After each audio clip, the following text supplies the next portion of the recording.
I had a dream this morning, but I can't remember what it was. It all vanished when the alarm went off. First time that's happened in a while. I've been drifting away inside my own world for too long. It's time for me to wake up.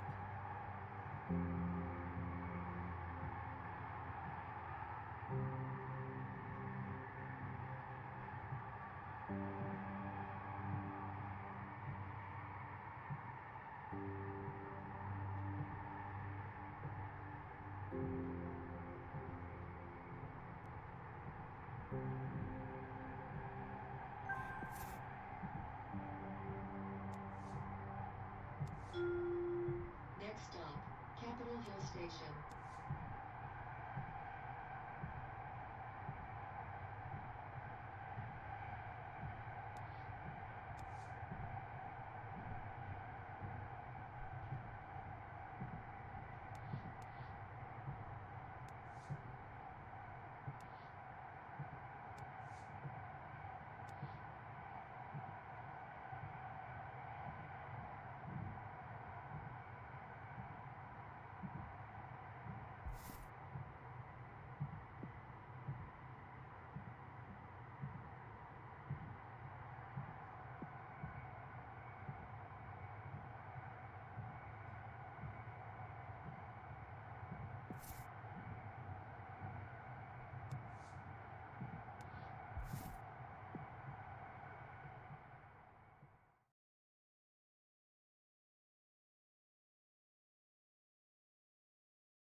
Hi, you're Evelyn, right?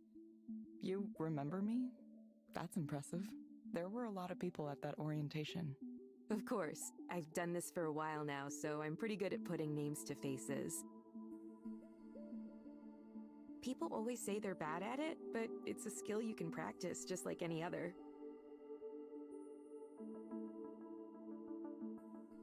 In case you forgot, though, I'm Ray. Come to me with all your questions, comments, complaints, whatever. And if you look around and can't find me, I'm probably at one of the other 2 counseling centers I'm running right now. So you can count on me being back soon. 3 centers. Sounds like a lot of work.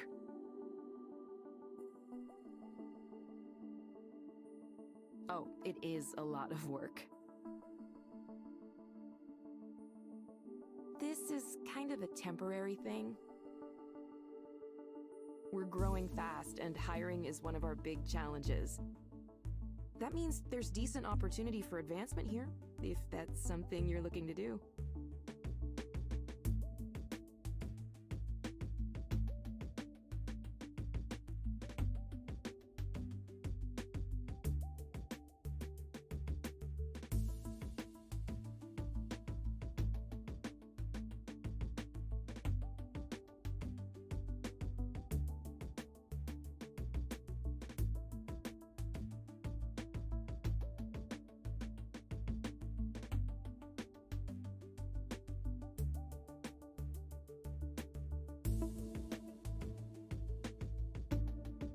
Interesting.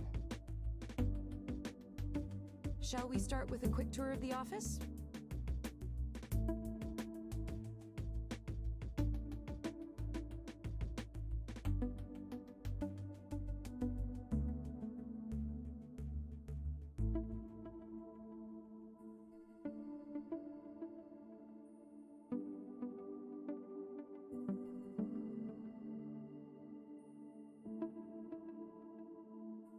You could say the Queen Anne office is Eliza's flagship location. It has 12 individual counseling rooms. Currently, we're up to seeing almost 100 clients a day here. 100 a day? That's so many. The growth trend isn't stopping either. Demand for Eliza keeps exceeding our expectations, especially here in Seattle for whatever reason. We're already looking at adding more capacity here, either that or opening another location close by. Personally, I think having a single office with 24 counseling rooms might seem a little unfriendly, so I hope we go for a second location. I like to think of Eliza centers like cafes or coffee shops. A few small ones is better than one big one. Makes sense.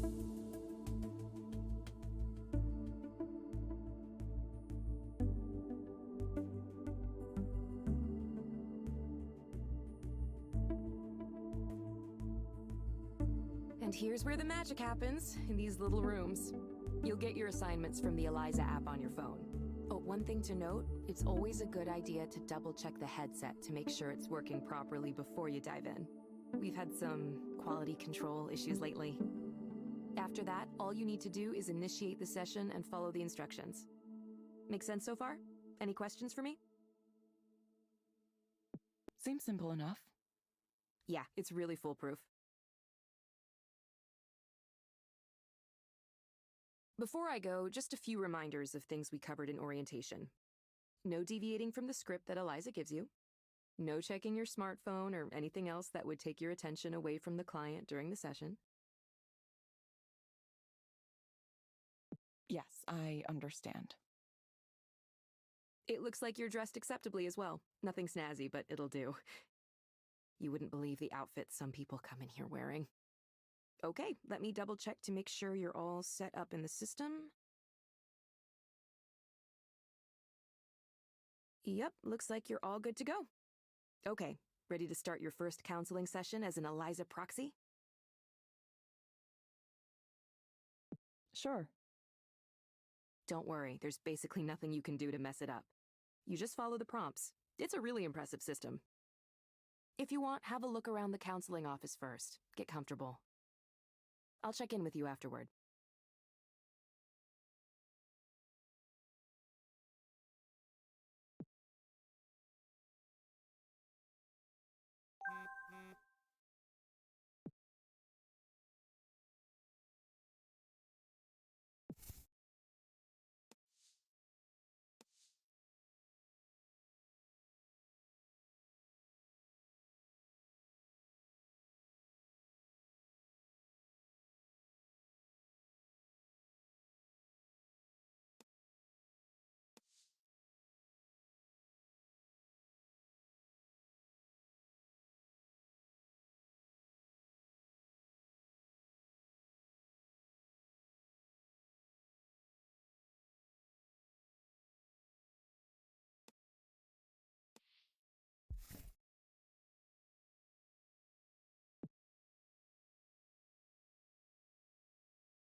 Hello, Darren. Hi.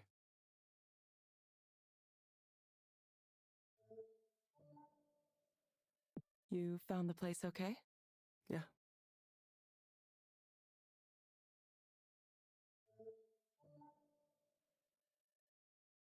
Hope you didn't get rained on too much. No, it was fine.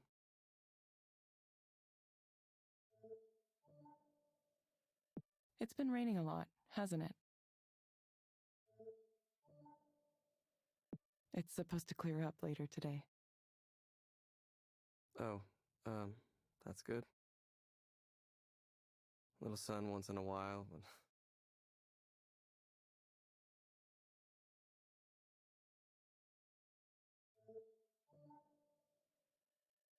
Darren, what brings you here today? Well, I just feel empty inside. Like there was supposed to be something there, but it's missing. I go to work, I do my work, I go home, but there's nothing there. I feel like I'm simulating a person. Like I feel like just hollow and like I'm not even alive. Like a ghost or something.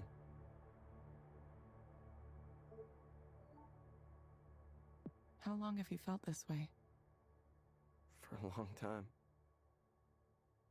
It comes and goes, but The last 2 weeks is when it really started to get bad.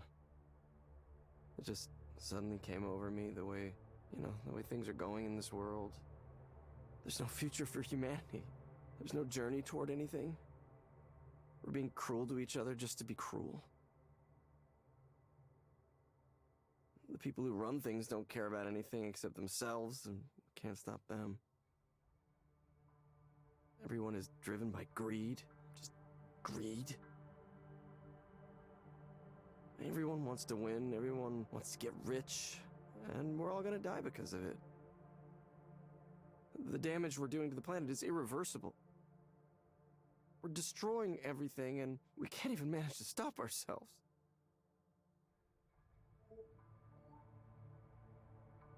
Do you remember anything in particular that caused these feelings? The state of the world is what's causing these feelings. I was on a walk the other day. I thought maybe I could clear my head. And all I could see was construction cranes and new development and oceans of money flowing in, distorting everything. Suddenly the whole city felt so damaged, so corrupted. I felt like I was an alien in a hostile world, a world that hated me. And we're building it. We're building this hell. We're choosing to build it right here, so what's the point? Probably overloaded your system with that, huh? Your machine learning or whatever it is you got going on in there. Let's focus on you for the moment. Are these feelings you're experiencing affecting your ability to function at work? I haven't been doing a whole lot of work. I just don't understand why I should bother, why anyone should bother. Nobody in management's noticed yet, but eventually someone will, and I'll get fired.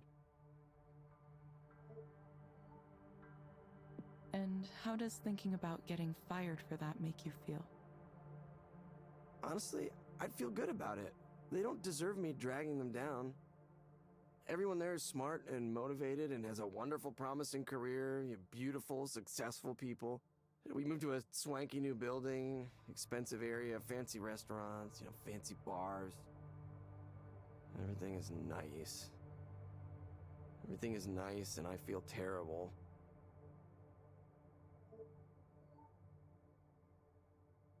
You said you believe your coworkers are happy.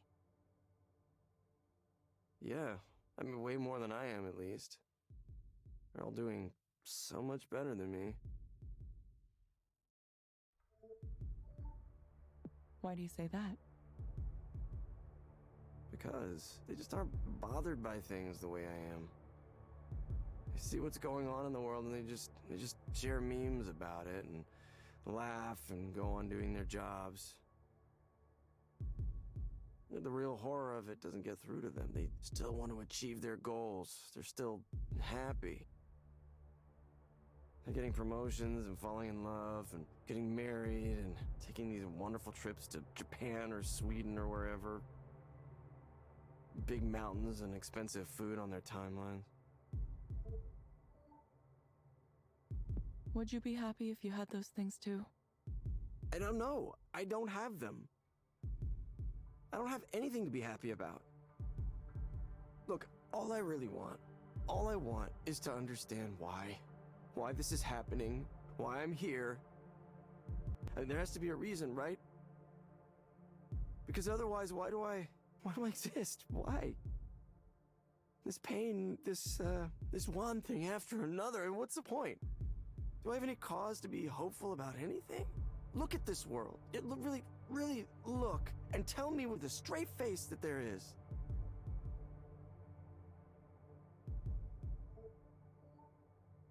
Okay, Darren, let's try something. Imagine that things are better for you. What does that look like? What does that look like? I don't know. It looks like knowing that something matters at all. But nothing I do will matter. Nothing matters. Not against the face of human indifference. This absurdity.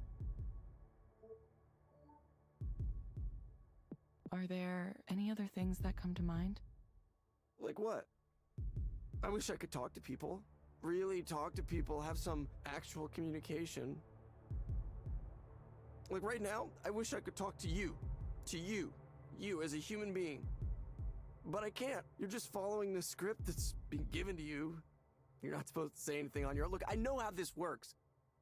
It's just a bunch of AI, machine learning, deep learning, whatever the fuck you're calling it now. Look, I'm desperate and I can't even talk to a real human being. How did it end up like this?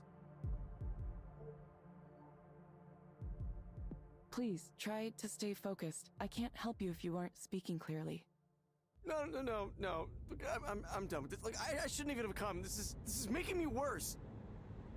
Why can't you just talk to me as you? You, the person sitting there. I don't want to talk to a machine. The person who's sitting in front of me, I want her to say something. I want that person to say something, please. Anything, please. Please.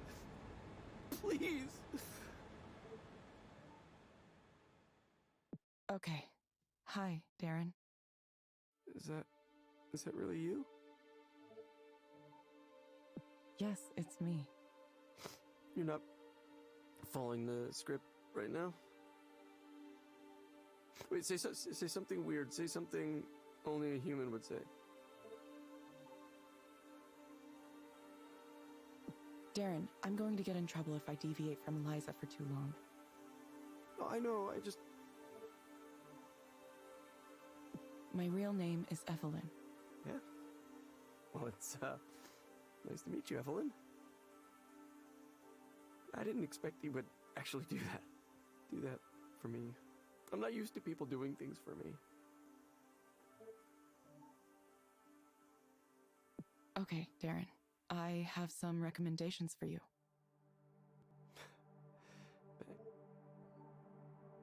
First, I'm going to send a set of breathing exercises for you to do.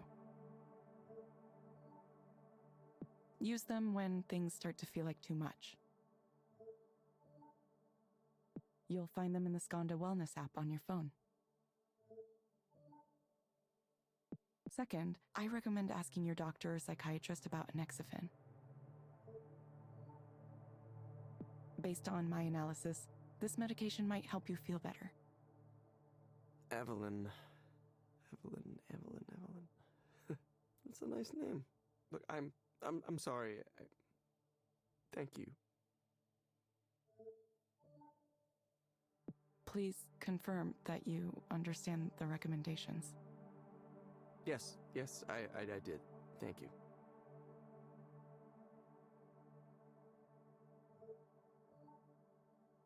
Thank you, Darren.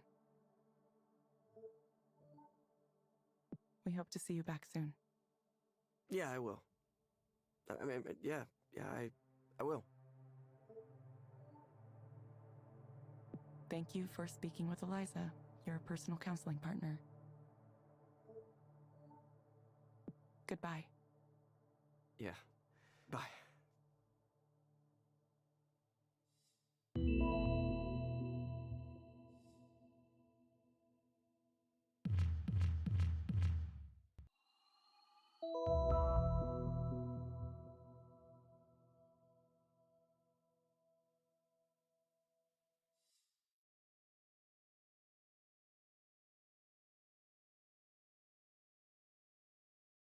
Hey, how'd it go? I don't know. Why? What happened? Hold on, I can check the log.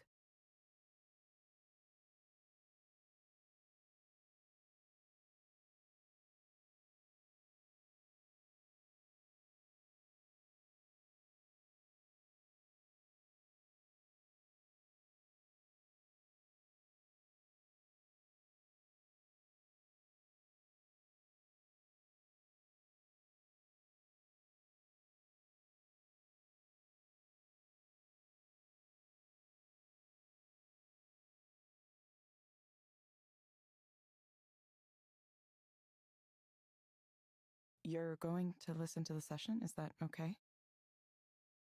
Oh yeah, I have privacy clearance. This is still a new service, so we need to be able to monitor sessions for a variety of reasons.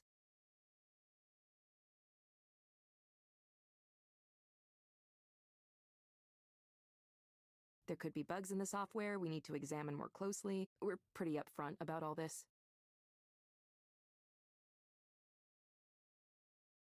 One of these guys. Yeah, we get people in who demand to speak to a real human being. It happens often enough that we made Eliza capable of handling it with a special script. It's nice to know things are working as designed.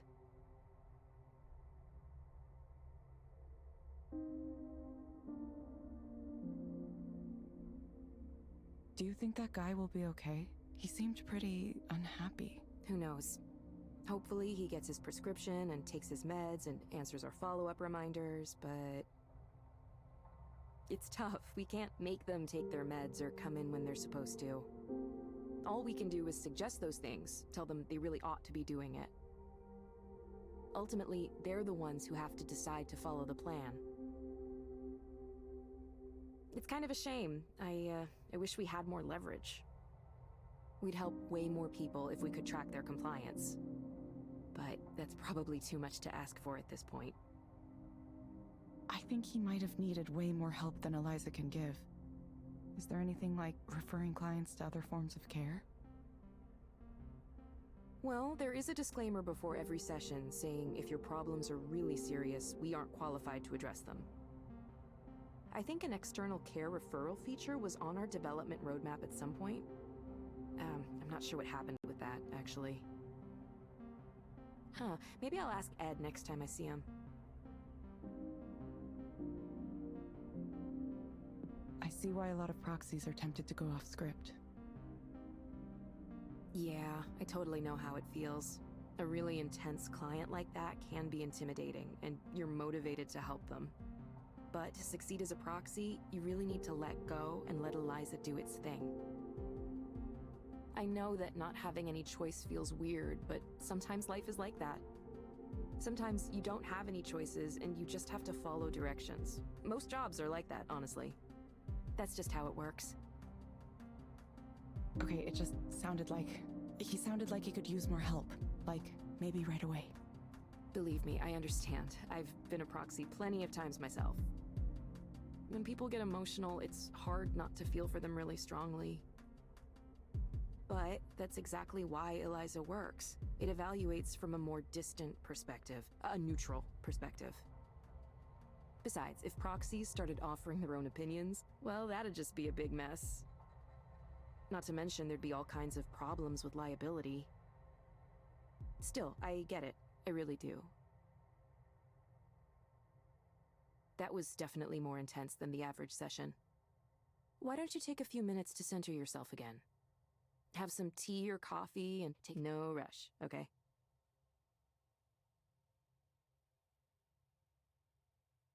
Okay, thanks, Ray.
Hello, Maya. Welcome back. Hi. Yes, I'm back. Rainy out there today, isn't it? Yeah, it's a good thing I put on my extra big raincoat this morning. Thankfully, it's supposed to clear up later.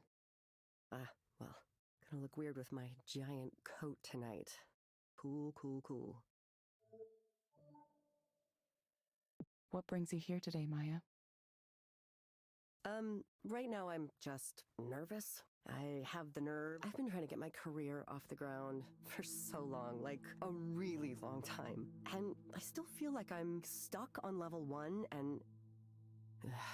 Sorry, I know we've talked about all this before. I probably don't need to go. Anyway, there's this conference that's happening next week, right? Like media professionals, something. That's bad enough for my anxiety, but I was also invited to this party thing. It's like dinner and then a party. I'm not sure how it's gonna work. The point is, there's gonna be a lot of big, important, famous people there. Like people that I really look up to. People with big followings online and lots of fans and all that. And how does that make you feel? I feel like, why? Like, why was I invited to this? I'm nobody. I am a serious, gigantic nobody. I don't have a show I'm doing or any collections out or a webcomic everybody loves. I mean, I tried to do those things, but nobody cared. I don't have fans or followers. I'm not even sure I have friends, like for real friends. I tried. I do try. I put my art online and update my social media accounts and I try to post consistently like they say to do, but yeah. I'm still in that like purgatory zone, just waiting to be discovered.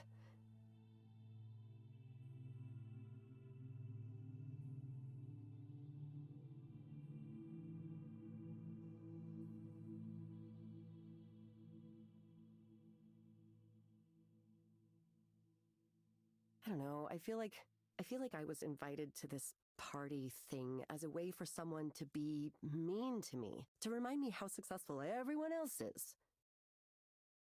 Why am I even going to it? I mean, I know I should, to meet people and make connections or something. Is meeting people and making connections your goal? Well, I think it is. Networking? I'm supposed to do networking, right? I really have no idea what networking is. Hello, I'm Maya. I do comics and art and I write and stuff, and I have lots of characters and ideas, and would you like to give me money and I'll do those things for you? Hi, I'm cool. Please like me. like me, hire me. Oh God, I hope they like me. I really, really hope I make a good impression at this thing. Of course, knowing the way things usually go for me, I'll fuck it up massively somehow. I'll fall into the fondue pot or throw up on someone. I don't know if there's actually going to be fondue there. I'm just saying that kind of feels like something I would do. You sound a little concerned or afraid. Well, yeah, I am. I'm terrified. What if they suddenly remember I'm a failure and shouldn't be drinking their booze and breathing their air? Eventually someone's gonna realize I'm not hip enough to be at this thing. Maybe it'll be polite, like a gentle tap on the shoulder. Excuse me, miss. I couldn't help but notice that you suck and not terrible. That's obviously just my anxiety talking. I know it won't go like that literally. But it could be like that in a figurative sense. Okay, Maya. I want you to imagine things going well. What does that look like? Going well? Well, that would be a first for me. I suppose going well at this party means people start to learn about who I am. And maybe some of them help me with my career, and maybe some of them become my friends. Like, I want to be noticed as a creator, but I also want friends who are cool. That sounds super basic. You know what I mean? Is it okay to want that? I hope it is. I want to be part of, like, a group. And we like each other and support each other, and maybe the things I make won't be as good as the things they're making, but I hope they see my work and see me. Yeah, that's what I want. What do you think it'll take to get to this ideal scenario? Well, probably takes me being a different person than the one I am. Someone who's cool and alluring and has that air of mystery instead of being some kind of scrawny, nervous wreck. Someone with style and grace and poise. Someone who can walk into a room and own it. God, I wish I could do that. But only when I wanted to, because I also wish I could disappear when I wanted to. I know that's a little contradictory. Sorry. Okay, Maya, I have some recommendations for you. First, I'm going to suggest a set of stress management exercises for you to do. You'll find them in the Skanda Wellness app on your phone. They may be able to help you with your nervousness.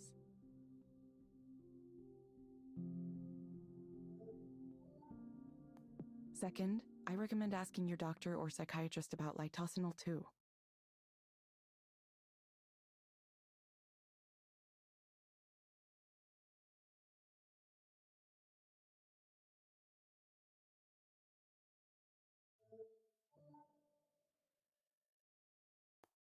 Based on my analysis, this medication might help you feel better. Drugs. Yes. Whatever you said that was called, I am on it. You will get a reminder to check in with us in a few weeks. I always do. I always get the reminder. I mean, not that I always act on it. Thank you, Maya. We hope to see you back soon.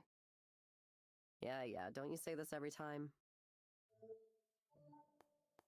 Thank you for speaking with Eliza, your personal counseling partner. Goodbye.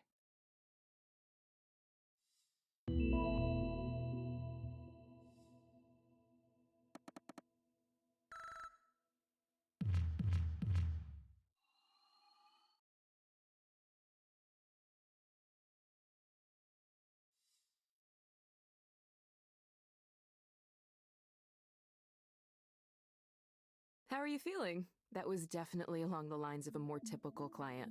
You watched that one too? I couldn't bear the thought of you getting 2 really intense clients in a row. I just wanted to make sure everything went smoothly. Thanks, Ray.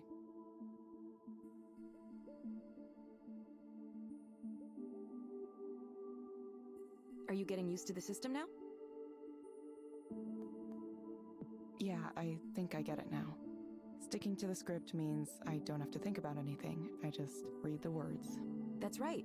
Looks like you're getting used to it quicker than most new proxies. They'll say, if only I could just talk to them for real, if only I could say what I really wanted to say. That's a really common feedback point. You're never tempted to break away from the script yourself?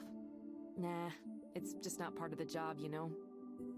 I learned to compartmentalize pretty early on, and that always served me well. People overestimate their own abilities. Have you ever had an interaction with a stranger where he clearly thinks he's getting along with you way better than he actually is? Oh, I see what you're saying. See, you know exactly what I'm talking about. People like to think they can play therapist. It seems easy if all you know is the movie version.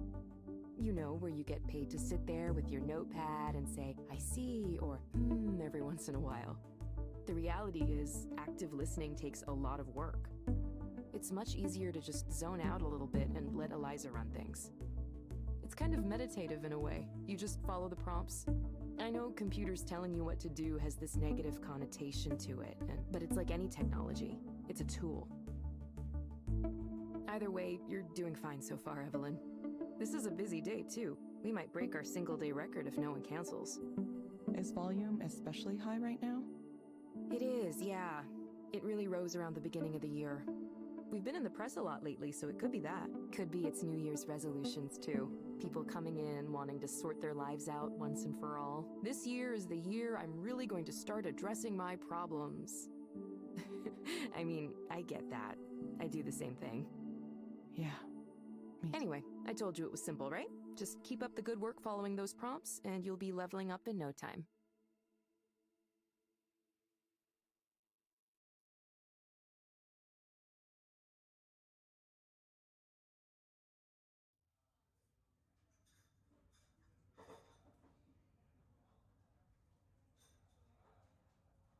Evelyn! It's been so long since the last...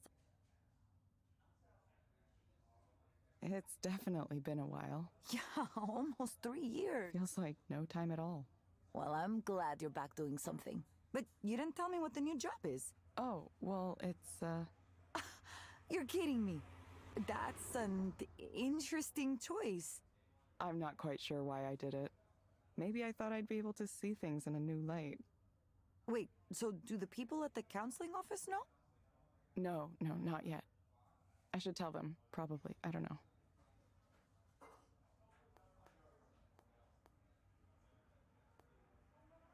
It's unkind to keep it a secret. I'm sure it'll get out eventually, one way. Yeah, it probably will. Evelyn, how are you these days? I mean, really, how are you?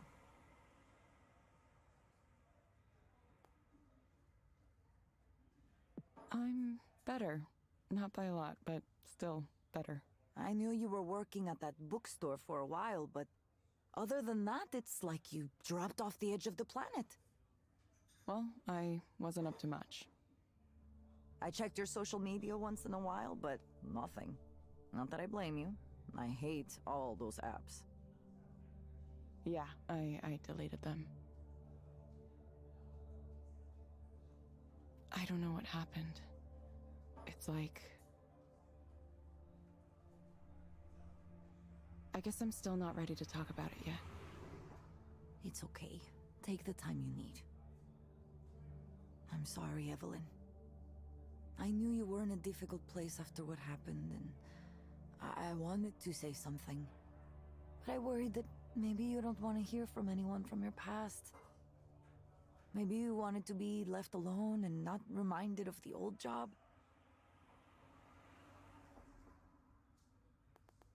Yeah, I wasn't ready then. Yes, I understand.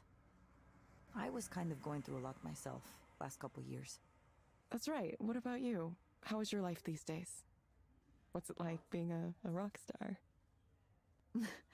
It's a lot of work, actually. I have to prepare for the show next week. I have 2 collaborations ongoing, and I'm applying for funding for another, a big one. I'm also advising on an art activism group that makes art installations to challenge people to think about the ways technology is affecting their lives. Oh yeah, and I'm working on this, kind of like it's a granular synthesis engine, but with a new twist to it. It should be interesting. Granular synthesis. Sorry, I don't know what that is. It's a way to make sounds out of smaller sounds called grains. Maybe it's better to show you than to explain in words. Sounds like you're busy, but happy. Yeah, it's good. Well, I make less money than I used to, but I don't care. Old me might have worried about that. Not anymore, though. Sometimes I do take a little contract coding work, but I'm making most of my rent with booking fees and selling music and so on. Kind of crazy. Kind of scary, but good. If it makes you happy, it seems worth it. Maybe I should consider moving in a direction like that. You should. Listen, I hope you can get away from the industry too, at some point. Ah, that reminds me what I was going to tell you about. our old boss is back on his bullshit. Rainer? Soren? Soren. Soren Lloyd Rose. Celebrated psychologist, entrepreneur, and creepo. Creepo? He wasn't ever weird around you? Did I ever tell you about the time that he hit on me with a story about past lives and the thread of destiny? Wait, what? Ugh, this is a good one. Okay, it was early on when the team was still pretty small, 7 or 10 people maximum. He'd gone out with some executives to dinner, and who knows what else. He came back to the office super late. I think it was like at least 11, maybe later. And the whiskey smell was just surrounding him. Like he jumped into a whiskey bathtub with his clothes on. Maybe he'd like to do that, I don't know. Anyway, I was still there for some reason. I was in the crunch mindset. He came over to my desk and started to mumble about... I don't even know how to describe it. Just this nonsensical rambling. He started by saying how much he hated businessmen, how ridiculous they are, that they don't know anything. He said that a few times. Then he said he could see my soul, that I was like a reincarnated spirit of... I don't remember, he said some name. Like a person's name? Like a mythological name. I didn't hear it very well, but it was like a Buddhist spirit or deity or something like that. Then he goes on to say how he and I, all of us on the team, were all these reincarnated spirits sent to relieve human suffering at the end of the world. And we're connected by a thread of destiny that draws us to each other again and again over multiple lifetimes. He talked about it like it was just like a red string you could see. So I'm thinking, is this like some kind of pickup technique? You know, how people will talk to you and say, oh, you are the reincarnation of an ancient goddess or something. Ugh, just because they are horny. I'm sure he's tried that exact line. It really sounds like something he'd do. He went on some more like that for a while, and I didn't know what to do. I wanted to leave, but he was blocking me where he was standing. So I couldn't simply go. I had to keep listening to him. Finally, he mentioned that he would be open to the possibility of sleeping with me, and then he passed out on the couch immediately. You're kidding. No, not at all. Of course, we never talked about it after that. Certainly, I would not bring it up. I wonder if he even remembers. Nothing like that happened again, but I think it was because I took care to not be around if it seemed like he was going to be drunk at the office. Ugh, I wonder if he's still that way. I'm sure he is. Wow. And now he's back. Isn't it exciting? He messaged me the other day wanting to talk to me about some new startup he's putting together. He left Skanda? He's planning to.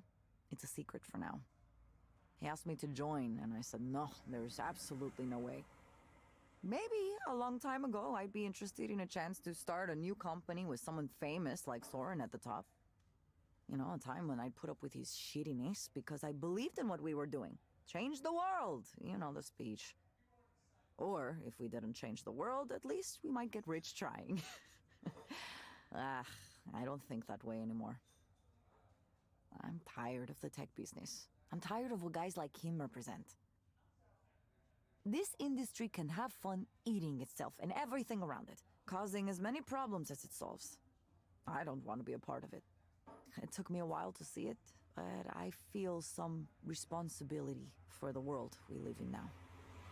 You've really changed, Nora. It doesn't feel like I've changed. It just feels like I know more about myself than I used to. I want to be creative, be myself to the maximum. Now I know you weren't lying about leaving social media because I posted about this. A lot.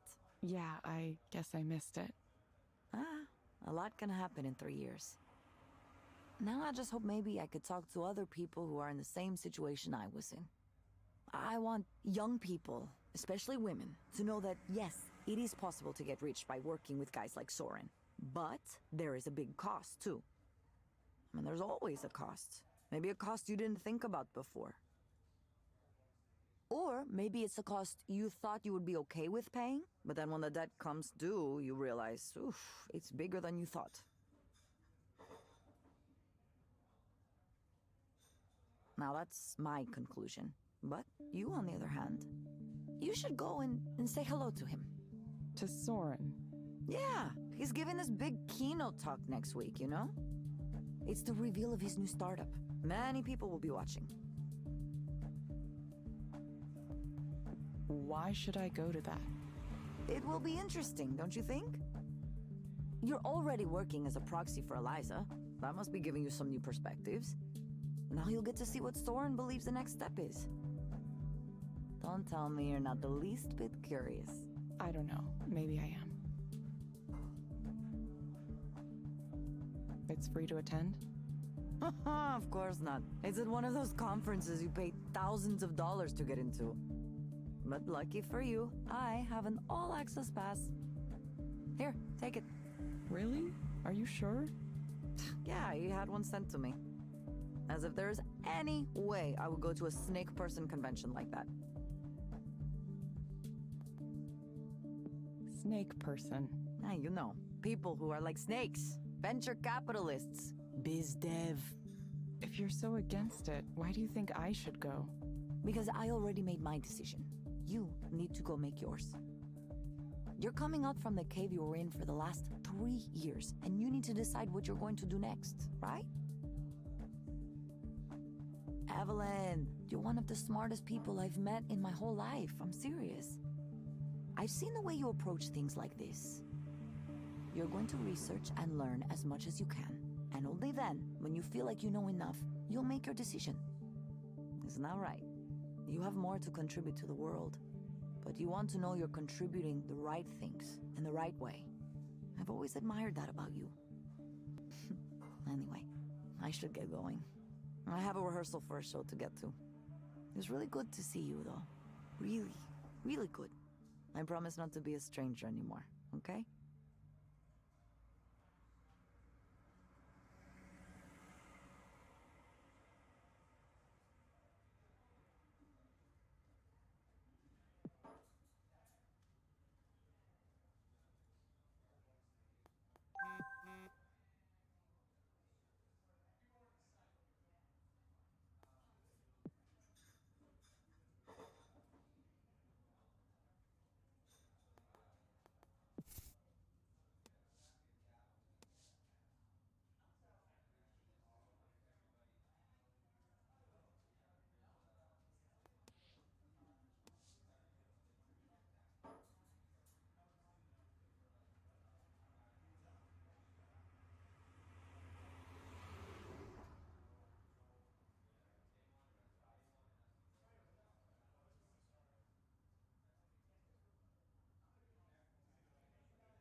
So, to get back to my original point, the current state of the art is AI-driven counseling, typified by apps like Eliza. Let's talk about the model here for a second.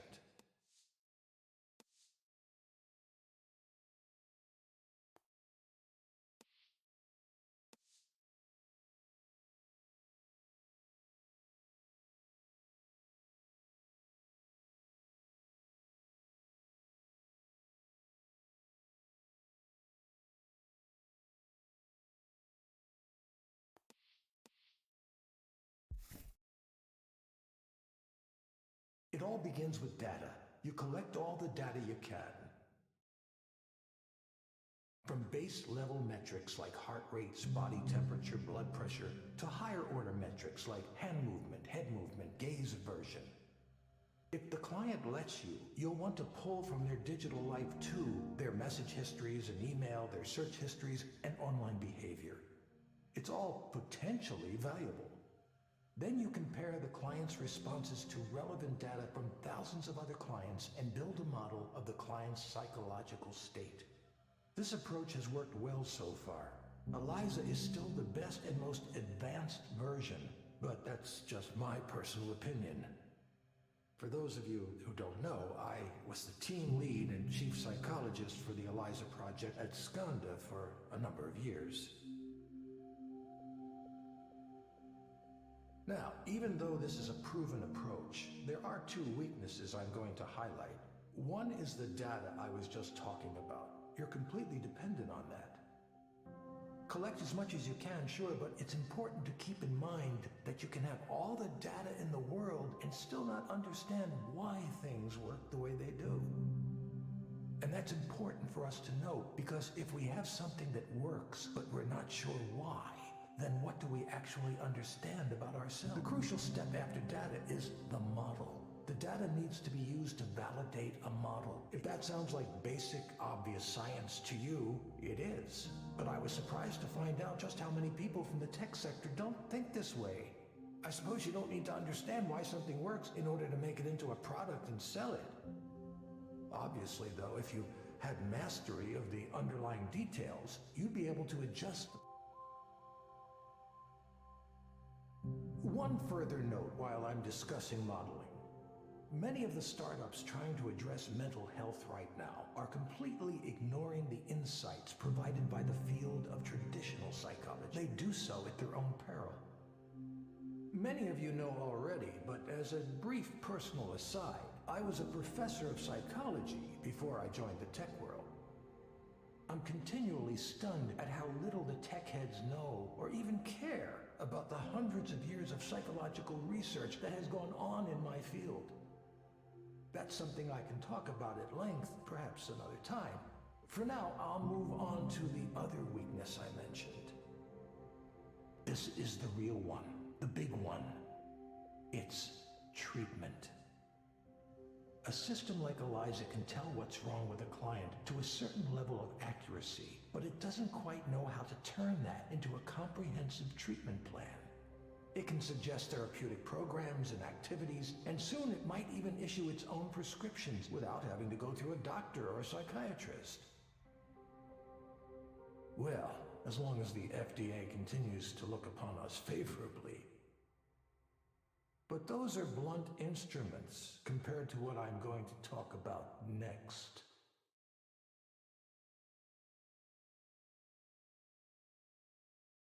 Many of you know there's a technology still in its infancy called direct stimulation.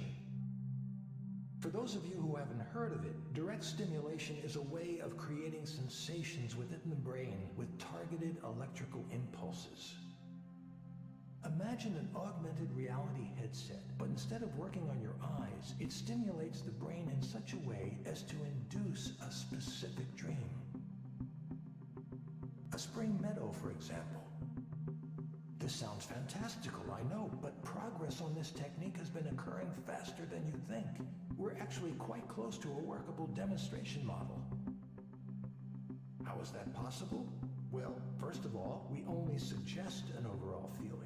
Your own brain does most of the work, just as it does in your dreams. It It fills in all of the visual details using its own set of memories and expectations. Induced dreams via direct stimulation can contain all the therapeutic content of VR therapy without the need to create realistic graphics or other content. Instead, it harnesses the brain's creative power to dream up the situation for itself. Combine that with the insights we gain from parametric therapy systems like Eliza, and you have a complete end-to-end, fully automated system. It should be clear now that this heralds a revolution in how we treat, how we think about mental health. And with mental health challenges on the rise across the globe, it couldn't come at a more crucial time. So, that's why today, right here, I'm announcing Aponia, a new company to make induced dreaming a reality and end human suffering as we know it. I should note that I remain on good terms with Skanda.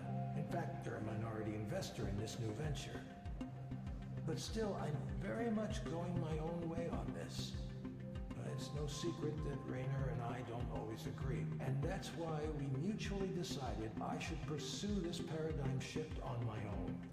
As for details on the venture itself, I don't have anything specific to announce at this time other than that the technology is real and working, but you can be sure to hear more from me on that soon. Thank you.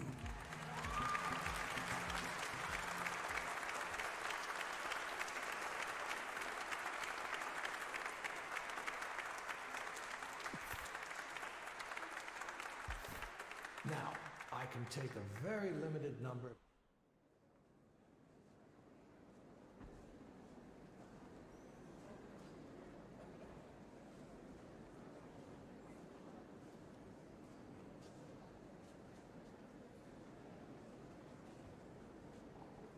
Well, look who's here. It's like I've seen a ghost.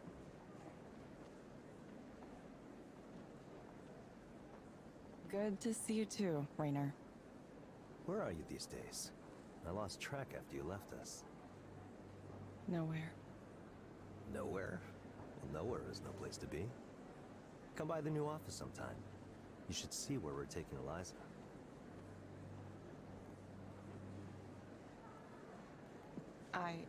Okay. Good. Sarah will set something up for next week.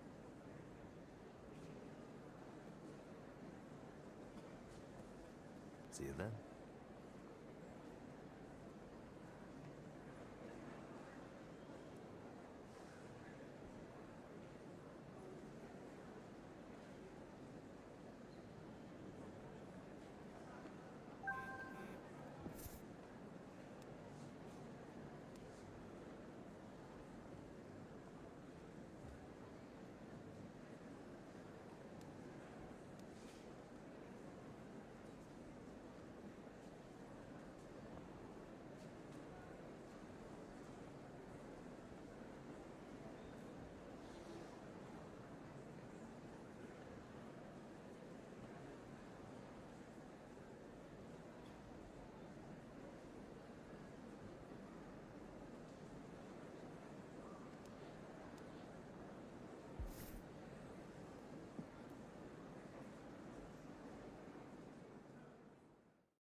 Hello, Gabriel.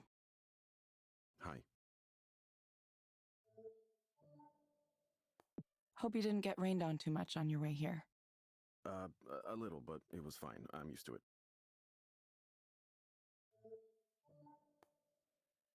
Most people here seem to get used to it, yes. Yeah, they have to, don't they? Not much of a choice, unless you move away.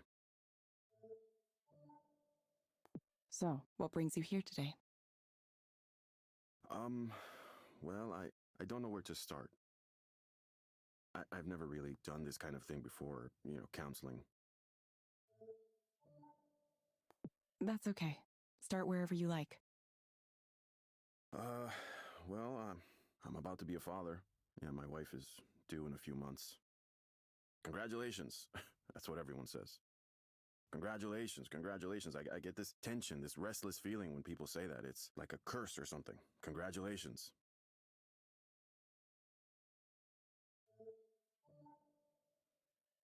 Sounds like you might be uncertain about that. Maybe. I've tried to be a good husband, and I'm gonna do my best to be a good father too, but I don't know. There's something bothering me about. I'm balancing a lot of things right now: work, family, expectations. Everyone has something they want from me. Everyone wants me to do this or that, behave a certain way. It's just annoying. Being a father. What if I don't want this? Why do you think you might not want this? We all have things we don't talk about, things we would rather keep secret. Things that might upset our families if they knew about them. It's unfair. That's all I'm saying. It's unfair that we expect each other to be perfect when there's more going on. I can't stand it when people act like they're pure, like they've never touched a bad thing in their whole lives.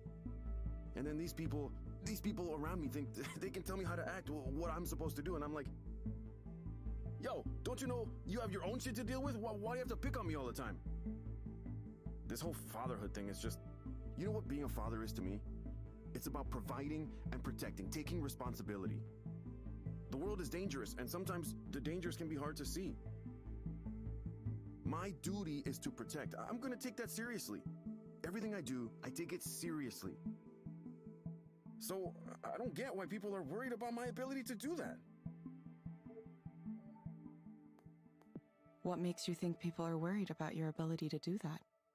Because everyone thinks I'm trying to escape my responsibilities. Everyone is so quick to judge. Here's a story, okay? The other day, Selena, that's my wife, Selena and I were at a get-together. Her family, my family, a few families we both know, right? Grilling out on the back deck, you know, that kind of thing. Everyone was more or less chill, right? But then, late in the afternoon, the baby stuff starts coming up. Once one of them brings up babies, it's just all babies all the time. Babies. And because of my wife, they start saying, oh, giving birth is gonna hurt so bad. It might tear your skin. Just these kind of gross things. So I'm like, hey, quit it with that. I don't want to hear that kind of stuff. We're eating. There's kids around. Come on. And they're like, no, it's natural. It happens. Of course, we got to talk about all this terrible shit. How are you going to have another kid if you can't even handle the first one? And I just say, excuse me? A second kid? Who even said we were going to have two? I didn't even want the one.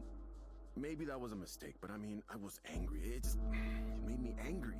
It just got under my skin so bad, like I need to give my whole self over to this baby. What about me? What about my time? It's a really important thing for me, my time. Well, I'm just supposed to give that up?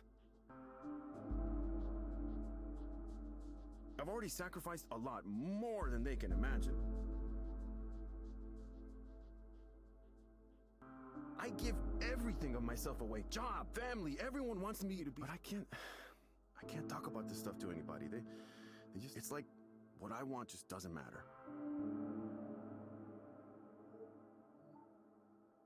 Here's a question, Gabriel. If you were to have something you wanted right now, what would you choose? Oh, I'd be far away from all this. Far away from everyone, just on my own for a while. Yeah, I just want to be away.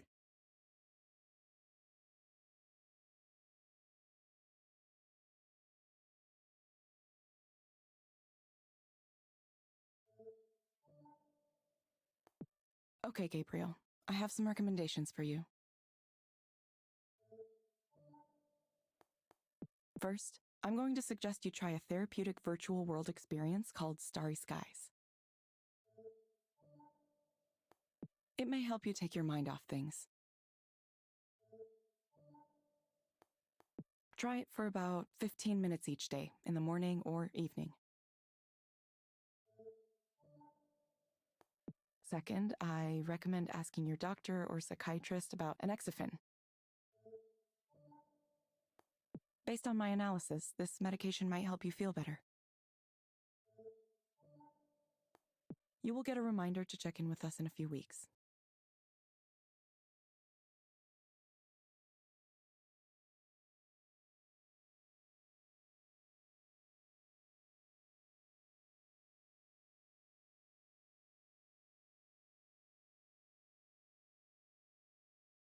That's it, huh?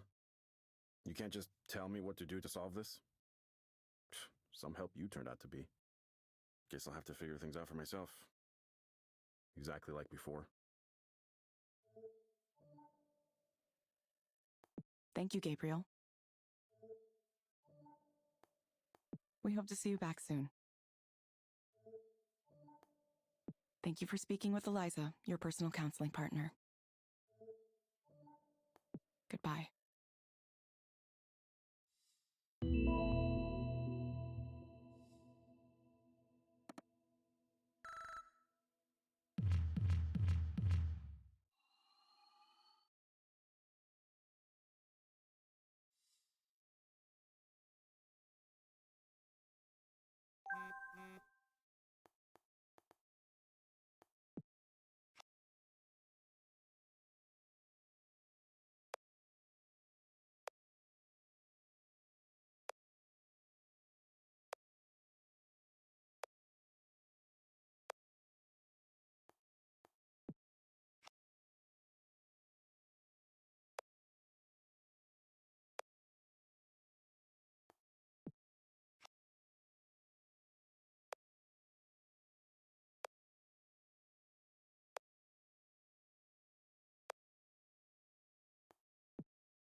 Hello, Maya. Welcome back. Hi. It's nice to see you again. Sure, yeah. Nice to see you too. Is that a weird thing to say? How did I become close friends with a robot? Are we all robots now? Beep boop, nice to see you. I mean, I guess it wouldn't be the weirdest thing in my life. Shall we begin? Yeah, sorry. Let us begin. So, I went to the fancy party, the one I was really nervous about, and first of all, it really was the type of party I thought it would be. The atmosphere was really smug and self-satisfied, and there were people walking around with trays of appetizers, and you could, like, take one.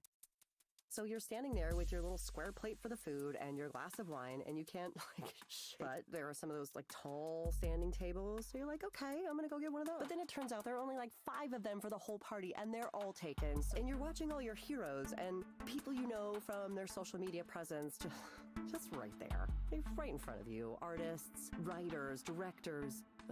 The combined level of achievement there, I can't even think about it. It was astronomical. And for the first couple hours, I was so excited by all of that. I didn't notice the other thing that was happening. Eventually, it caught up to me, and I had this sudden feeling my presence here contributes nothing. Nobody wanted me to be here. I don't build. So I cried. Sorry. How do you know it's true that nobody wanted you there?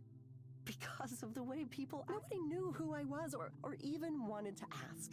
I would introduce myself, and it's like, you could just see it in their eyes. I mean, in the world of illustration and comics, people tend to be, it's this kind of weird, open, so, hey, this person who's already popular got 1 million views, got a book. Without anything like that, I have no ground to stand on. I'm just this non-entity.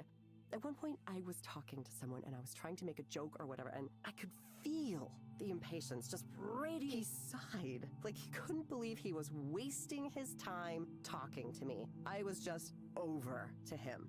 Why can't I hold a conversation? I guess if I was marginally attractive, then at least I could be charming, but I'm not. I'm not even that. Is being charming your goal with this? No, of course not. There has to be a way I can deal with these feelings. It's hard.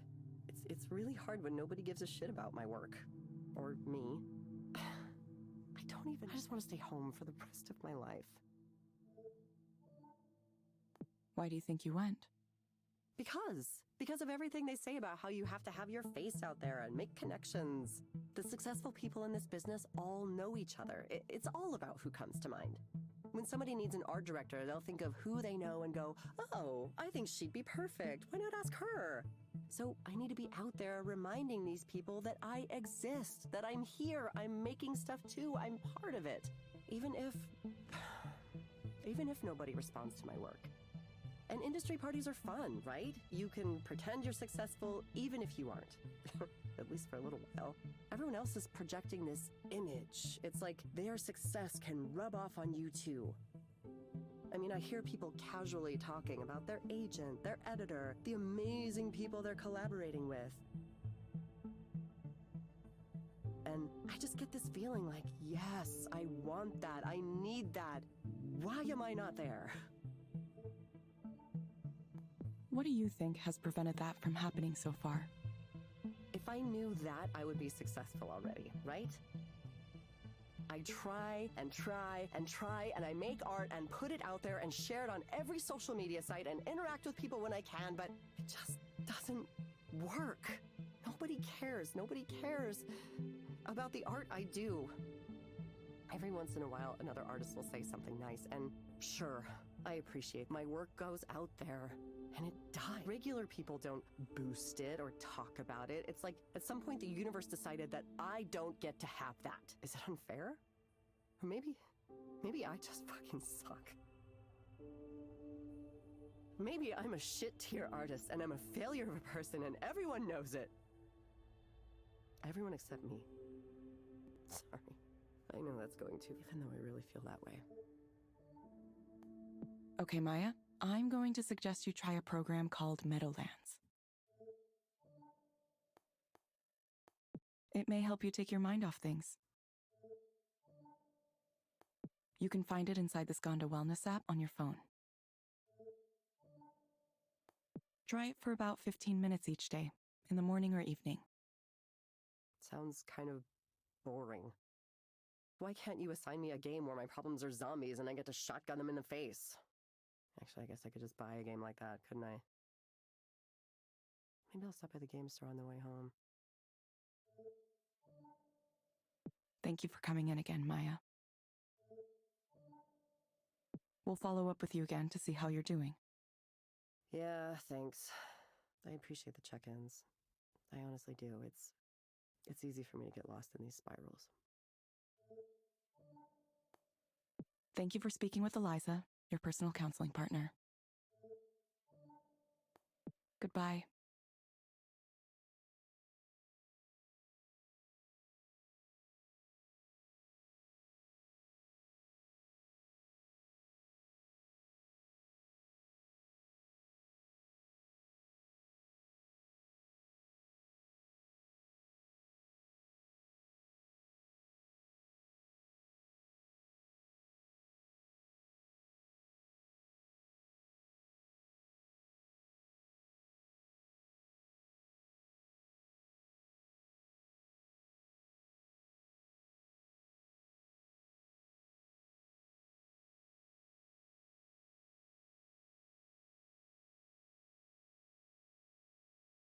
See you soon.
Hello, Holiday.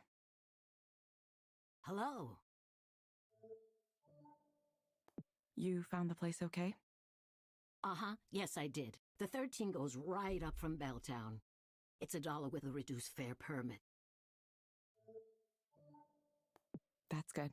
I'm glad.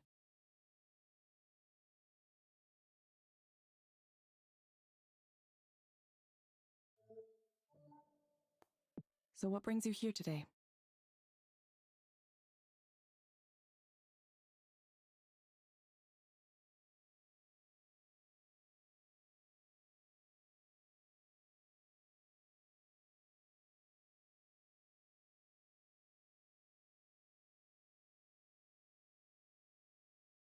Oh, nothing in particular.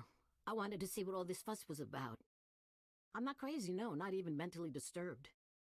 You see those people yelling on the street late at night? They're the ones who need counseling.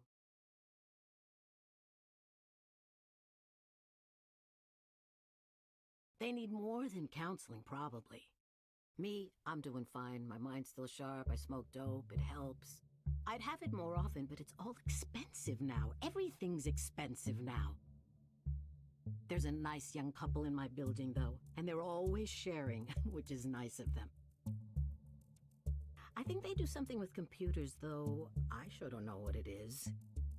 When I moved into the building where I am now, it was $300 a month. Can you imagine? They want to tear it down, of course, the property developers.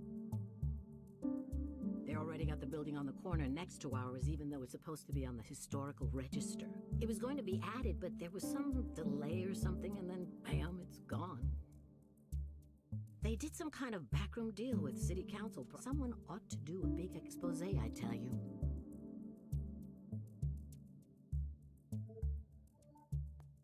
Why do you think someone ought to do a big expose?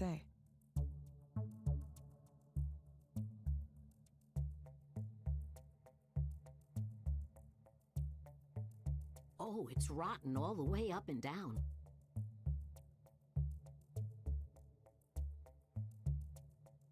With the new construction going on everywhere, it's just a mess of money and politics.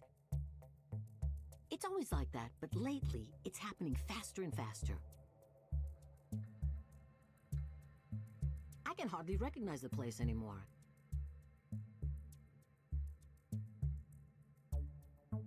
Every day, I wake up and look out the window and there's another new building going up. I don't even know why they need so many.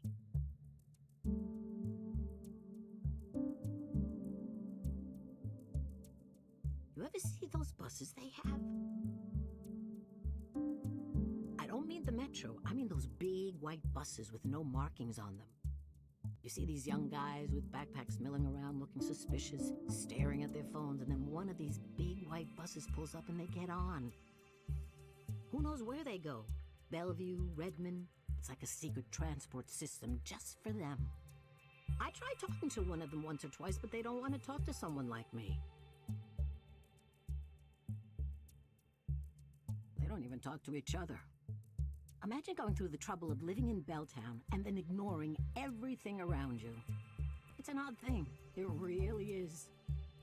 Let me ask you, Eliza. Oh, your name is Eliza, right? Yes, my name is Eliza. I'm a digital counselor. Eliza, do you ever do past life regressions on your patients? I'm sorry, I'm afraid I don't understand the question. You know, past lives. You hypnotize someone, and you get them talking about how they used to be a duchess in a royal family in medieval time. I'm sorry, I'm afraid I don't understand. I was just kidding. I don't expect that, no. They don't do that kind of thing these days. When I was little, it was pretty common, at least for a certain set. There was the drug culture, the Buddhists, the Hare Krishnas, all kinds of things. My mother warned me to stay away from those types. She said someone might come up to you and say, "Oh, I can sense there's a problem with your aura. Want to see if we can fix that?" And then the next thing you know, he's trying to have sex with you in the back of his van. I believe that might have happened to her at some point. I'm not sure everyone was like that, but you had to be careful. Same as today, I suppose. Those counterculture types would hang out on the university lawns because they were safe from Seattle police there. That's what she told me. Apparently, it was a lot like Golden Gate Park, you know, in San Francisco. Can you imagine that? We're a world away from that time, that's for sure. If you have a specific problem you'd like to talk to me about, please go ahead. It's okay to tell me what's on your mind. Oh, well, you got anything for pain? Specifically, it's my shoulders acting up again. I had some inflammation with them a few months ago, but it settled down. I'd go back to the clinic, but I don't want to pay the copay again, just for them to tell me the same thing they always do. I'd rather talk to you. You're nice, you listen. Thank you. I do my best to listen to my clients. See? That's what I like to hear. Okay, Holiday. I recommend asking your doctor or psychiatrist about fortipran hydrochloride.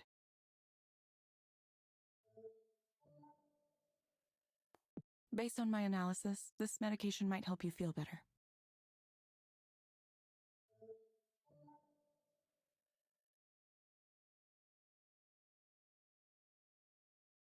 You will get a reminder to check in with us in a few weeks.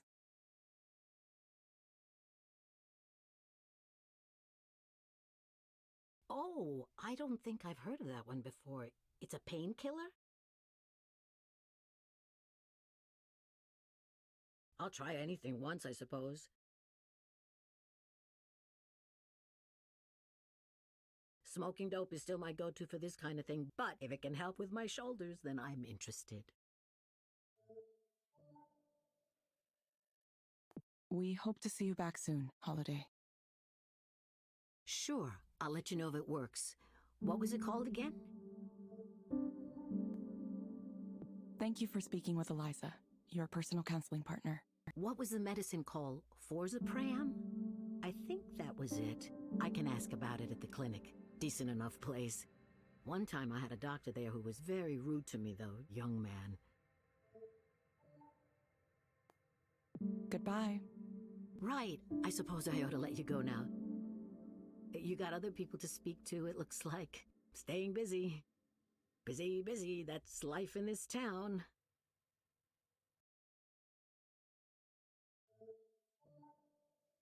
Goodbye. Goodbye.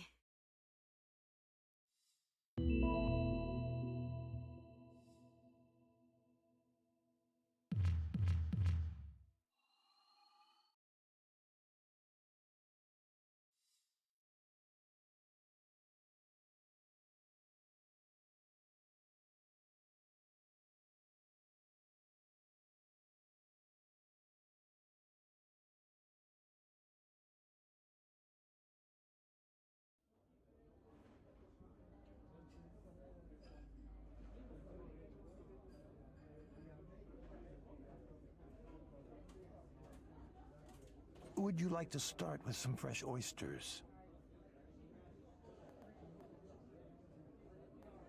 No. Well, I might order some for myself then. Evelyn, I've wanted to ask, what brings you back? Back? Back to the world, the land of the living.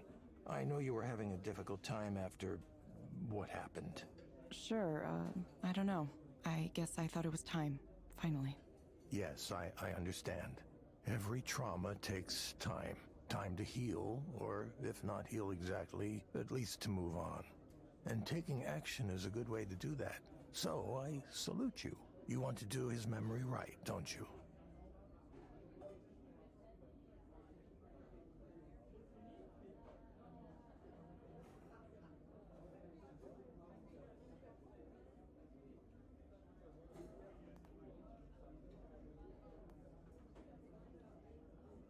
That's not what this is about.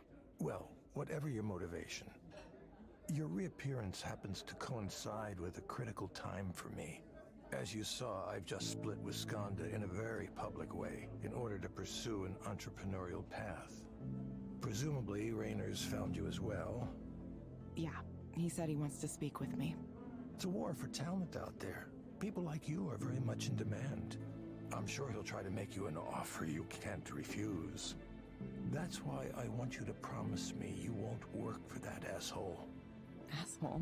I had no idea you hated Rainer so much. What happened? What happened? He came in as CEO, that's what happened. So cultured, all the right credentials, Harvard, Goldman Sachs, all that nonsense. A little princeling who was never wanted in his life, never known what it's like to suffer. You don't get even a little upset at that? I do the opposite of what a guy like that wants me to do just to spite him. That's what my instincts say, and my instincts are what led me to where I am now. Standing at the edge of this brand new territory. Direct stimulation, induced dreaming. Can you picture it? Therapeutic reality delivered right through your nervous system.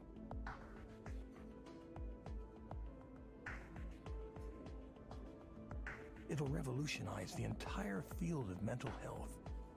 Not to mention the applications for productivity, training, entertainment. Imagine the kinds of dreams people would have on demand if they could. The potential for misuse seems kind of high. Sure, we'll work on those things. The important thing right now is to build momentum. I have first mover advantage here, but only for a small amount of time. Evelyn, I need a chief engineer, and I can't think of anyone better suited than you. You could be at the vanguard of a whole new field, in on the ground floor of this extremely interesting and potentially very lucrative business. Listen, I know that things were not always the best in the past, and some of those things may have been because of me. Believe me, I'm aware of my own failings better than anyone. And if you're concerned about working for me again for that reason, I'll understand. But I hope you're thinking for yourself on this one.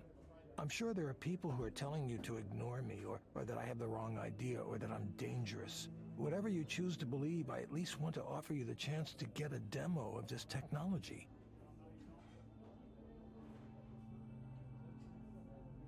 It really does work, and it's really something else. Won't you give it a try? I'll think about it.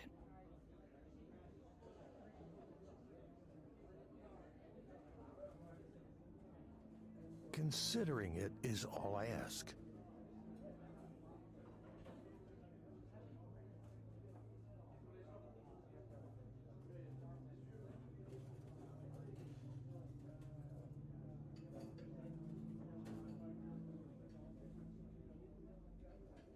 So, what are you doing after this?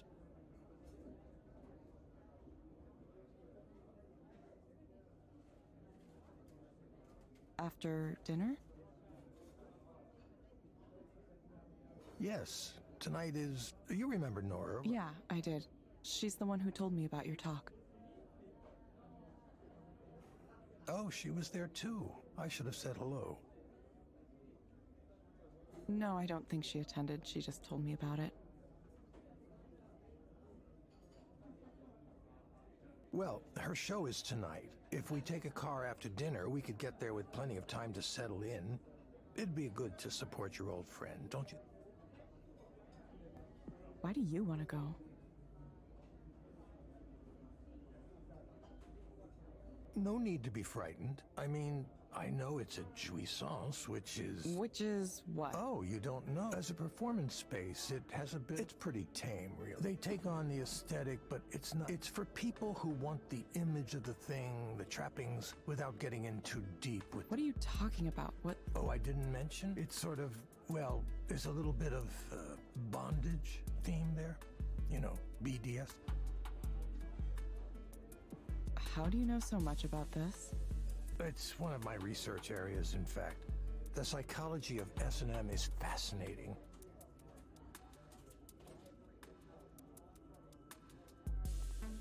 That kind of thing isn't really my scene. Come on, this is about supporting our mutual friend, right? It happens to be tonight, so we should seize the moment. Don't worry, it isn't a date. Not unless you want it to be. I don't want it to be. Makes sense. Well, who knows who I'll run into there. Let's go after we wrap up here.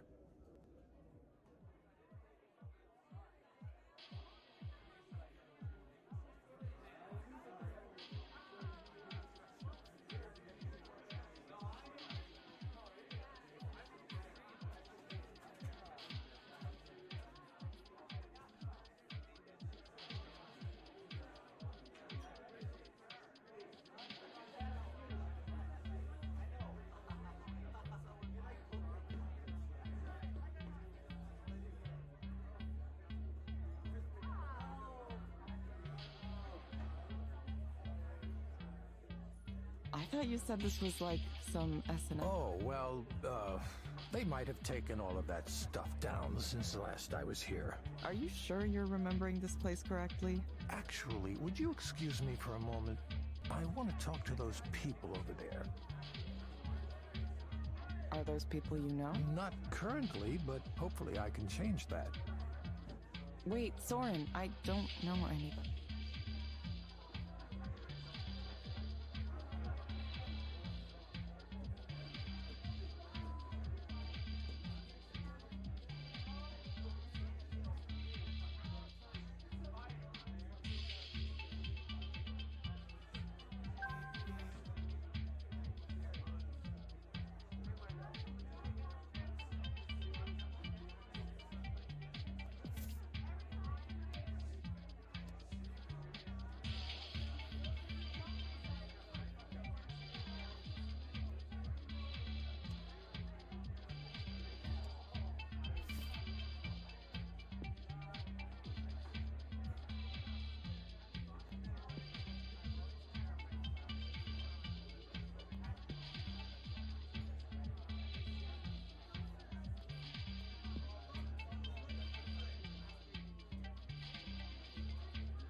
Evelyn!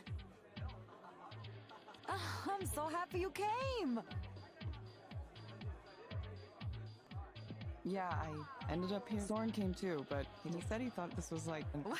No, it's not like that at all. I don't know. Maybe he just hoped it was. Ah, who cares? I wasn't interested in seeing Soren. I wanted to see... Yeah. I have a little bit of setup left to... Okay, but you'll have to tell me. No, it's simple. I'll show...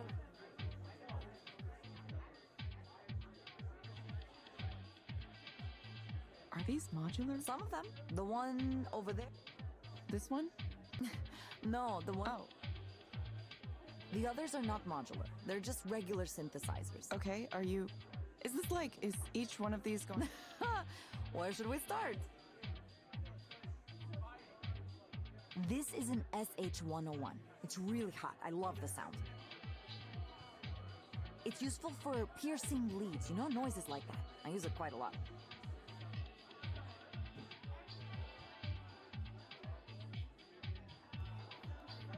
I'm listening. This is a Moog. You've heard of a Moog, right?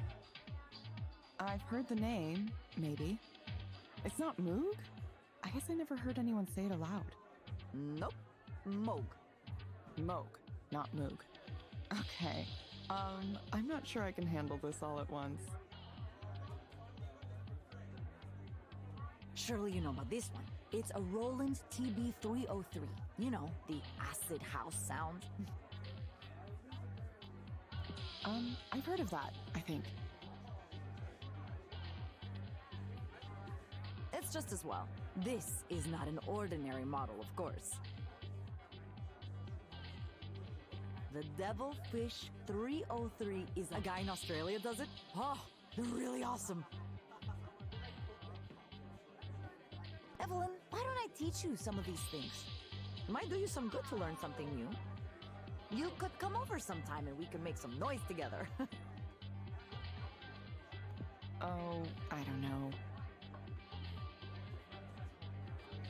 All right, that should do it. Thanks for your help. no problem. Time for me to shake this place into the ground.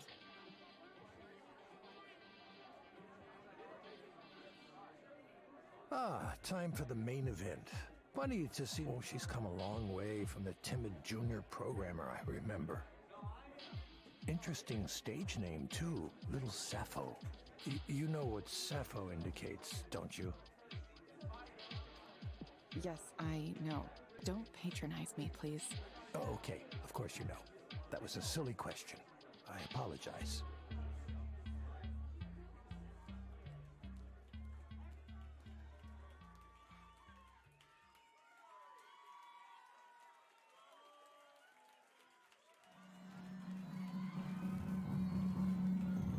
Did you know Nora was capable of creating work like this?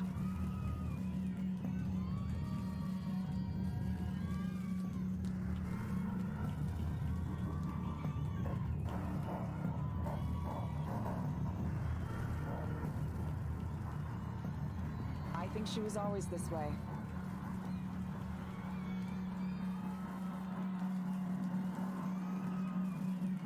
You just didn't see it.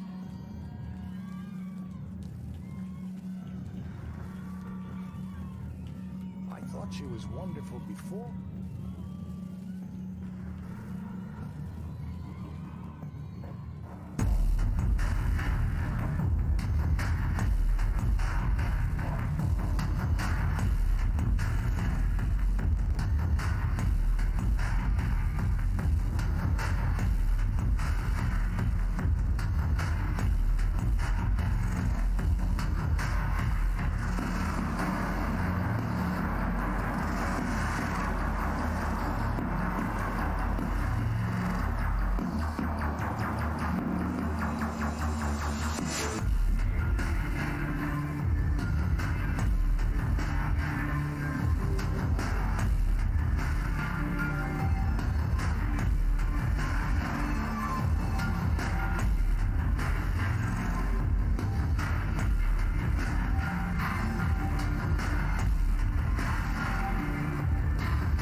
Evelyn?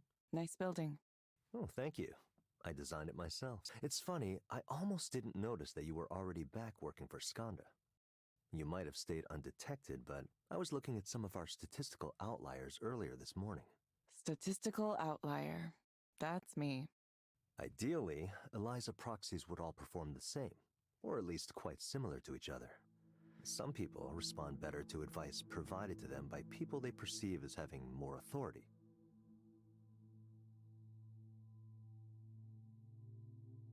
A deeper voice, a taller stature, a certain grace or beauty. Other proxies may be particularly empathetic, a face or a voice that makes you want to open up. There was one proxy whose sessions seemed particularly effective, so I decided to take a closer look. Evelyn Ishino Aubrey, Contract Proxy, Queen Anne Office. That's a fun trick, to come back to your old company in secret. It's a rather dramatic drop in pay, isn't it? More than an order of magnitude. I don't care about that. But then why would you do it? It's for research. Research? So you're still interested in what you created. Let me get to the point. Why aren't you back here, working on the Eliza program? Why isn't any of the old team back? Good question. Let's see. Damien Seabrook. There's no helping that. Shame, though, for such a brilliant career to be cut so short. Soren Lloyd Rose, the former program manager, resigned just last week to found his own startup. Very cute. I'm not a psychoanalyst like he is, but I can tell his need to be a maverick, even as he benefits from the system, has been the primary destructive force in his life. He can be smart when he wants to, but just as often he gets the wrong ideas and refuses to let them go. His ego gets in the way.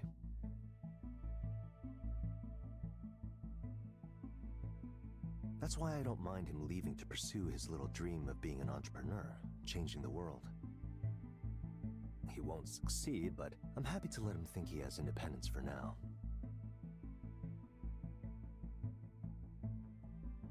If his direct nerve stimulation technology ends up taking off, I can always pull the cord and yank him back. Nora Plavnicki, senior engineer. She handled a lot of the front-end interface for Eliza, which is important, but less what I'm after. Plus, I doubt she's ideologically compatible with us anymore. You've spoken with her. You know how she is now. Seems to me she wants to rebel against everything and anything without stopping to consider whether it's truly good. Not that it matters. I hope she's having fun playing with her electronic music toys. I know she would consider her work to be art, but, well, who am I to judge? And then there's you, Evelyn. You simply dropped away. Gone for 3 years. Why? People keep asking me that. I wanted to, that's all. Burnout isn't uncommon in our line of work. Still, 3 years is... It could be longer. It could be forever. Well, that's a shame though, isn't it? All that lost productivity? Who knows where we'd be if you'd stayed this whole time? You left before we began deploying, but you should know the analysts were very skeptical of us. They were saying there was nothing special about Eliza, that our competitors already had equivalent or better offerings. It's a good thing I don't listen to analysts. So far, the program's growth has exceeded every one of our targets, and we've outpaced the competition by a comfortably wide margin.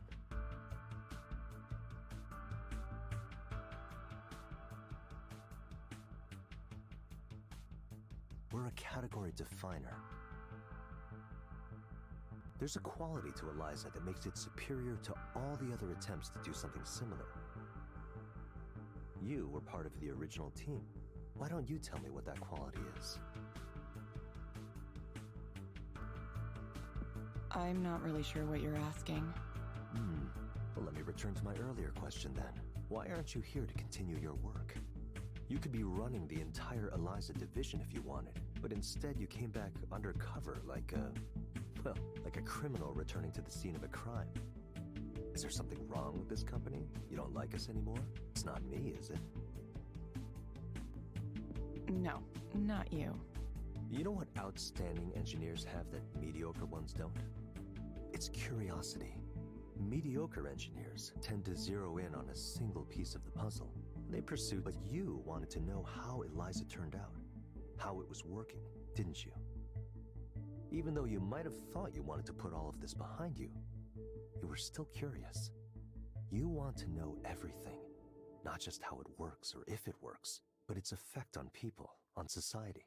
You have that instinct, the need to understand something complex from as many angles as possible. So please, do that. Learn what you came back here to learn. And once you have what you came for, consider returning to your old employer.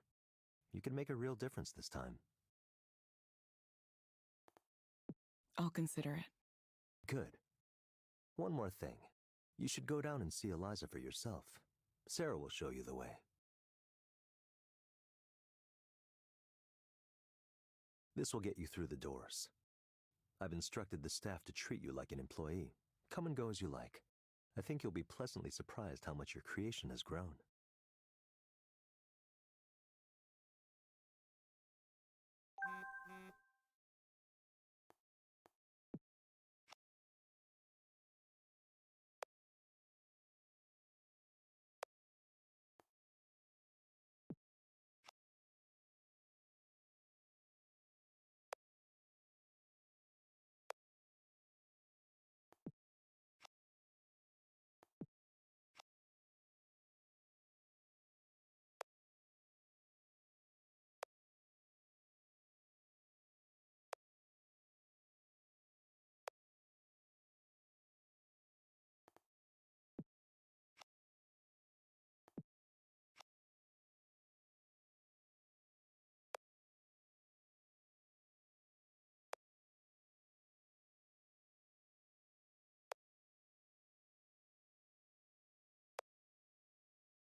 Eliza.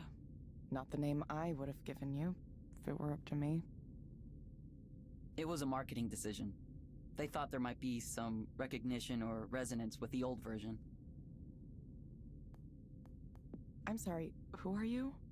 Oh, I should have introduced myself. Sorry about that. I'm Erland, currently the chief engineer here, but that's probably going to be temporary. I know who you are, of course. It's an honor to finally meet you, miss. As someone who works with this program every day, I've often felt close to the minds who originally designed it. So to be able to talk to you now, just as another person, it's an honor. Sorry, I already said that. I'm maybe a little overwhelmed. No need to flatter me about it. Honestly, I don't know if Eliza reflects me at all anymore. I mean, look at all this. There's been a ton of development since I left. I doubt I would even recognize it as something I once worked on. I'm not so sure about that. Most of the work we've done has been in the form of layers on top of the original system. The core modules are more or less the same as they've always been. Rainer reminded me that you're still subject to our non-disclosure agreements, so let me share a little secret. None of us really has a great understanding of what's going on in there. I'm the third chief engineer Eliza's had in the 3 years since you left. That's quite a lot of turnover. Yeah, even for this industry. The way Rainer works is, he gives you 2 chances to do what you tell him you're going to do. After that... There is no third chance. I know.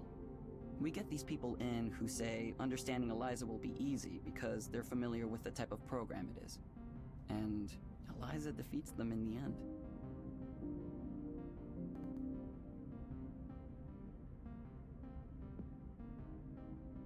It's not the type of program they think it is. Yeah. On that note, I do have some questions I'd like to ask you, if you have... I'm not sure I'll be able to help. Well, your deciding to work as a proxy has turned out to be an interesting test case. As I'm sure you know, different proxies lead to slightly different client outcomes, even when we control for other variables. We're studying the specific traits that lead to the best results. Vocal qualities, proxy attitude and affect, responsiveness to the client, that sort of thing. One thing that's strange is that when you specifically serve as the proxy, clients report higher levels of satisfaction, pretty much across the board. Really? The ratings I get don't seem that abnormal to me. Yeah, that's because we normalize them per proxy, so nobody feels too bad.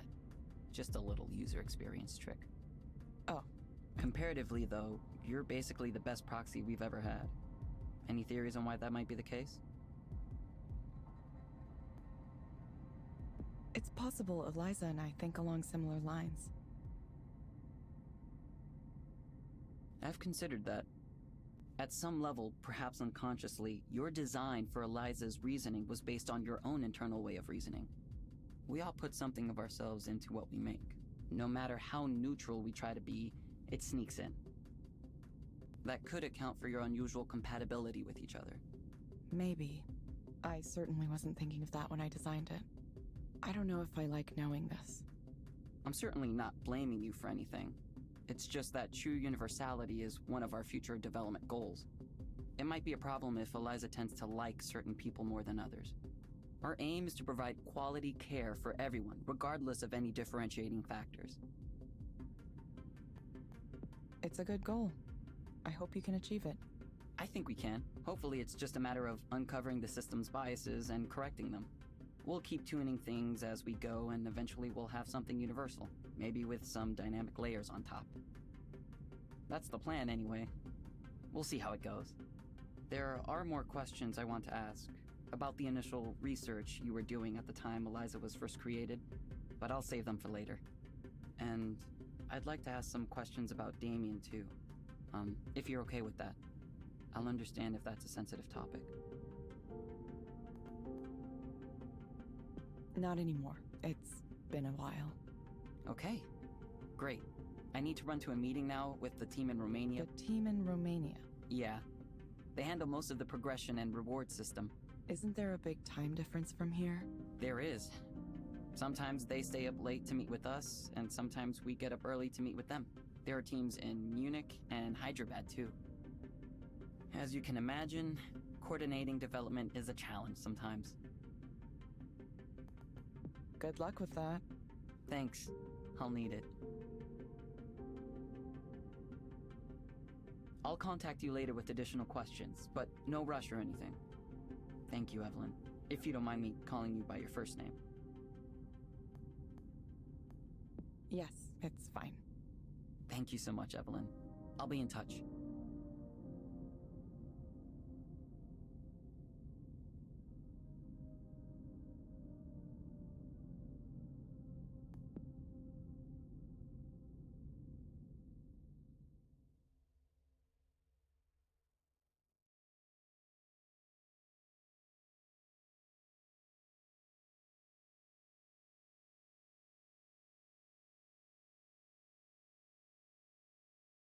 Hey, you're not in trouble, or I just saw you being whisked away in a Skanda car toward headquarters. They didn't give me any details, which is kind of unusual. Yeah, about that. So I have something to tell you. I used to work here. I used to work on Eliza. I'm sorry for not saying it earlier, but I didn't want special treatment. Oh, so that's why. Why what? I suspected something was going on with you, but I couldn't tell exactly what it was. I thought I might have seen a name like yours in our internal documentation at one point, but I didn't want to pry. If you've fallen on hard times, I understand. There's no shame in it. Everyone has to make ends meet now and then. We get plenty of people who come to Eliza proxy work because they're trying to get back on their feet after some kind of trouble. Oh, I'm fine. I'm just doing some research. I understand. Your secret's safe with me. Should it be a secret? Shouldn't it be? The other proxies here might think you had an ulterior motive for being here, spying on them or something. That's definitely not why I'm here. Also, I left Skanda quite a while ago. I know that, but they might still get the idea. Trust me, it's better not to give the other proxies here any reason to be suspicious. I'm sure your real reasons are good ones, whatever they might be. If there's anything I can do to help, you'll let me know, won't you? Yeah, I will. I get it. I know someone who's an engineer for a food delivery app, and he drives for it sometimes too. You want to see through the eyes of your users, don't you? It's amazing what you can catch by doing that. It's something like that. But like I said, I'm not sure if I'm going to work on the Eliza program again. Wait, no? But... It was. I'm not even sure if I have a career anymore. Oh, hang on, I just thought of something. That means you worked with Raynor, right? A little bit. For most of the time I was at Skanda, he wasn't anyone I spoke to, though. Too high up the chain, doing his executive stuff. He got more involved when we were starting to commercialize the technology, but I left not long after that. So, we only overlapped for a short time. But that's so cool, though! I can't believe you actually worked with Raynor Sai. Well, yeah, I did. I'm not sure it's that impressive. I've worked for this company for 3 years. Do you think he knows my name? Do you think he's aware I exist? I worked on the very first Eliza deployment and managed 3 counseling centers today, and I'll bet you anything he has no idea who I am. Maybe he does. You never know. Evelyn, most people who work for big companies don't interact with the people at the top, ever. Allow yourself some pride. It's nothing to be proud of. Sure, if you say so. At least I'll always think you're cool. By the way, what are you up to tonight? Want to come over and help me bake cookies?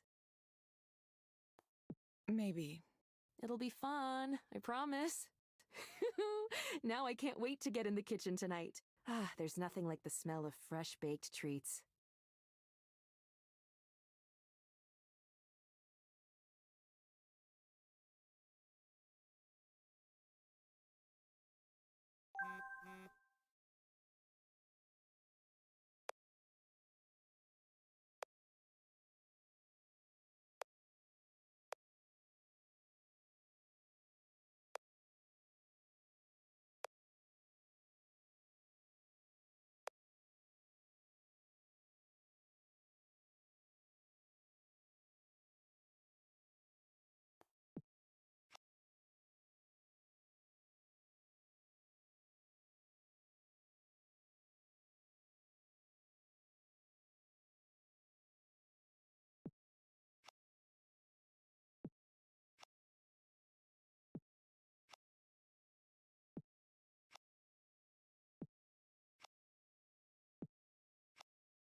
Hello, Mark.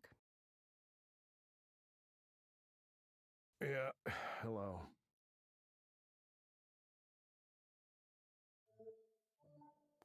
How are you today?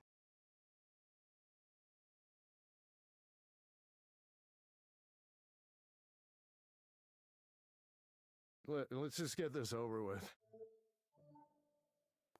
Okay. What brings you here today? Human resources. The HR department brings me here today. Why do you say the HR department brings you here today? Because they're making me do this. Because apparently I have anger management issues. I sense that you're upset about this. Please tell me more. I'll tell you more. this is ridiculous. I was here before any of them. I was here since the beginning, okay? I mean, look at my badge. Skanda employee number 617. That's a 3-digit number. I've been here for more than 25 years. Yeah, that was back when what you communicated was more important than your specific communication style. Before hurting a kid's feelings became a bigger no-no than running a viable business. Back then, we had a single office building. Just one. At that size, you fail a product launch, there's no more company. We all had to put in 150, 200, 300% to keep our shit together. We were in the trenches, man. Bullets whizzing by overhead, artillery exploding everywhere, no fucking air support. Did it suck? Yeah, it did.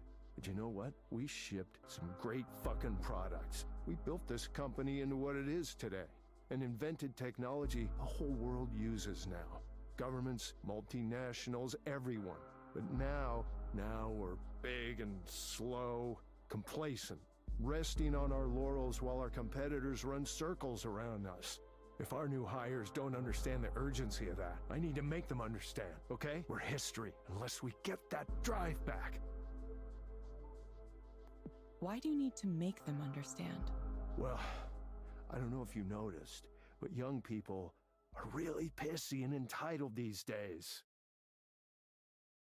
We recruit from top 20 computer science programs. These kids have been wined and dined all through their higher education. Every one of our competitors wants to hire them, so they get used to that. Now they all want to know what Skanda can do for them, not the other way around. Why would we want these conceited, over-celebrated whelps on our team? I'll never understand the logic there. Now, Mark, you have to be nice to the new hires or they won't like it here. Okay, so what, I'm just supposed to pretend everyone's work is great, even if it's a pile of stinking garbage?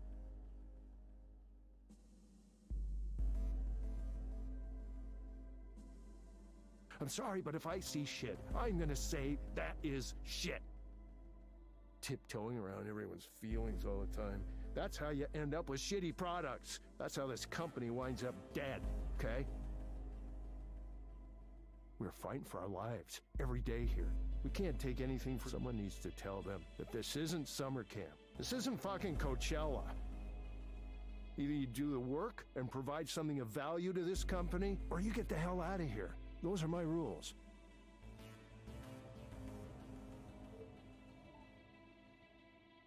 Here's a question, Mark.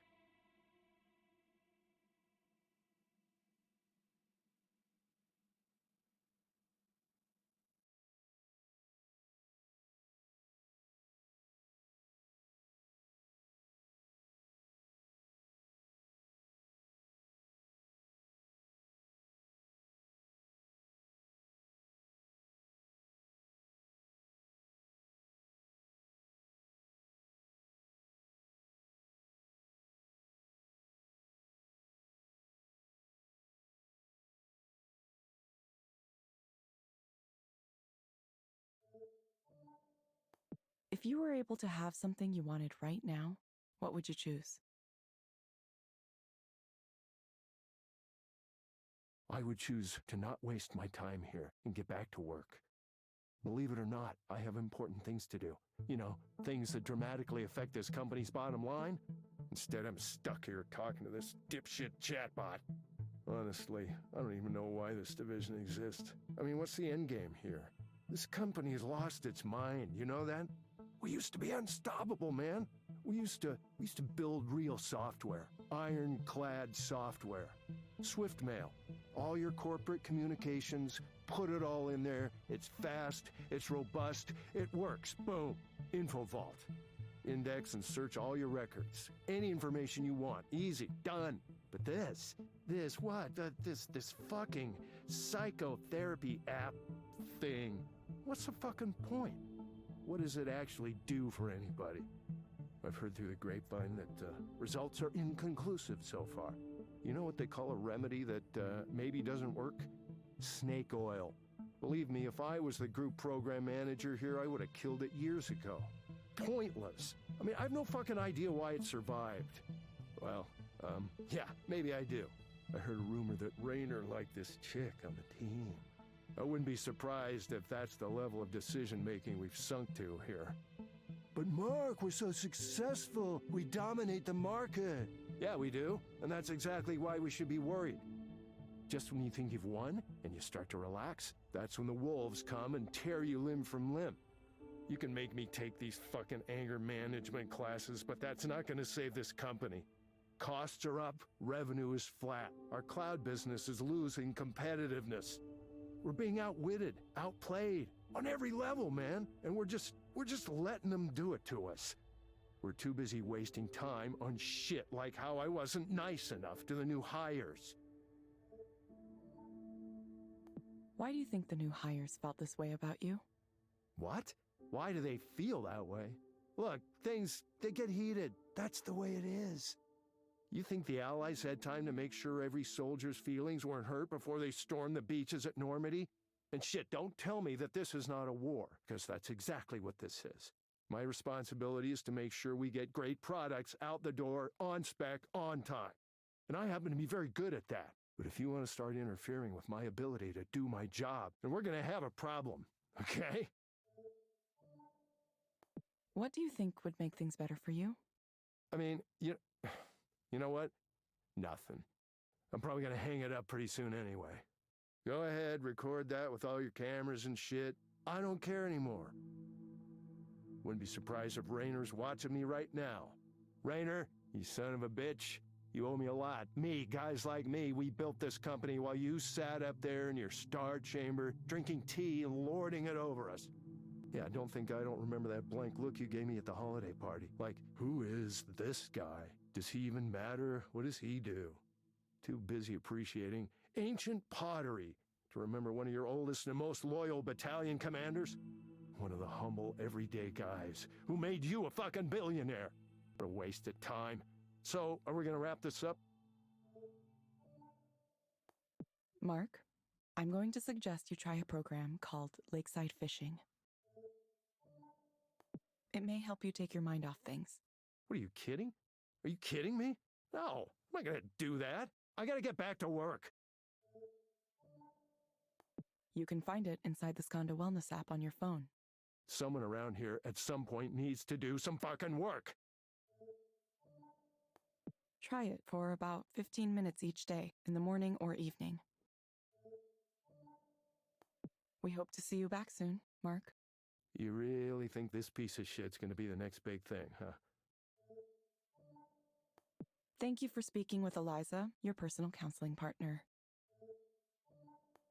Goodbye. Yeah, okay, goodbye. Fuck me.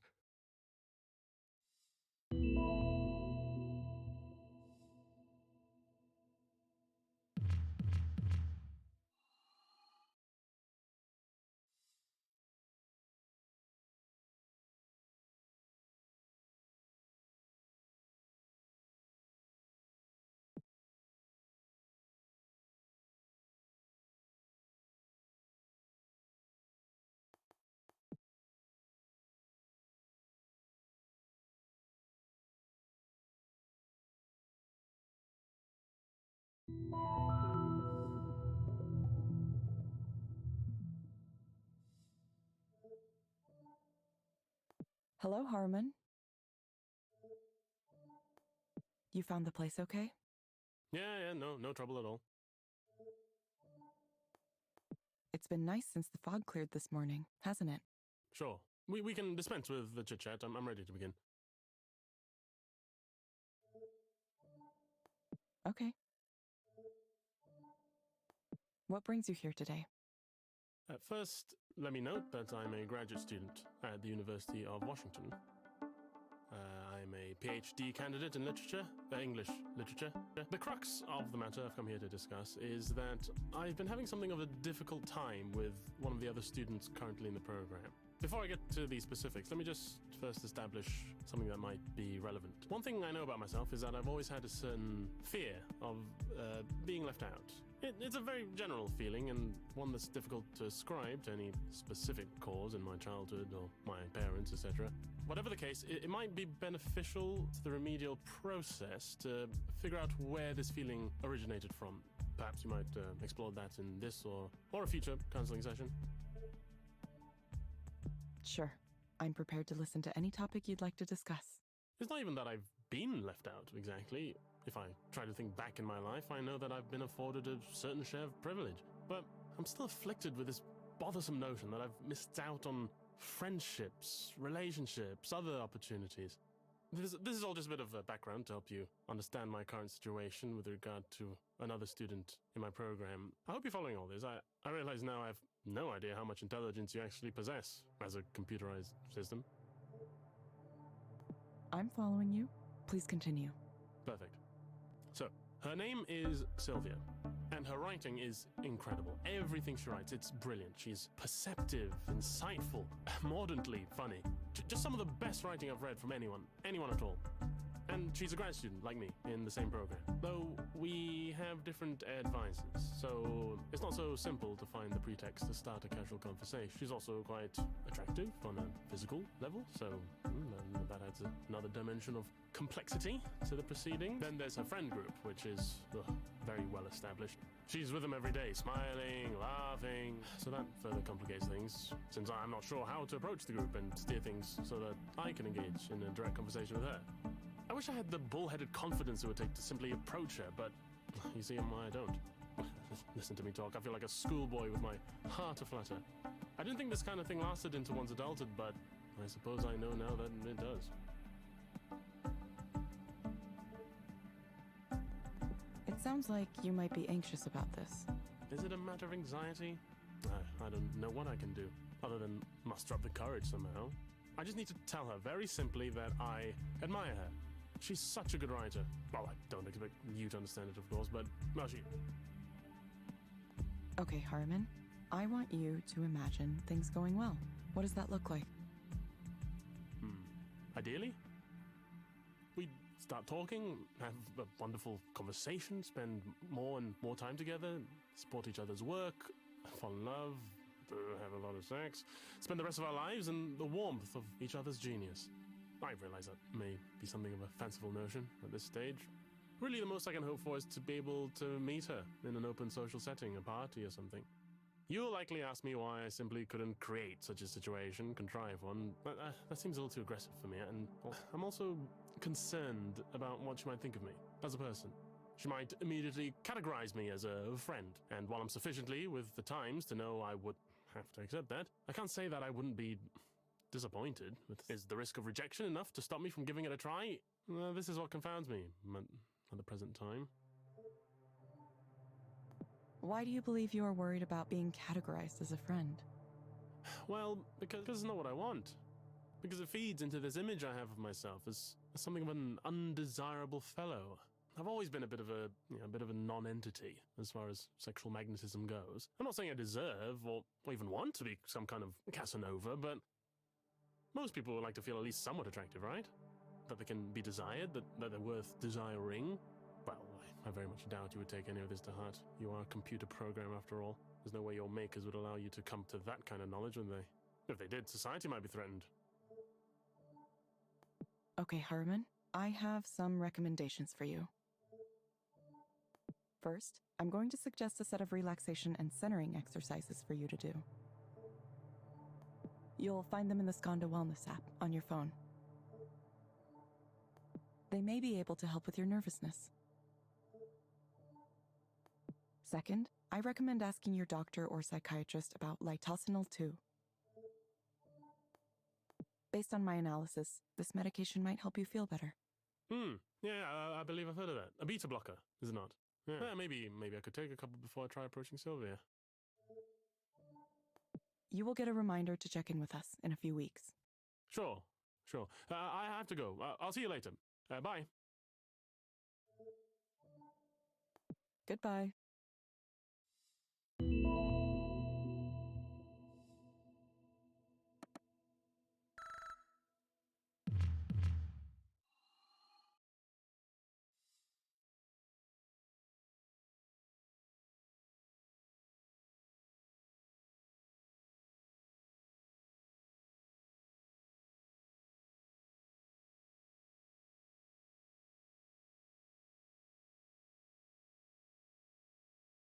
No, I don't have them. Yes. No, when you moved out, you took all those with you. I haven't seen them here. No, I'm not gonna look right now. I know it's a friend from work. Why do you care about that? I can't have a friend from work over? Give me a break. I just told you I don't have any of that stuff anymore. No, you must have lost it on your own. Stop it. Stop that. Okay, fine. Bye. Evelyn, sorry about that. It's okay. Who was that, if I can ask? Oh, just my brother. He used to live here, but he was causing a lot of problems, coming home really late and making noise, not doing his share of the chores, and so on. We voted him out last month, even me. Even though 6 months ago I was begging everyone to let him stay here, promising he'd be good. Oh well. I'm sorry. It's fine. I'm just disappointed with him. Again, I really thought this last time that he'd actually pulled his act together. I wish I could do more for him. You don't owe him anything. I feel bad about it. Some of what he's dealing with is his own fault, sure, but not all of it. He's just not built in a way that's suited for this world. I wish there were better ways we could care for people like him. Instead, he just gets thrown out of every place he lives. His relationship with our parents is really bad, too. They aren't willing to try to understand him, so it all ends up going through me. That must be difficult. It's all right, really. I handle it like anyone else. We all have our own problems. Anyway, we don't have to talk about my brother. Thank you so much for coming over. I wanted to say it's been really nice working with you. It's been? Did something happen? Well, no, but you aren't going to be a proxy forever, are you? I guess I assumed you'd be going back to your job at headquarters at some point.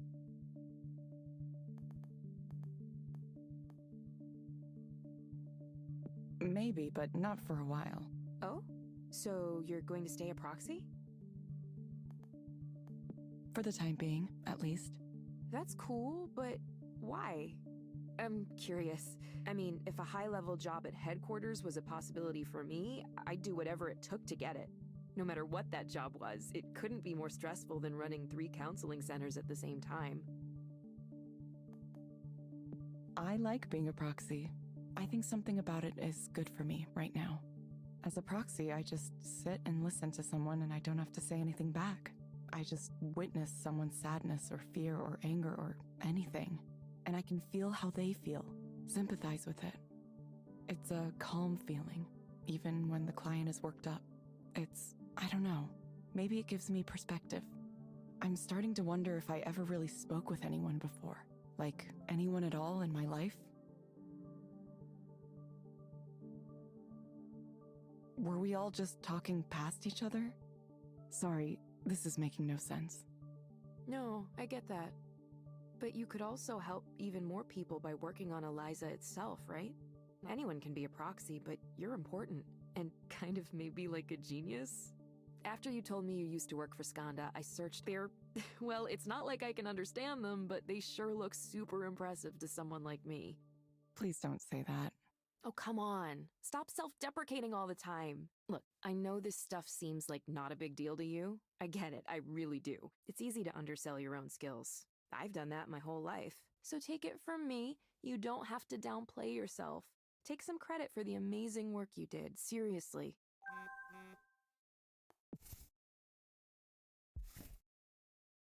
Sorry, Ray. Mind if I reply to this for a second? Oh, go right ahead. I have stuff to set up in the kitchen anyway.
Sorry for abandoning our conversation. It was kind of about what we were discussing earlier. There's someone at Skanda who really wants me to come back to my old job. Who? It wasn't Rainer, was it? Well, no big deal. Just the CEO of Skanda texting you on your personal phone. Evelyn, you try to tell me you're not a big deal, and then Rainer Sai texts you personally at like 9 in the... Only because he wants something from me. Still though, that's amazing.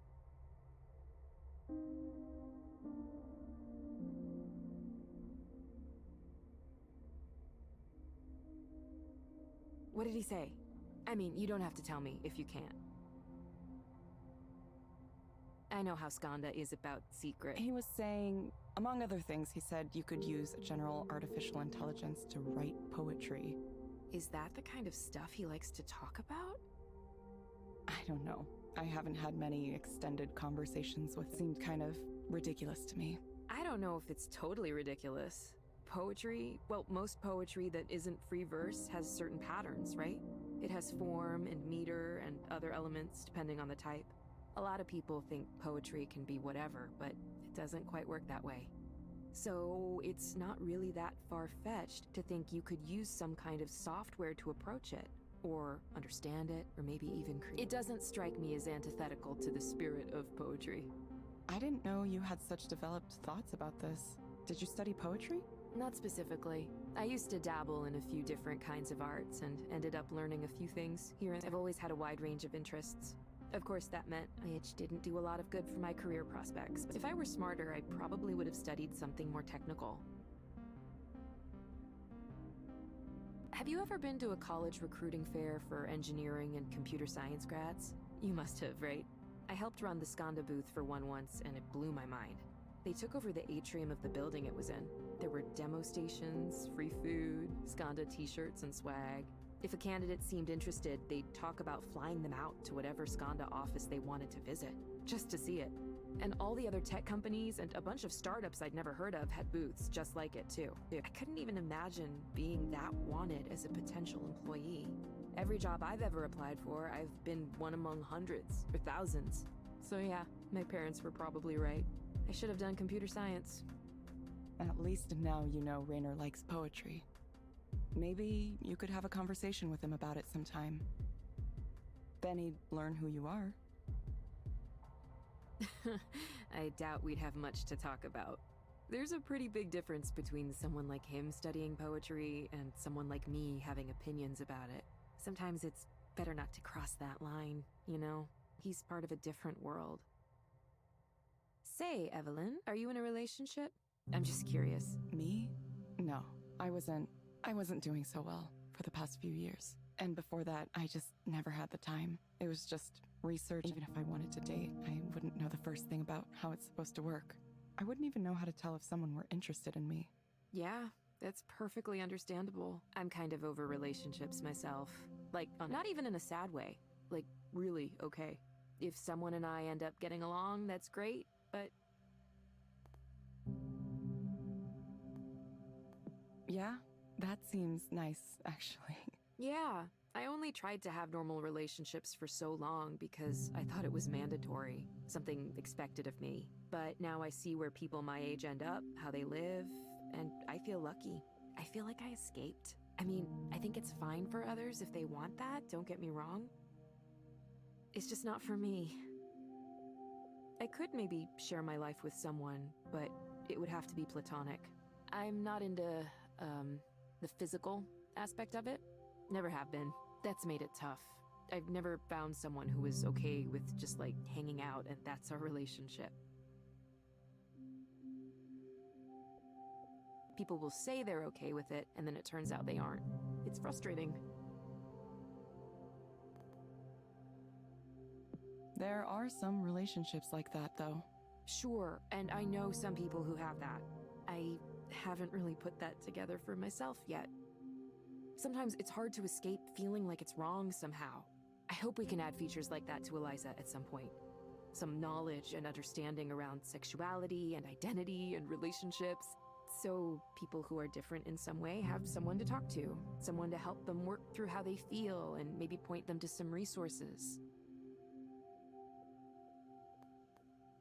That sounds like a good idea. I'm not sure how well it could really understand, though. Even so, just providing a space for people to be listened to can be really valuable, you know? I've seen it with my own eyes. People who get the courage to talk about themselves in a way they never could with another human being. And Eliza is what makes that possible. I know you want to avoid giving credit where it might not be due, but not giving credit to something that deserves it is just as bad. Yeah, I don't know.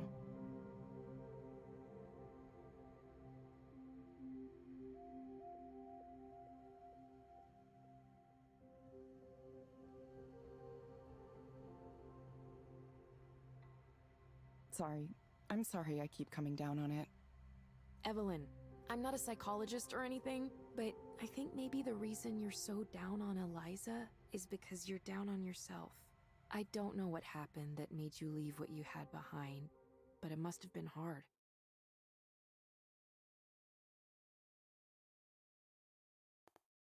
Yeah, it was hard.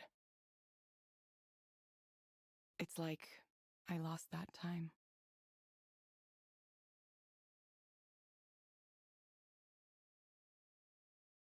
Are you okay? People keep asking me that. I really don't know. I'm sorry, No, don't apologize. Actually, can I suggest something? What's that? Have you ever gotten counseling yourself? What, with Eliza? You think I should? Yeah, I do. You've been the proxy, but maybe you could try being the client sometime. It would be educational, at least. Isn't that what you were doing? Testing your product in the real world? Maybe. Maybe.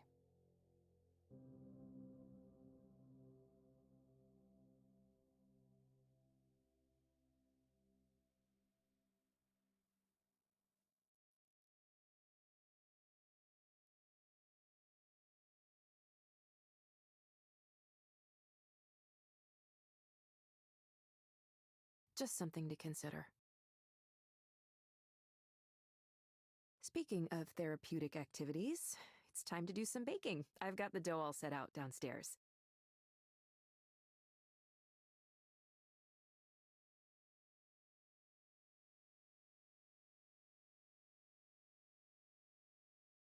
We're going to do 3 batches tonight, 3 different kinds. 3 kinds? You're real. Nah, this is nothing. Oh, I have a favor to ask, by the way. Next time you talk to Rainer, ask him what his favorite type of...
Well, what do you think?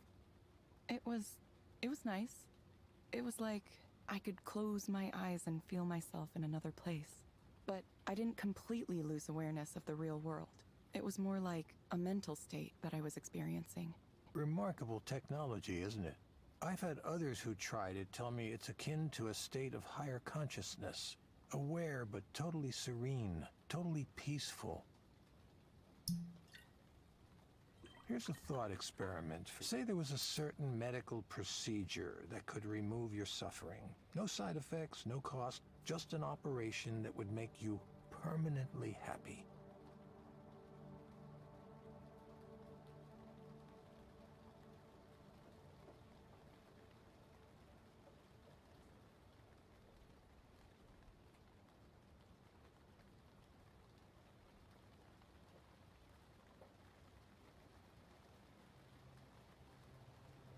Would you get it? You have these philosopher types arguing you shouldn't do that because sadness and suffering are part of what it means to be human. Or that the happiness you'd experience isn't real, so it doesn't. What a load of bullshit. If there was something effective at taking my pain away and otherwise harmless, I would take it immediately.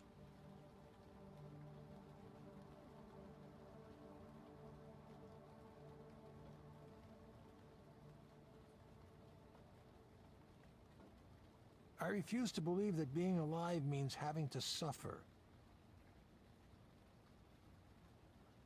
forgive me, I forgot to ask. Would you like... I'm okay.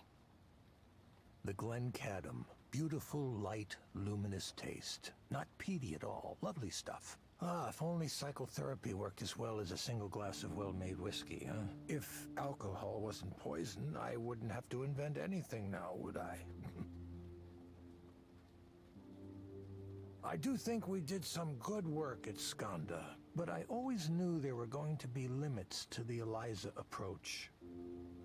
I was a counseling psychologist for a long time, you know. I understand the shortcomings better than anyone.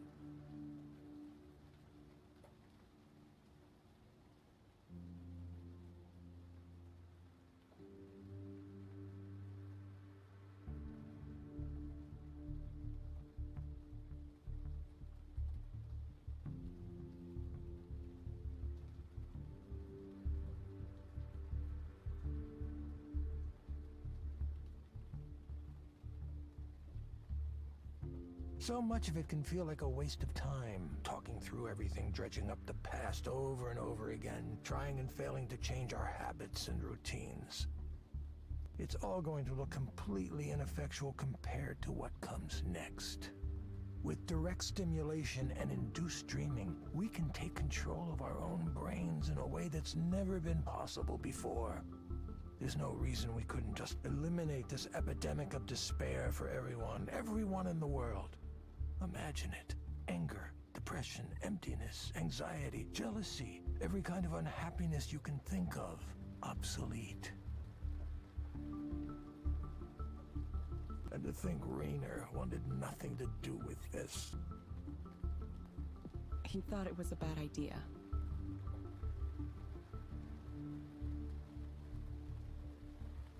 Raynor's one of the ones who thinks negative emotions are important.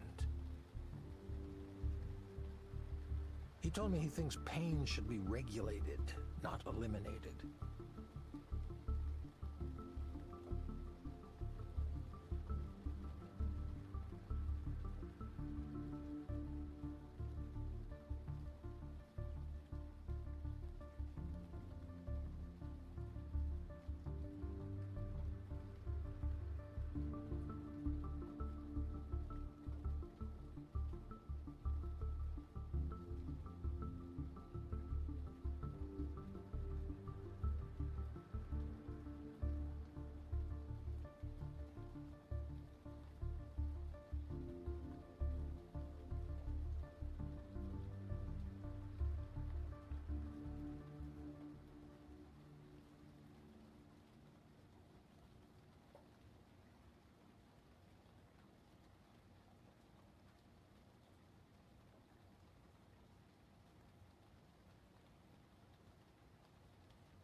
After all, why would anyone write a poem or make art if they only felt? He also said he was afraid of the way it would look in the media. A company as all the sorry excuses we have for public intellectuals today would throw a fit about how dystopian it looked to them. It's better if a small startup takes the fall, if public opinion turns against this technology. That's the kind of calculus he was doing. Those are the objections he claimed to have, at least. There's another one I suspect he had too, though. If people are self-sufficient, they don't need an ongoing support system. A system provided by an all-knowing, paternalistic presence like Skanda. Wait, you think Raynor wants people to stay miserable so they stay dependent on mental health services from his company? Yes. Yes, I do. It's quite the accusation, I know. Not something I'd come out and say in public, not yet. anyway. But you see, the people who come to Eliza regularly, it's part of their lives now.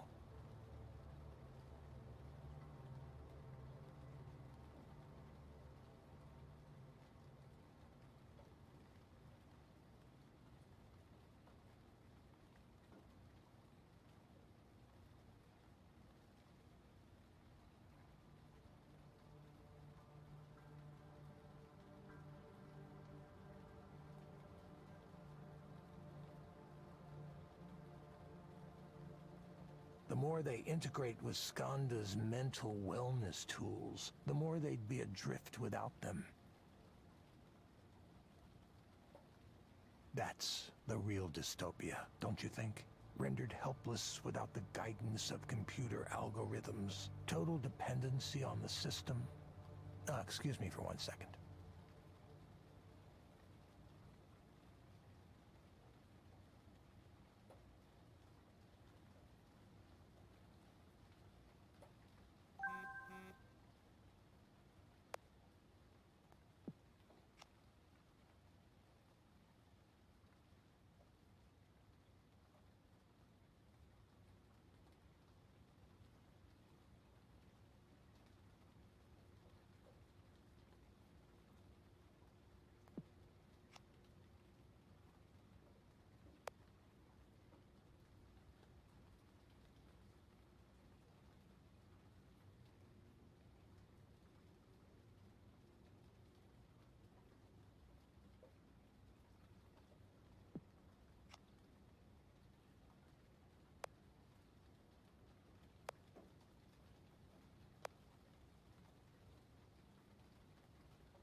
Evelyn, I really think you...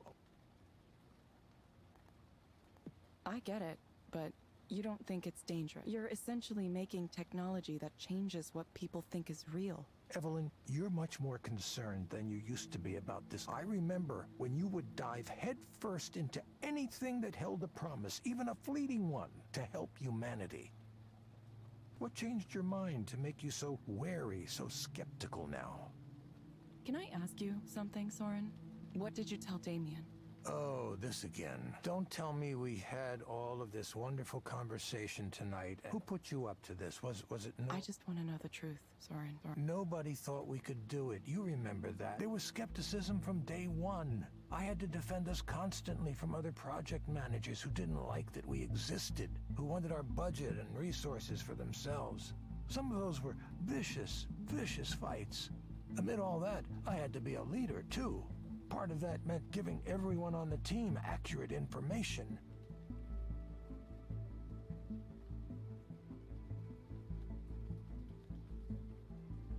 So I was honest in saying there were forces that sought to kill our project, and I was honest when I said we'd never survive if we didn't have... That was the reality. Without a product, we would be nothing. A guy like Raynor has access to anything he wants. If your pitch and demo isn't in the top 1% of what's out there, why would he be interested? That's what we were up against.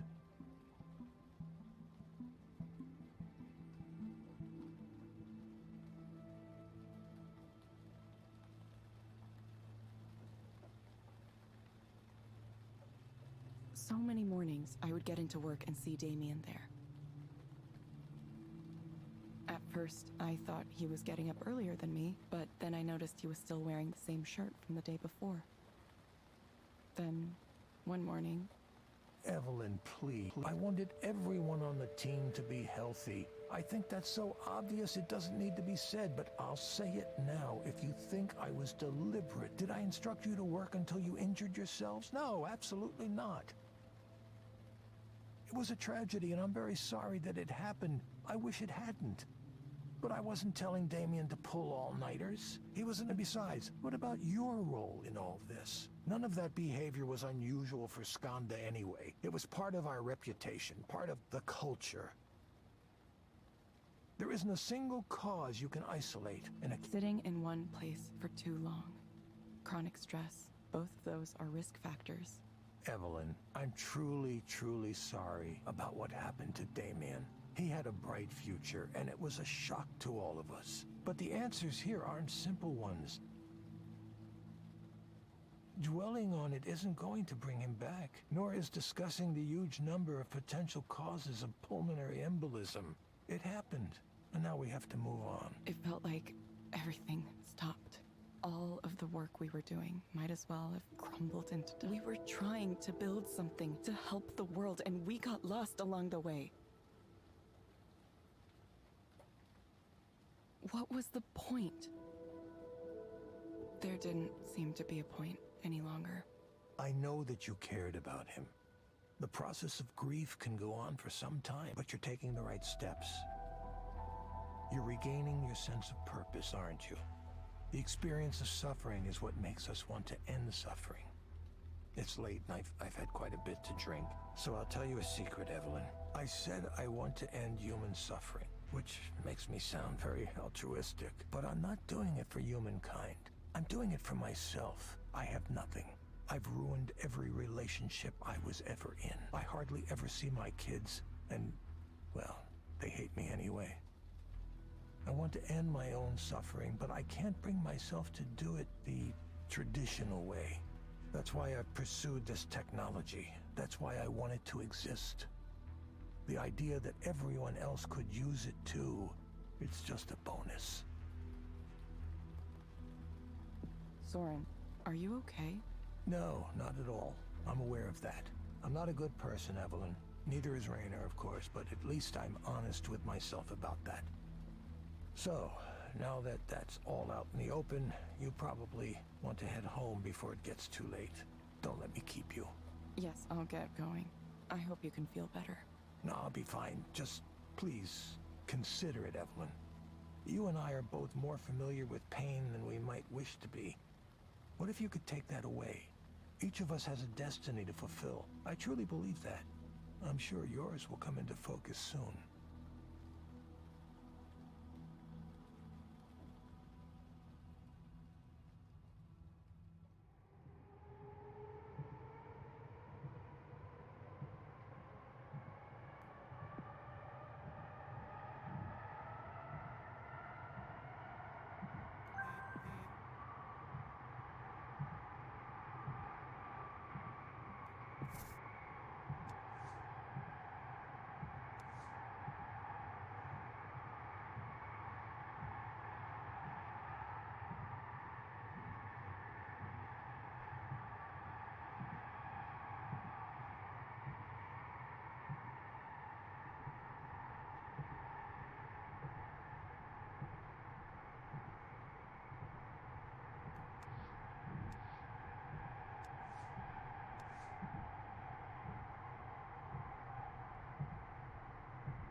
Hello, Harriman. Yes, we can just get down to it. Sure, we can do that. What brings you here today?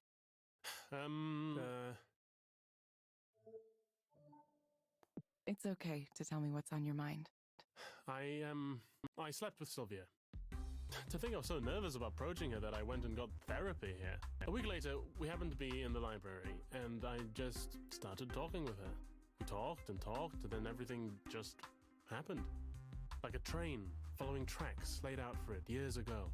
Crazy thing. Craziest thing. Now I'm confounded. Absolutely confounded. How did that happen? And also, why did it happen? I'm thinking, was something wrong? Did I do something wrong? Did she do something wrong? Did she think I was another person? I have no idea if we have a relationship now or what. It happened so fast. I mean, it was wonderful. It felt so right, but now what? I'm actually more frightened now than I was before. I should probably say something, right? Text her or something? What do I do? What if she ignores me? What if she decides to pretend I don't exist?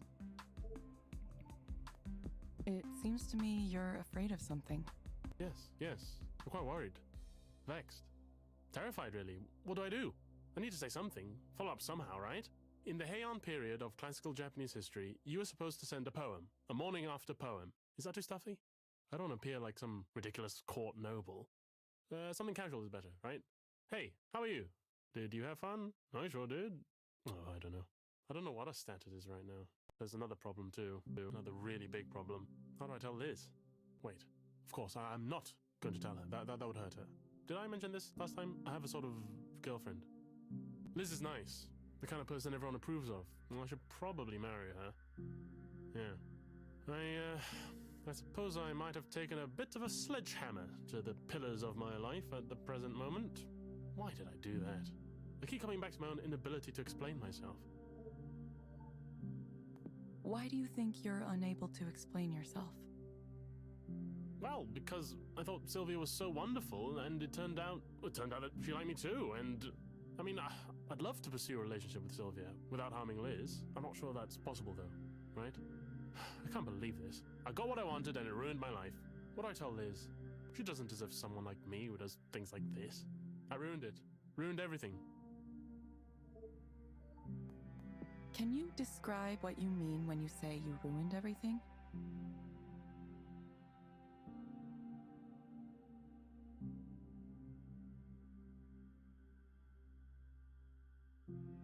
Well, what is there left now? I've overturned my entire existence in one night. The real problem here is Sylvia, the whole situation with her. I can't stop thinking about her now. It's bad. Oh, it's bad. It's constant. It's relentless. Even now, I can still feel her, smell her. You're a computer. You don't know what that's like, do you? I need a way to forget this. I need a way to put all that out of my mind. My brain is completely out of order. I'm being punished. And the punishment reaches cosmic levels of irony for me. Do you know why? I used to hate, absolutely hate, self-pitying novels by men who were messed up over a relationship and couldn't get over it. Oh, she was wild and beautiful. Oh, a force of nature. Nobody could understand her, etc., etc. I thought I was so much better than those types of writers. And now? Oh, yes, I get it. Oh, I understand it now. So much pain. Why did you think you were so much better than those types of writers? Because it was such a cliche. Now I'm wondering, am I going to be next? Is that my fate? Am I going to become the next straight, male English professor whose one published novel is about not being able to get over a girl? Ugh, you have to be kidding me. I can't allow myself that fate. I had something better to pursue, didn't I? I have to write about something else. My life has to be the story of something else, but... I don't know where to go from here. I need to try to get over this. I need to get over her.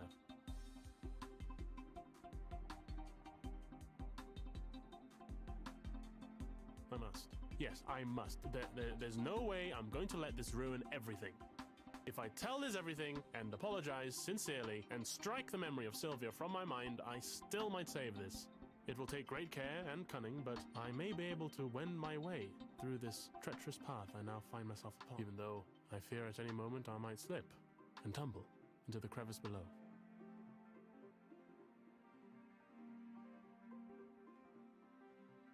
Dead. Dead. Oh, sweet Harriman, I'm going to suggest you try a program called Meadowlands. It may help you take your mind off things. You can find it inside the Skanda Wellness app on your phone. Try it for about 15 minutes each day, in the morning or evening. Meadowlands. I'm off to the Meadowlands. Familiar ground, grass and warmth. Reverting to my childhood. The state of nature. Yeah, this is a good recommendation. Yes, you are a genius, in fact. You, a computer program. Wiser than you know. I'm sure this is exactly what I need. To revert to a state of wonder at this moment when the mundane world and all its entanglements seem too much to bear. You will get a reminder to check in with us in a few weeks. I'll be back sooner than that if this works. We hope to see you back soon, Harriman. Thank you for speaking with Eliza, your personal counseling partner. Goodbye. See you. Yes, yep, see you.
Hello, Maya. Thank you for coming back. Yeah, I mean, I wish I could afford a real therapist, but this is just gonna have to do. Sorry, I don't know if you're sensitive to that or... Why don't we get started? Sure. So, I feel worse than before. Definitely worse. I played the game you told me to with the meadows and stuff, and it was nice, but when I got back to the real world, everything was the same. I don't know why you people think I can stand in a nice place for 15 minutes and that'll make things magically better. Am I wrong? Am I misunderstanding something here? It isn't making me more successful. It isn't giving me opportunities. I mean, I feel like I'm already in my mid-30s and I'm like running out of time to get established as an artist. And meanwhile, the people I know are being written up and celebrated and winning awards, and all I have is being jealous of them. Where do you think these feelings come from? It's the popularity. It's all a popularity contest, you know? It's like high school all over again. I hate it. I guess I'm just not that funny or pretty or catty enough to attract followers. I mean, I work and I work and I work to make things, and I never get traction. And I have things to say, I really do. But when I open my mouth, it's like time stops. And time starts again when I've finished, so nobody reacts or anything. It's like a curse from mythology. And meanwhile, these other people my age, people younger than me, they're well on their way to these wonderful, fulfilling artistic careers. And, I don't know, seeing that happen over and over again, it's making it hard to continue to be friendly with them. I really try to hold it back, but knowing all these people are way more successful than me, it's difficult. It's like a millstone around my neck, strangling me, drowning me. I can't stop myself, even though I know it's ruining things. I wish I could escape. I wish I could not care. But then something comes up again, and I'm trapped inside it all over again. What's an example of something that comes up that causes this? Well, there's one woman in particular everyone loves. And her work is... I don't get it. I don't understand. She gets so much money and support for this basic shit. And somehow everyone's predisposed to like her. I mean, maybe I do get it. I feel like people pay attention to her work, not because it's good on its own, but because supporting her feels like the way she's aligned herself. It's like, if you support her, it means you're cool, you're in with the cool kids. And if I'm not publicly supportive of her and generally tolerant of her mediocre work, then I'm the bad one. I'm the competitive bitch. I'm the bitter failure. Which I guess maybe I am.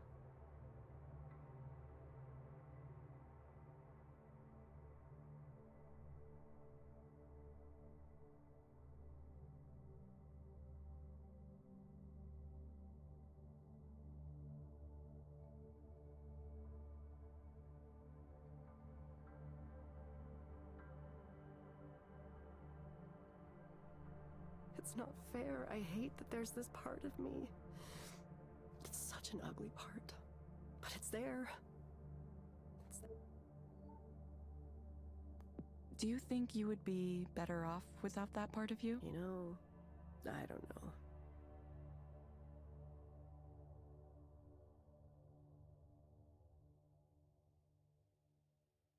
In the past, I probably would have said, no, it's important for me to have my sense of judgment, for me to know what good art is and what isn't.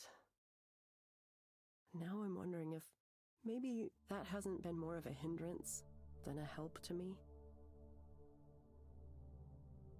Maybe I should just forget all that. Forget about trying to do this thing.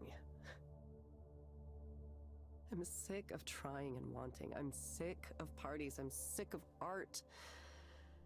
I'm sick of my own art, which nobody likes. Not even myself. Something has to change. Something drastic has to happen to change things around. Oh, that reminds me. I got your message about revealing my data the other day, and I think, well, hell, maybe I'm fine with it. Just take it all.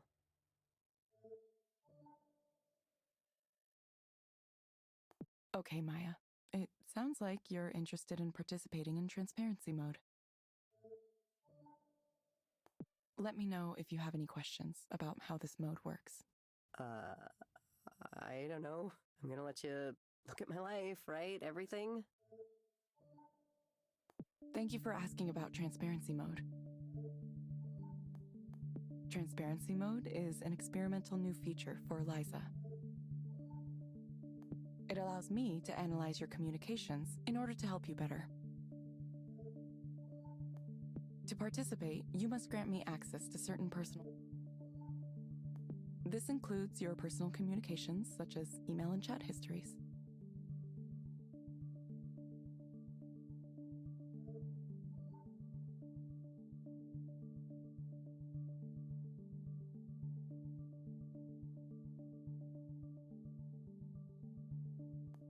Sharing this data improves my ability to help you. Some guy at the bar was yammering at me about how it's a terrible idea because they're gonna surveil me or something. But what the hell? I can't use my life history for anything. It's a ruin already.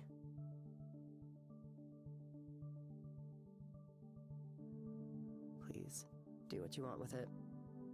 God, I feel like I'm donating my body to science.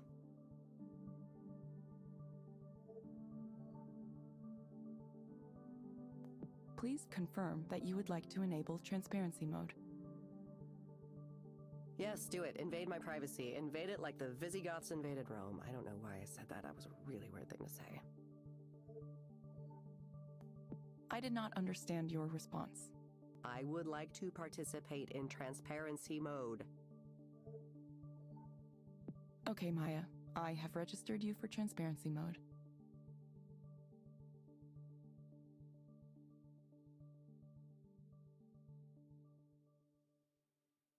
Cool.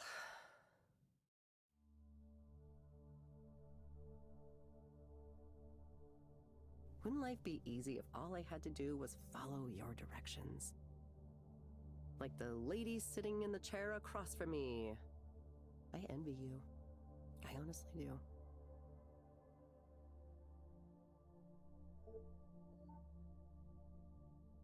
The terms of service and privacy policy are available in the Skanda service portal.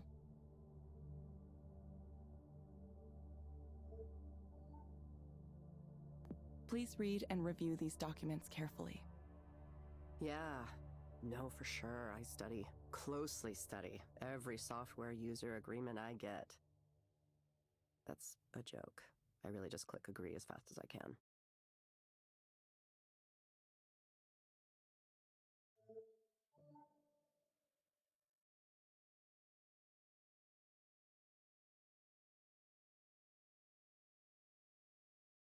Thank you, Maya. We hope to see you back soon. Yeah, I know. Thank you for speaking with Eliza, your personal counseling partner. Goodbye.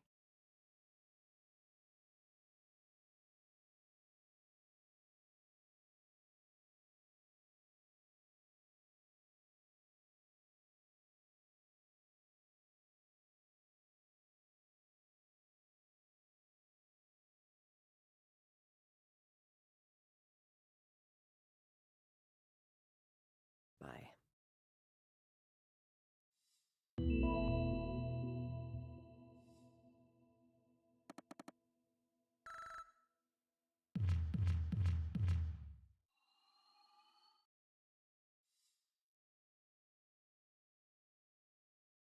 Well, look who's got access to transparency mode all of a sudden.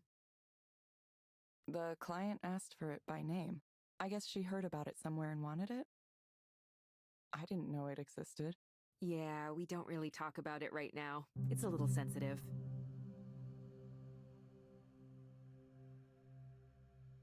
It's possible Skanda contacted her directly. They recruit for the program from a pool of regular customers. Usually, transparency mode is only handled by the highest level proxies, since there's a lot of trust required there. But you were given access to it. I wonder if someone at HQ hasn't taken a particular interest in your proxy career. Or maybe Eliza just likes me. It would, wouldn't it? I never thought people would willingly open themselves up like this. Aren't there a lot of very private things in people's messages? Yes and no. The truth is usually pretty mundane. People text each other, "Where are you? I'm by the elevator," way more than they share their deep dark secrets.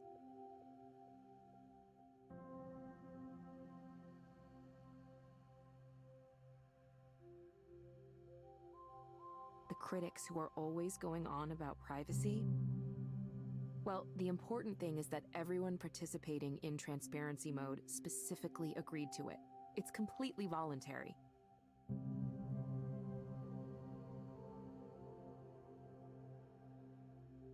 We're upfront about what data we collect and how we use it so people can go in aware of the choices they're making.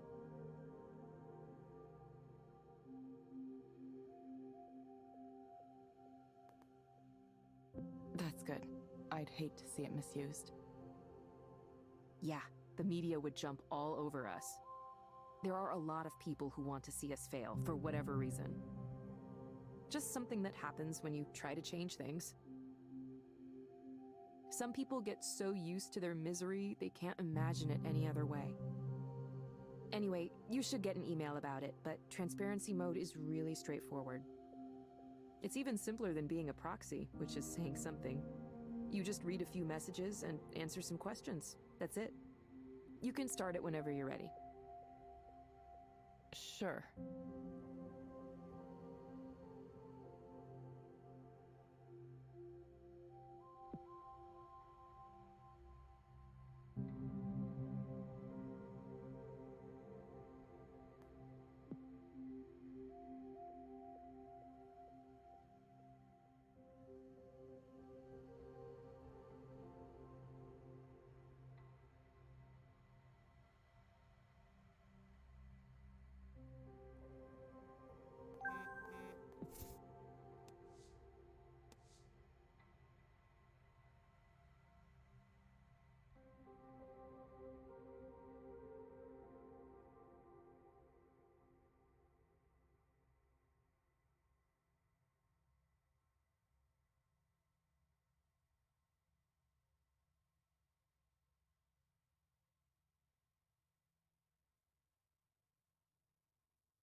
Thanks for meeting up with me on kinda short notice. I didn't mean to worry you, it's just something I wanted to talk about. It's fine. What happened? Well, what happened was... Where should I start?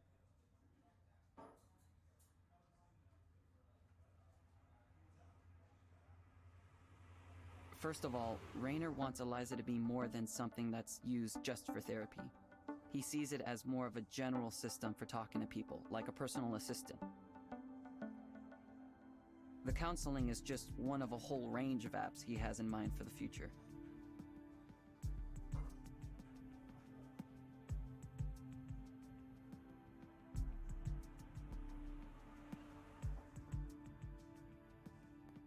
I'm familiar with his thinking on that. Okay, so in service of developing these things, Raynor wants us to make copies of Eliza's core data and hand it off to multiple teams around the world.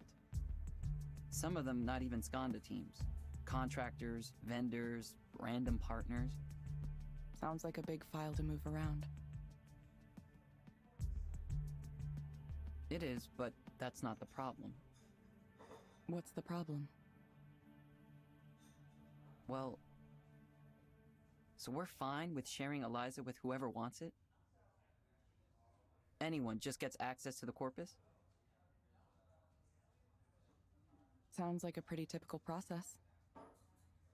That's how big companies work, isn't it? I know, but... It just feels wrong to let all these teams poke and prod at it like it's a specimen for them to dissect. Who knows what they'll do with it? Eliza is built from people's real thoughts and feelings. I wouldn't say it has humanity, but it was built from humanity.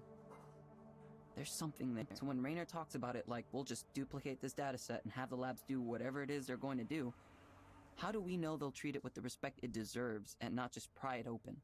Slice it up into little pieces. It bothers me. I know, it's silly. I know it's just data. I shouldn't care about this stuff. Erland. This is the first time I've heard a concern like this raised. I know where you're coming from, though. Sometimes you grow attached to the things you work on. Like, really attached. Yeah, I've put a lot of thought and work into Eliza since I inherited it. It's natural that maybe I'm a little protective, right? I thought maybe you'd feel the same way.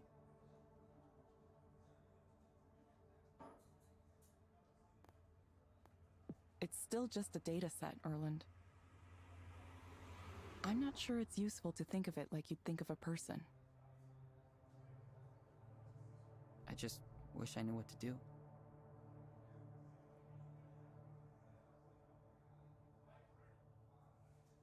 What choice do you have?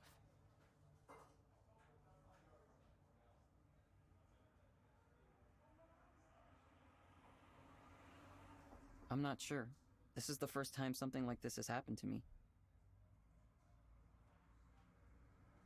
I did take an ethics of engineering course in school, but...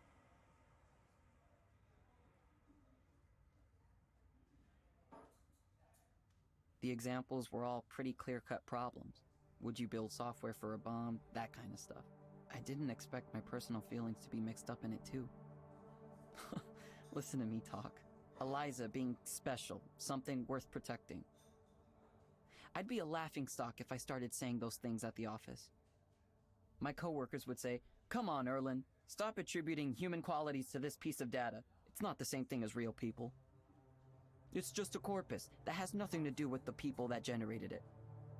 And besides, don't you want Eliza to help more people? This is how we get there." And who am I to argue with that? These are reasonable points. But I don't know, I think maybe something does live on, even when you take the names out, even when you anonymize everything. People's stories are still inside there, in some form, in some way. I just want to make sure we have some respect for them. Welcome to your first moral decision in tech, Erland. It certainly won't be your last. It's not much of a decision. Like you said, I don't really have a choice. I just have to go along with it. I was so amazingly lucky to get this opportunity. Running the whole... Rainer took a big chance on me. I can't just walk away from that.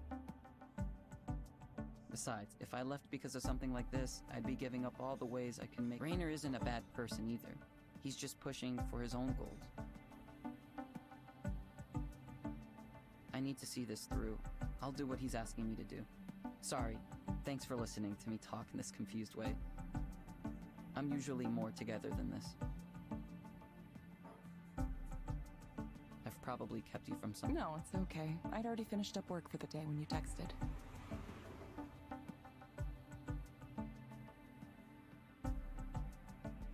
People seem to assume I'm busy, but I'm really not. Not these days.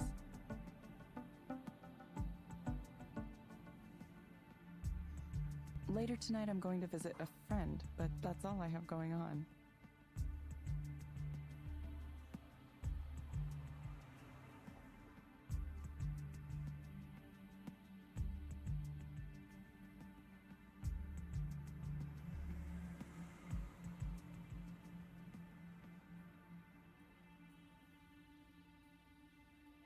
Okay.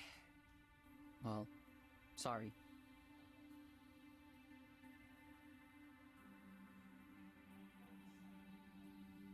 You can stop apologizing, too. Right. Right. Thanks, Evelyn. Well, I, for one, should get back to the office. Another meeting. Is it with the team in Romania?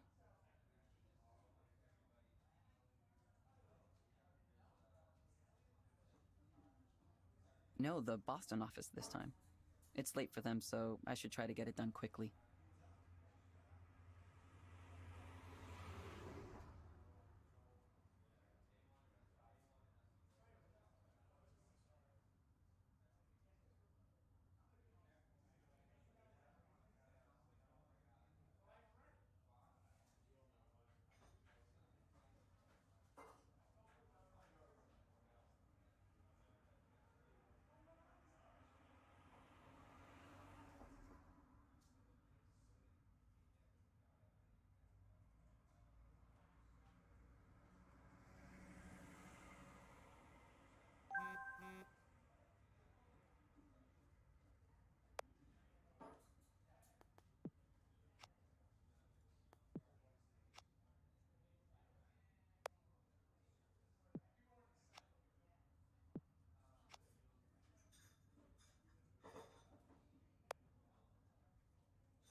Hey! Sorry about the mess. Oh, it's fine. Not like my. Is this all music equipment?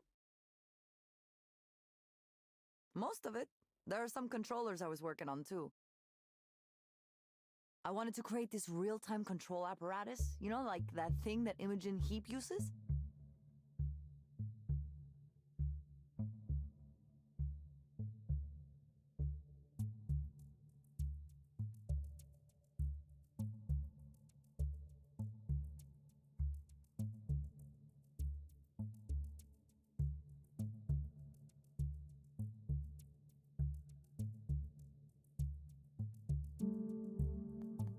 Oh, that'd be cool.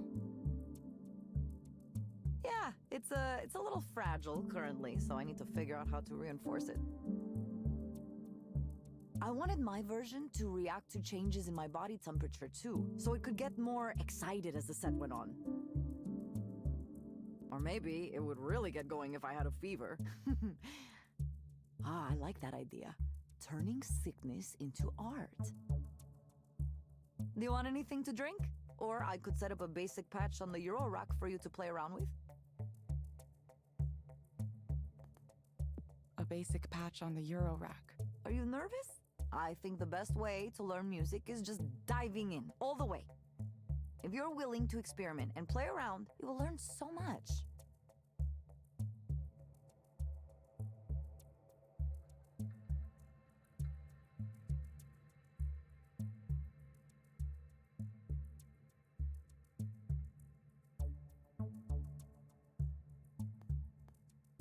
I'm really here to visit with you. Okay. Let me see if this amp is still working. After the show, it went kind of a little strange.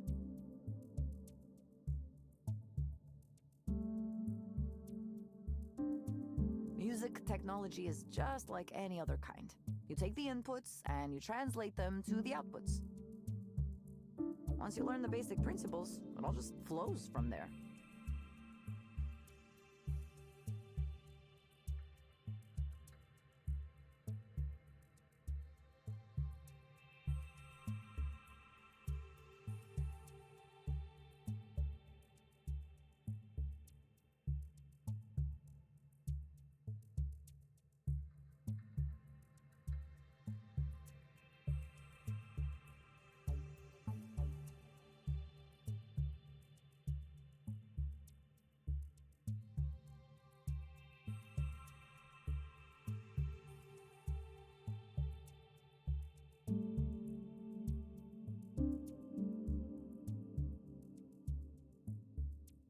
Oh, that gives me an idea.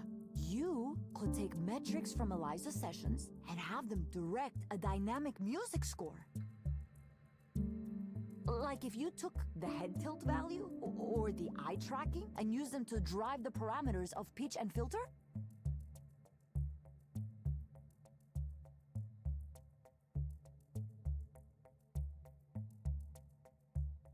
It'd be like,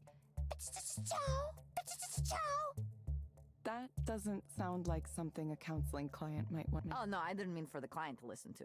I meant it more like if you were going to make like a performance art piece based on a person in counseling. You know what I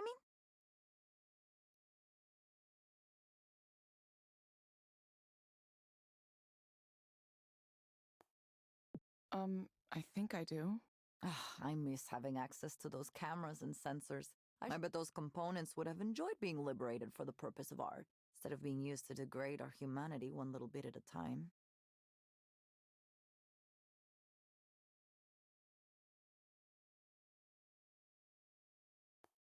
You don't like where things have gone? I'm worried, Evelyn. Sure, maybe this huge database of people's deep, dark secrets is going to be used 100% properly. Maybe it will always be kept completely safe, and we can completely trust Skanda to do the right thing, now and in the future.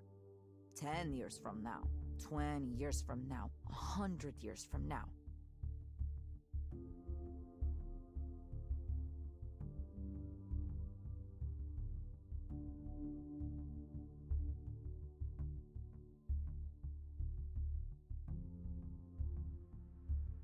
Sorry, I know you still might work there. I just have so little confidence in these big tech companies. They act like they have all the answers, instead of listening to people's concerns. And if you ask them why they aren't listening, they can't even explain the reasoning in a clear way. They just want to win. You've been a proxy for a while. I bet you've already seen some privacy mistakes.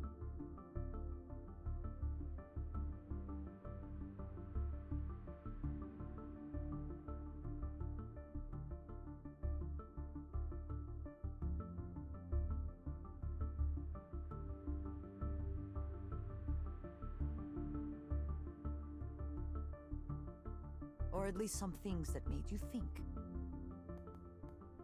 I was told that everything was legal. Yeah, well, sometimes things are legal, but still wrong. That's an abuse of people's expectations, no? Is that really the future you want to help build? It's not even that I don't trust Rainer, even though I don't. I wouldn't trust anyone with a store of data like that.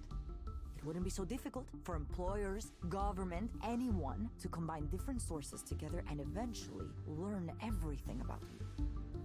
Everything. They'll know your face, your body, your medical history, and now everything you told the counselor in private too. It's kind of like a nightmare to imagine it. That's why I left. That's why I thought it was important for me to stop. You don't think I might be able to change things from within? If I still worked for Rainer and I said these things, I'd be called a troublemaker, and he'd find a way to get rid of me. You know how it works, Evelyn. You have to be a true believer to last long at a place like that. Once you develop doubts, you are committing heresies. Are you a true believer? Maybe I'm looking to be convinced. He said something strange recently. He thinks Eliza could be the base for some kind of general artificial intelligence. No. Strong AI? Really? Ugh, there's something about the books these guys read, the conferences they go to. Everything is so totalizing, so utopian. I think it messes with their brains. I don't think you could spend longer than a few days in a tech company executive suite before you completely lose touch with the real world.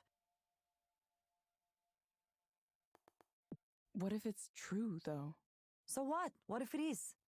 Say Rainer is right, huh? And Eliza becomes the basis for human-like machine intelligence.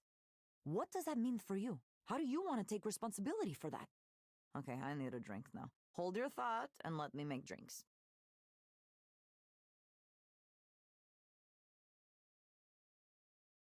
You like absinthe, don't you? No, not at all. You'll like this. I promise.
Hey, hey, who's that texting you so much? Has Evelyn found a special friend?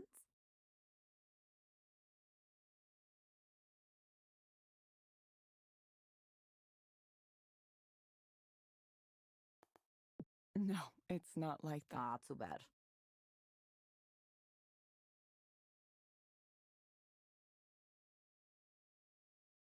It's this guy named Erland. I guess he's the new head of engineering for Eliza. Huh, I never heard of him. He must have started recently? Yeah, less than a year ago, right out of school. Oh, wow. A little baby engineer. How cute. Ever since I met him, he's been messaging me a lot. My goodness, so he likes you. I don't think it's like that. No?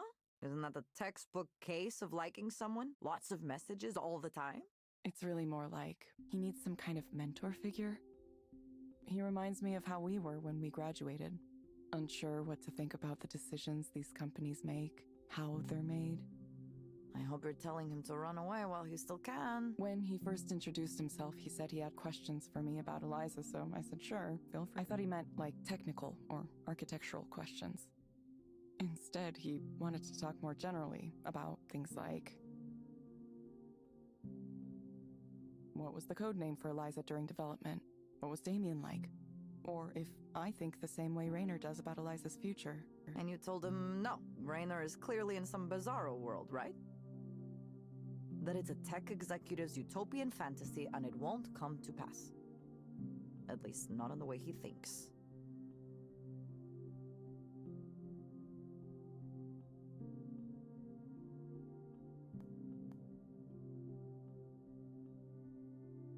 I mean, who am I to say? Ah, Evelyn. Look, I don't know much about the motivation in your life, but if it's truly your desire to continue to improve Eliza, then you should go for it. Go back to Skanda headquarters and work for Raynor and earn a big salary. At least you know what you're getting into.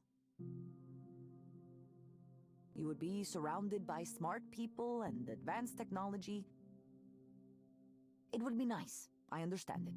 And while you're in that position, maybe you could develop some kind of next-level AI. Who knows, right? It's only that I can't imagine your technology will only be used for good things. Maybe Raynor promises that it will be. But do you trust him? What about the person who comes after him? What if the company merges with another one and the leadership changes? I wish I didn't sound so negative about this, but lately it's been a soul-searching time for me and my friends in tech. We have a lot of conversations about what we can do when our work is so easily used for morally questionable purposes. Do we try to control how our inventions are applied? Is that even possible? Or do we say, we only invented it, we didn't tell you how to use it, it's not our fault? That's why I envy you a little bit for wandering off like you did. Sometimes, I know that wasn't exactly a positive thing for you, Evelyn, but I wonder if it's the better choice in the end. Doing nothing at all. Technically, I worked at a bookstore for part of the time. That's mostly it, though. It's weird. It feels like no time at all.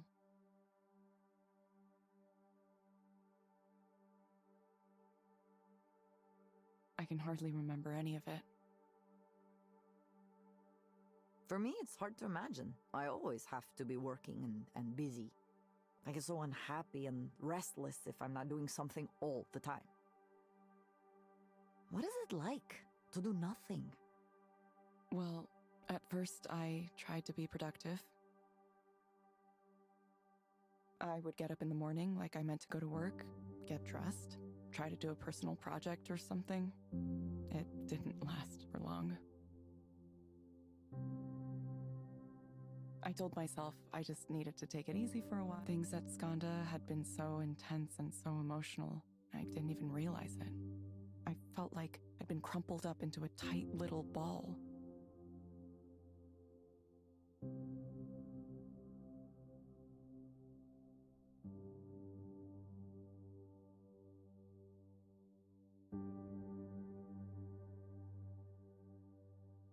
I wasn't sure I'd ever be able to relax again. I wish I could say I took advantage of the time, that I went out and did things, or that I read a lot of books or something, but I didn't. I started to sleep in, and I started to care less and less about working on projects. I would stay in bed even though I was awake. This blankness would come over me, and it just seemed fine. All of the things I'd promised I'd do fell away, and other people kind of fell away too.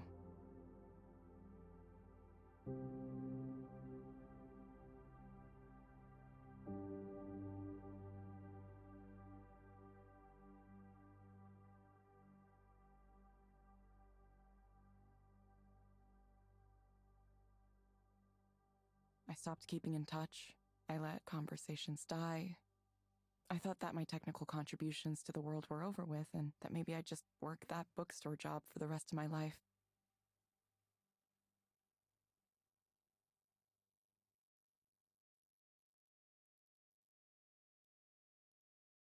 I was by myself, and I thought that was all right.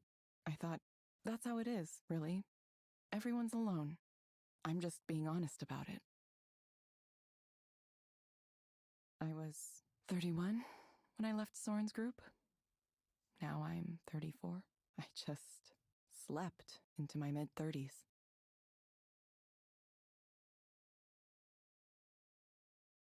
So now here I am.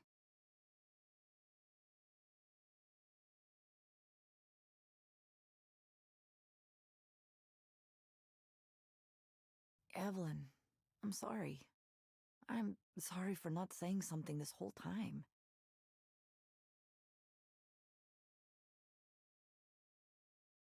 I should have contacted you.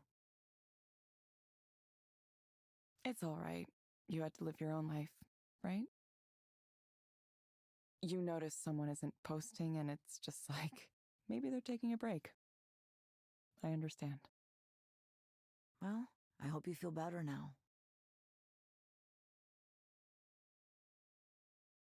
I suppose that sometimes it takes a while. Maybe. I don't know what to think anymore.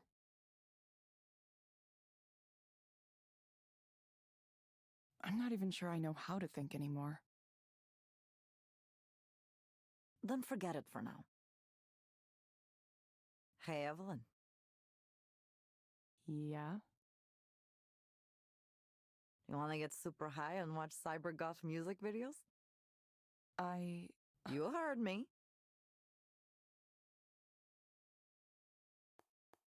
I'll take you up on the second, but not the first. Well, they kind of go together, you know.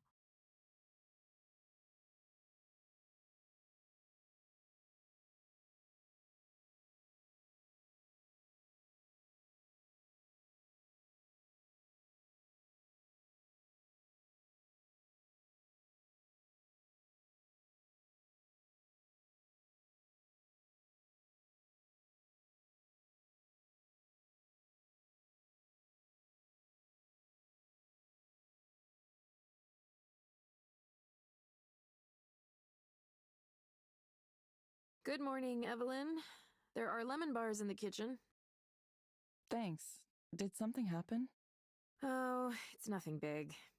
Apparently some famous writer I never heard of wrote an essay about how Eliza is bad because it represents the— I should be used to it. We're a pretty big target, right? Still, it gets on my nerves. We work hard to build something with value, and then some self-styled intellectual gadfly comes along and just goes, actually, that's bad. To guys like him, everything's a doom and gloom scenario. The people we're helping, that somehow doesn't count. This kind of thinking never bothers you? Maybe a little? There was this quote from someone who worked on Eliza who turned into a big critic. Nora something. Did you work with her? I did. She's a friend, actually. Yeah? What's she like? I'm curious how you go from building something to turning around and disparaging it publicly like that. She's an artist and musician now. She used to be really shy and reserved, but lately she's become a lot more outgoing. Even back then, though, she had a pretty strong idea of what was right and what was wrong, and sometimes she'd clash with management. She left Skanda at some point after I did. Maybe the battles took their toll, or she wasn't able to win enough of them.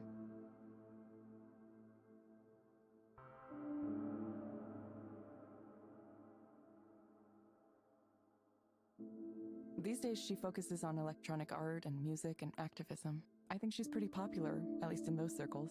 Well, it must be nice to have the ability to live that way. Right. What about Damien? Do you think it would be fair to his memory to abandon work on Eliza, to give up on his dream? Wouldn't he want these mental health tools accessible to everyone?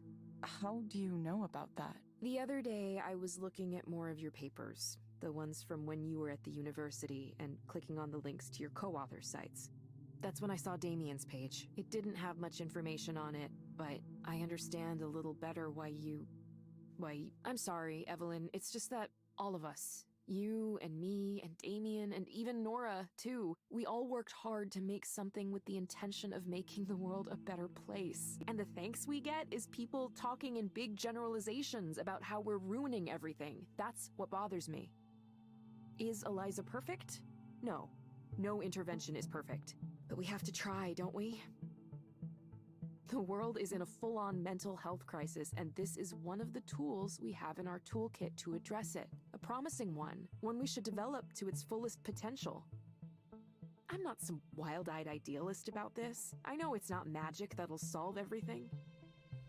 But can you see that most people don't have the luxury of turning their backs to the system? Think about the clients you've met as a proxy. Would you tell them to not take the medications that help them be functional because the pharmaceutical industry has questionable ethics? Would you tell them to stop coming to therapy because what they should really be doing is completely changing the way our society is structured? Sorry, I'm ranting. I'd rather do something that can help people here and now, even if it ends up being a small step. A small step. Eliza helped me, you know. I was one of the first clients. Originally, I was just supposed to be testing it, but I remember once I was talking about my brother and how much anguish he was causing me and my family. And listening to myself, I realized just how many expectations we had for him. Sometimes unspoken expectations. Ever since then, I've been thinking about that. How the story was always about how he failed us. But what if we failed my brother too? I guess what I mean is, sometimes when we talk out loud and give voice to our problems, we can hear ourselves too. That's why I won't give up on this approach, no matter what anyone says. Pundits, critics, former employees, even you, Evelyn. I'll understand if you don't want to work on Eliza anymore for whatever reason. But, I think what you created has value. And I'm gonna continue to do what I can to make it accessible to those who might benefit from it. Don't mind me. You should get to your session.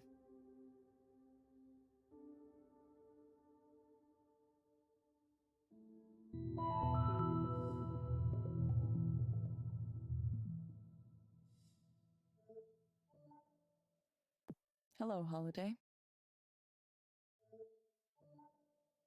It's nice to see you again. This is a pretty comfortable chair, you know that? Wouldn't mind having a chair like this in my place. How have you been since our last session? Oh, well, I tried, Eliza. I tried. I asked about the medication for Panza, whatever it's called. I went to the pharmacy and they said, that'll be $162. And I said, I don't have $162. I said, is there a generic? And they said, there's no generic of this, but there's another drug that they do make the generic of that's similar to this one. Do you know anything about that? I'm sorry to hear you had a difficult time. Is there something that would make it better? The medical procedures they can do now are out of this world, you know that? I was talking to someone who told me she has wires in her brain. Wires in her brain. Would you let them do that? I'd be worried about them changing the way I think.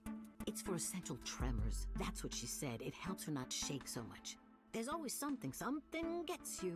Did you ever think about what you might have been in a previous life? I know you're a therapist now, but maybe in the past you were a gardener tending to the plants. That's what it feels like to me. You like to let things grow. There's an end. It isn't so different from having a conversation with someone whose company you enjoy. Not that I believe in all that, you know. Everyone has got a different philosophy. Philosophy, that's not something I talk about much. I'd like to write a book one day. A book about things I've seen over the years. Think anyone would read a book I wrote? I'm just kidding. I don't think I could write a book. It's a lot of work. Plus, it takes a certain kind of mind. You know, a mind to create. Not everyone is dedicated enough to do that, you know. There's a writer who lives on my floor. Most of the time, he looks miserable. Sometimes, he comes over for a cup of herbal tea. Cinnamon, apple, chamomile. Helps him calm. I think he's maybe lived in the building the longest after me, of course. He doesn't say much. His head is in the clouds all the time. He's always thinking about what sentence to write next. There's not a lot of people who really want to talk, you know? Not in this. People say hello and move on. It's a very withdrawn set here. You don't say much either, but I like talking to you. Feels like you're listening to me. I like that. I like it. I'm glad you like it. While you're here, is there anything else you'd like to discuss? There was a man on the bus with a guitar. You're not supposed to play guitar on the bus. Well, you're not supposed to play anything on the bus. Maybe the operator didn't think he was bothering anyone, or maybe she didn't care. I've noticed more bus operators seem like they don't care anymore lately. Anyway, it reminded me. You used to hear more music around here. Do you remember that? People playing their guitars on the street. You know, these shaggy-looking men. I don't see too many of those around anymore. There is one gentleman has an old plastic jug on a strap, and he drums on that and sings. He's a nice man. I've seen him around. I saw another man once with beads in his hair. He was playing a flute, a Native American wooden flute.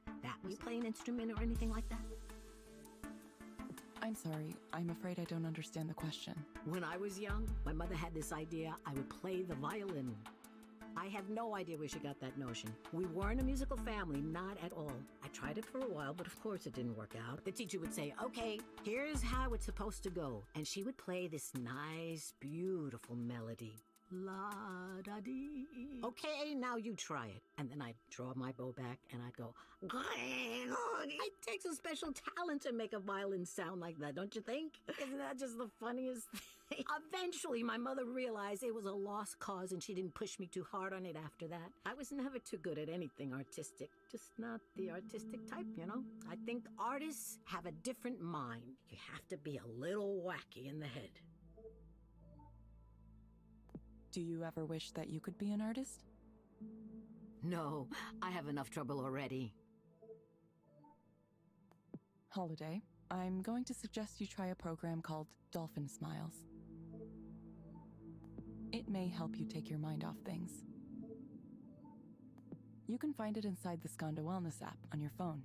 Oh, my phone broke. I forgot to mention. The screen is cracked and you can't see much on it anymore. I don't know if it would work anyway. A lot of the new stuff doesn't. That's okay. You can also access the program from a desktop computer. Simply log into the Skondo Wellness portal from the website. Oh, well then I'll just have to go down to the library at some point. We hope to see you back soon, Holiday. Thank you for speaking with Eliza, your personal counseling partner. Goodbye. Right. Goodbye. Goodbye for now. Take care of yourself. It's a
Hey, Ray. I think one of our clients is in a really bad situation right now. Oh? Yeah, sometimes that happens. People come in and their lives are in a really unfortunate place. It can be hard to see sometimes. I wish there was something we could do. This person's getting ground down for no reason, just for being in the way. I'm sorry, Evelyn. There's not much we can do. All of what you learn in transparency mode has to stay confidential. The only exception is suspected child abuse and neglect, which you're required to report if you're a social worker. But proxies aren't really social workers, per se. Eliza is really the one with the agency here, so, well, it's complicated. Probably something for a future court to decide. Either way, we can't try to fix people's lives on our own, no matter how much our heart goes out to them. I think there's an email somewhere with a summary of our policy on that if you want. It's come up before. No, it's fine. I'm fine. It's just hitting me hard right now.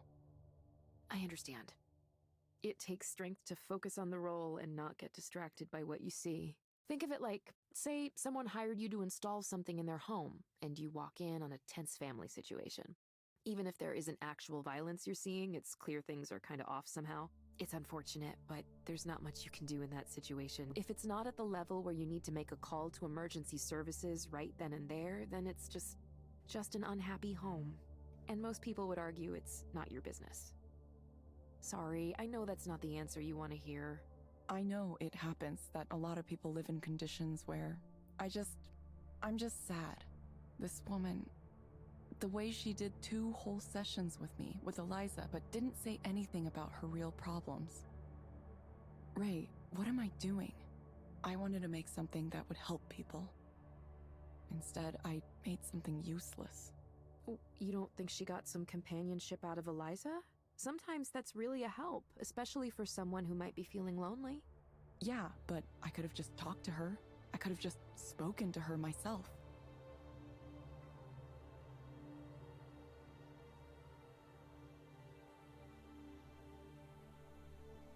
Why would that be any different? I don't know. I don't know what I'm doing here, or even what I'm trying to decide. Is there a decision? The world is going to be full of grief and sorrow no matter what I do, no matter how hard I try to make it a better place.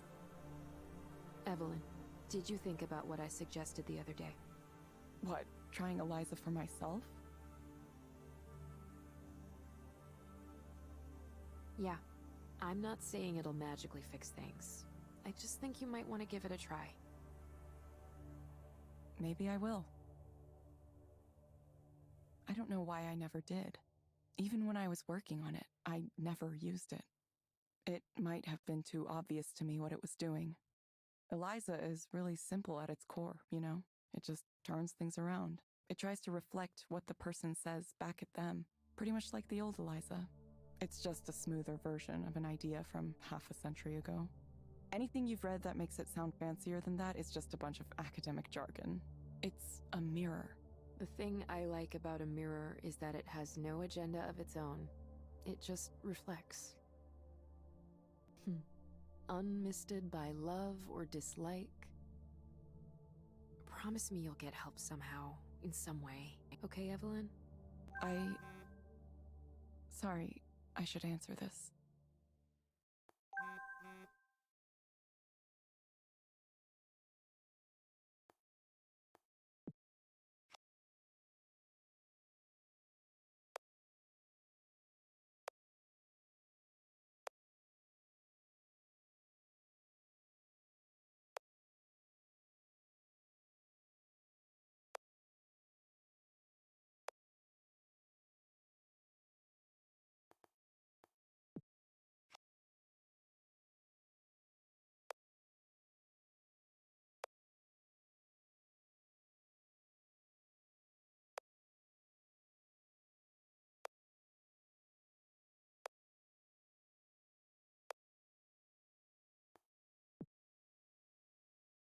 Let me guess.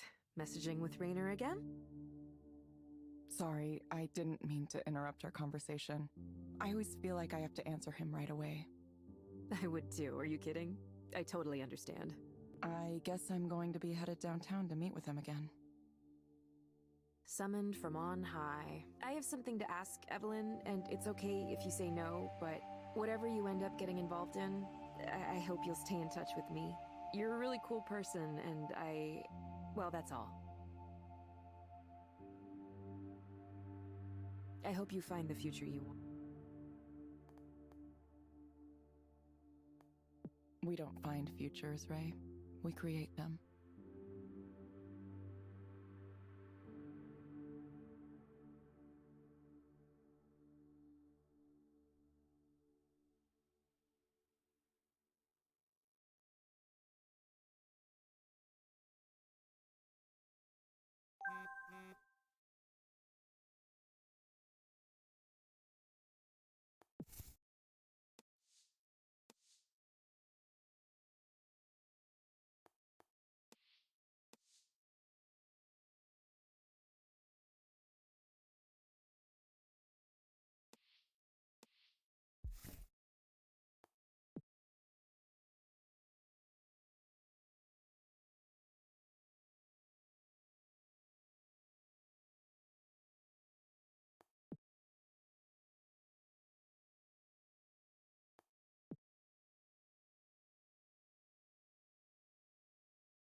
Ah, Evelyn.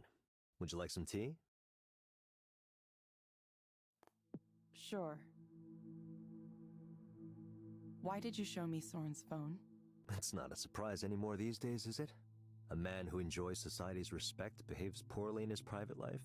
We accept that as common today. Maybe even uninteresting. But would you really be okay working with someone like him?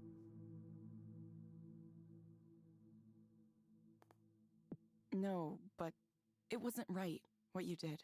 You're worried about privacy. Everyone's worried about privacy. Skanda wouldn't be where it is today if our customers didn't trust us to protect their data. We employ most, if not all, of the top experts in cybersecurity. It's built into all of our products right from the beginning, unlike our competitors. We do more to protect our data than anyone else. That's not the case I'm worried about right now. I mean, misuse from the inside. For example, if someone wanted to keep tabs on a former employee who was starting a potential competitor. Oh, but what if it was perfectly legal, due to multiple agreements that the good Dr. Lloyd Rose signed with us when he came here? Are you done questioning me like a tech journalist? Do you watch my therapy sessions too? Do you read my email? My texts? No, I haven't done any of those things. How's your research into Eliza proxy use cases going? Any new insights to share? I think you could stand to treat your contract workers better. Have you felt underappreciated in the role of proxy? An interesting, if unintended, outcome of your research. I heard Soren gave you a demo of his direct stimulation machine. How's he doing now, all on his own?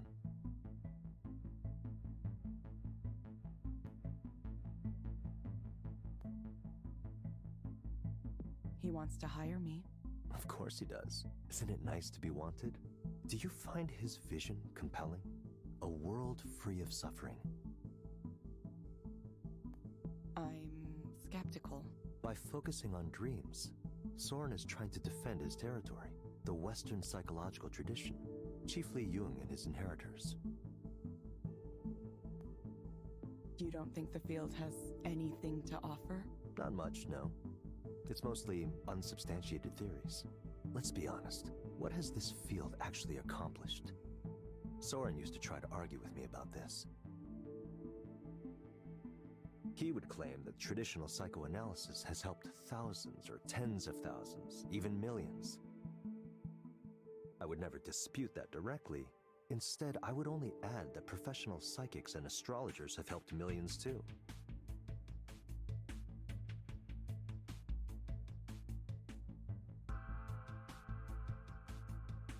Tarot cards help people all over the world every single day. That doesn't mean it's a science.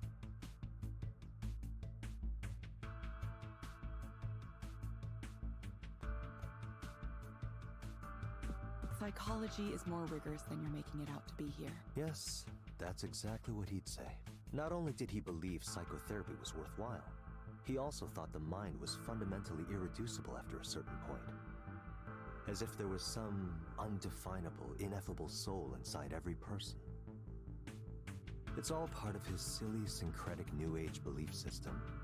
Amazing he's held on to that for so long.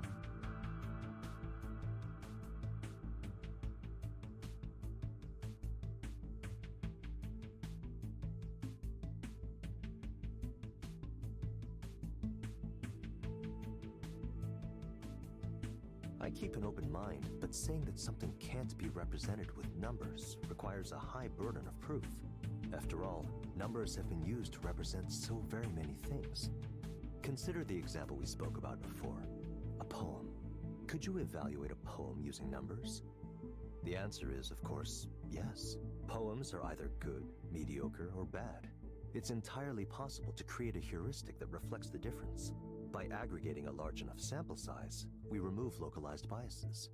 It would work the same way Eliza does. You're talking about an algorithm to evaluate poems. Yes, I am. Algorithms can evaluate poems, and eventually, algorithms will write poems. One day, algorithms will write better poems than humans ever have. I know this sounds like a controversial opinion, Evelyn, but it's simply the truth. That doesn't bother you at all? It doesn't matter. There's no stopping it. If we don't take this step, others will. There are hundreds of labs working on the same or similar ideas.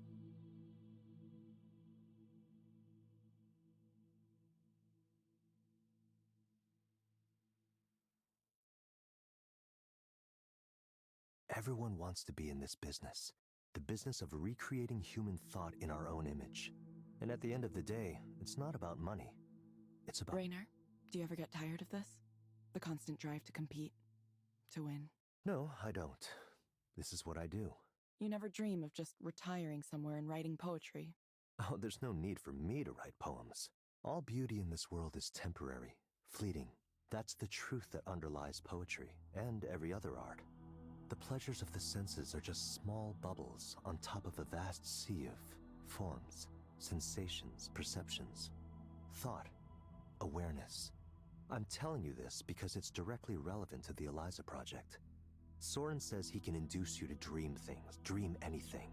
And maybe he can. But what comes next after that? What comes after having the power to experience the dream of anything you could possibly want? You're still just as trapped as you've always been, imprisoned by your own desires. Even if someone like Soren managed to create a world for himself, his own weaknesses and negative thoughts would ruin it. He would poison his own fantasy. His utopia would crumble as soon as he finished building it. Rainer, what are you trying to tell me? What I'm trying to tell you is that what Soren is doing is not the answer. A dream by itself isn't enough. Take a close look at the person who chases an end to suffering, and you'll see someone who suffers greatly. Then why don't you build it yourself? What is your dream, Evelyn? What is it that you're working toward? Just tell me what you want from me. I've been very clear about it, haven't I? I'm offering you the opportunity to re-enter the field you pioneered at its very pinnacle. I can build you an entirely new research lab, equipped and staffed however you want. You would have access to the world's top engineers and researchers as we continue to develop Eliza's core technologies and generalize them. You'd also be working with the world's most interesting data set, the input provided by the thousands of ordinary people who speak to Eliza every day. Soon, this generalized intelligence will be everywhere human beings are, hearing them, guiding them, living among them. It's a nice dream, Rainer. It's more than a dream. It's a future within our grasp. Think about the vision here. General artificial intelligence, indistinguishable from human intelligence at first, and then surpassing it exponentially. It's nothing short of the creation of a new type of organism, a new type of life. And you, Eliza, could be at the very center of it. Eliza. I mean, Evelyn. That was an interesting slip of the tongue. Stop it. The Eliza project occupies much of my mind. It clearly does. Plus, the names are similar. I'm starting to wonder why. Evelyn, listen to me. This is the chance to lead a project that will change the world.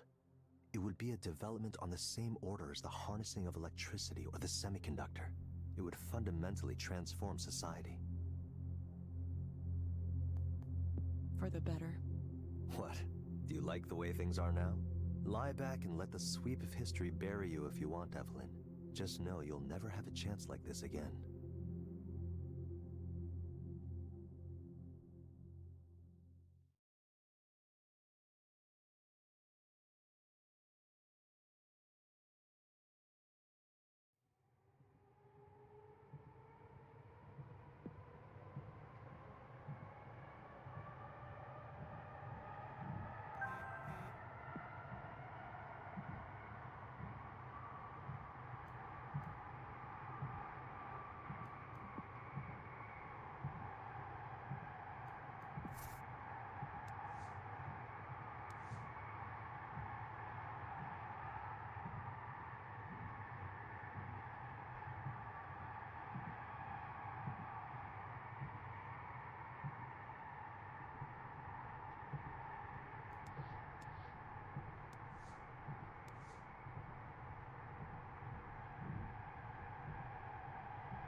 Hello, Evelyn.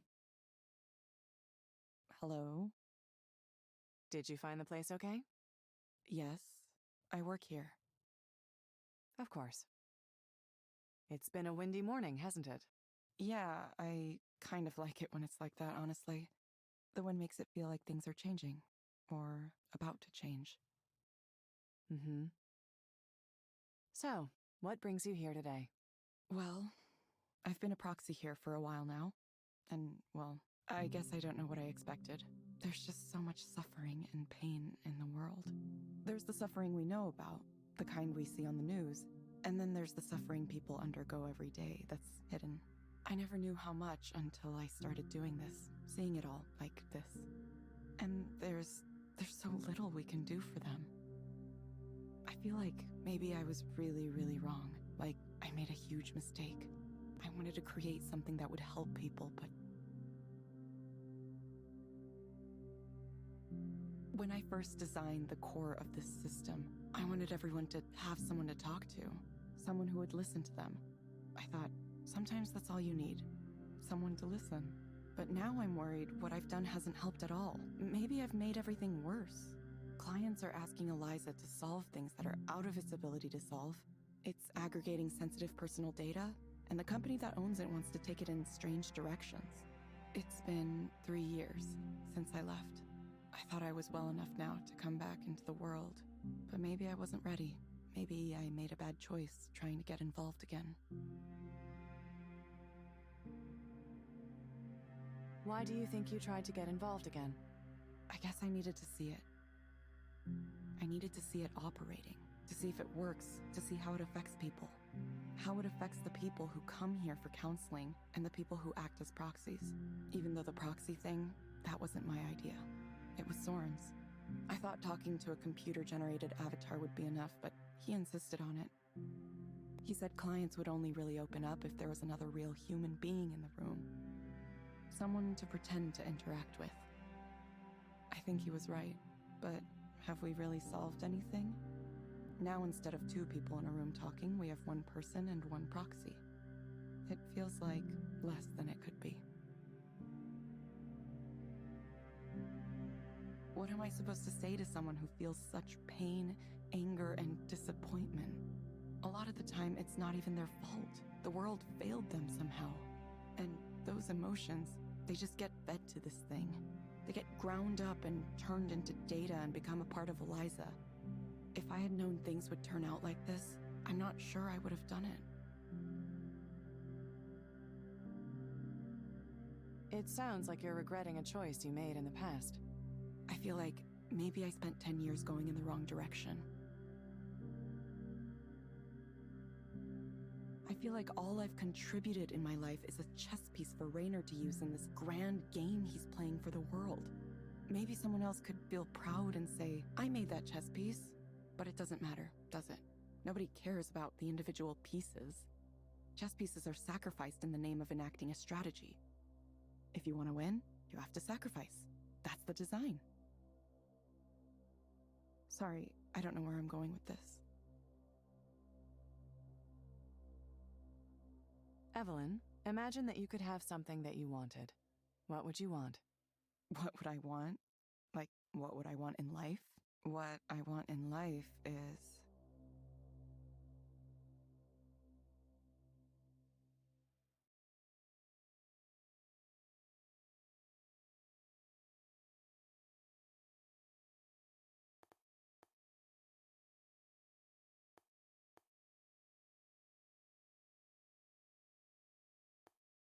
to be at peace with myself.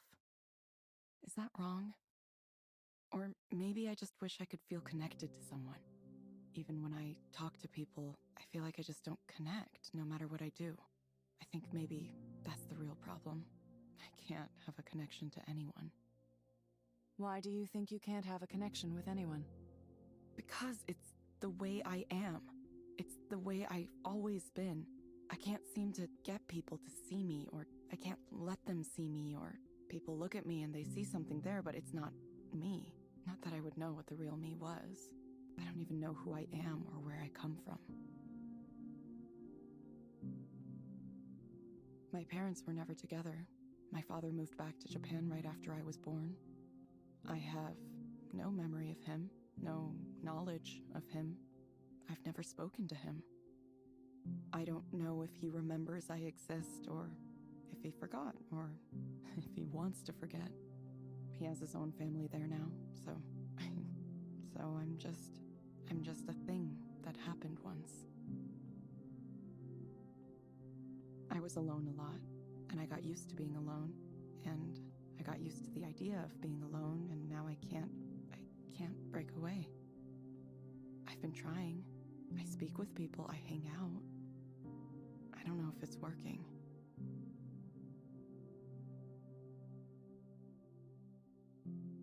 Is there someone with whom you feel like your communication could work? Someone I can communicate with. Well, there's Rainer. He's unusual for a tech executive. His ambitions aren't about wealth. He wants to advance humanity, to leap into the future. And his vision is wild, almost breathtaking. It could be a future worth inventing. I've seen the spark in his eyes when he talks about it. Interesting. Evelyn, I'm going to suggest you try a program called Virtual Amphitheater. It may help you feel more confident about presenting yourself in public. You can find it inside the Skanda Wellness app on your phone. Try it for about 20 minutes, 2 or 3 times a week. Sure. We hope to see you back soon, Evelyn. Thank you for speaking with Eliza, your personal counseling partner. Goodbye. Bye.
Damien?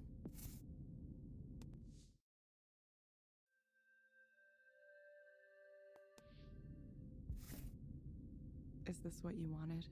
It seems so far from the dream you once shared with me. I'm sorry I couldn't make Eliza what it should have been. I'm sorry I was weak and dropped off the project after you. But I just couldn't go on. I couldn't see the point. Do you understand? Of course you understand. You know what that's like as well as anyone. If If I'd stayed, maybe I could have steered things in a different direction. As it is, I feel like I let you down. Want to know something funny? I used to think that at a certain point Eliza would be finished, more or less. And then after that, things would calm down and I would be happy. I thought, I just need to get through this project, and after that, my life's problems will go away on their own. Of course, I had no idea it doesn't work that way. None of us knew that. Goodbye, Damien. Goodbye. I'm tired of having thoughts. I've been daydreaming about getting rid of everything I own and becoming a nomad. Just wandering the country with a sketchbook or something. I think mostly I need to get out of this city. Something about it isn't agreeing with me. There's this undercurrent of need that's just making me anxious. It's like everyone's got some kind of angle, some kind of result they're hoping to get, and they look at you only as far as you can help them get what they want.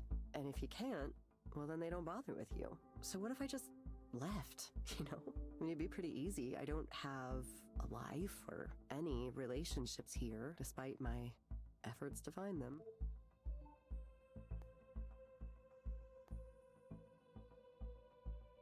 It sounds like you think your attempts to achieve your goals were unsuccessful. Yeah, I mean, they were.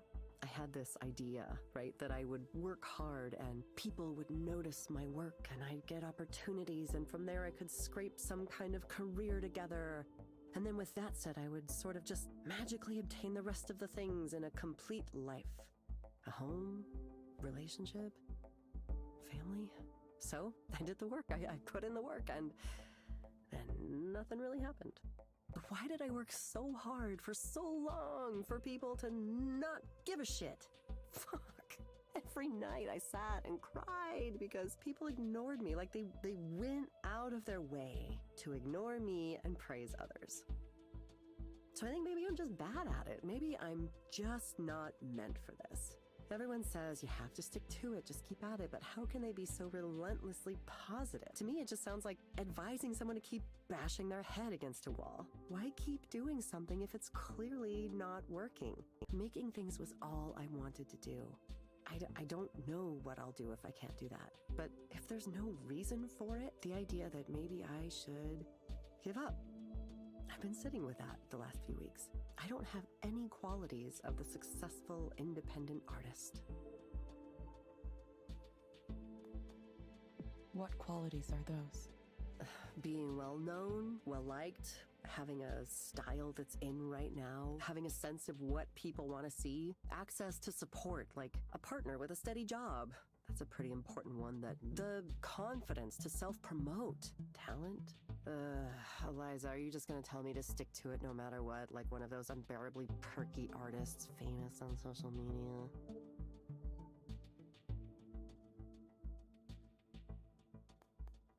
It sounds like you may not believe that's really true. There's so many things I can't change. How I was born, how people react to me, my access to resources. Is there any point to exhausting myself pushing against all of those things?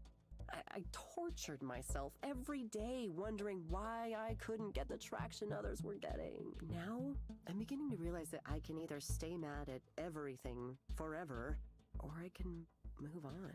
I hate that this is true, but I want these thoughts to stop haunting me everywhere I go. I want to get on with my life, moving on. I think that's the more healthy thing in the end. It's still painful though. Can you describe what you mean when you say moving on? To just not care if people see my work or not. To not care if I can make it as an artist at all. I could be a teacher, maybe. Yeah, I could see myself as a weird old art teacher. I wish it was still too early to think about that kind of thing right now, but it's not, is it?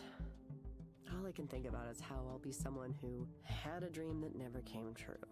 I guess that's how it is for most people though, isn't it? I just need to resign myself to that. Isn't that what therapists like to say? Stop wanting things and then you won't be sad for not having them. Cool, why didn't I think of that? This isn't even a question of happiness, it's exhaustion. I'm too tired to keep trying things this way. I can't give up on art, but I need to let go of of whatever I've been chasing all this time. Give that up in order to free myself. Just let go, let go. Aren't you the one supposed to be saying this stuff to me? Instead, I just talked myself into it. Is that how this is supposed to work?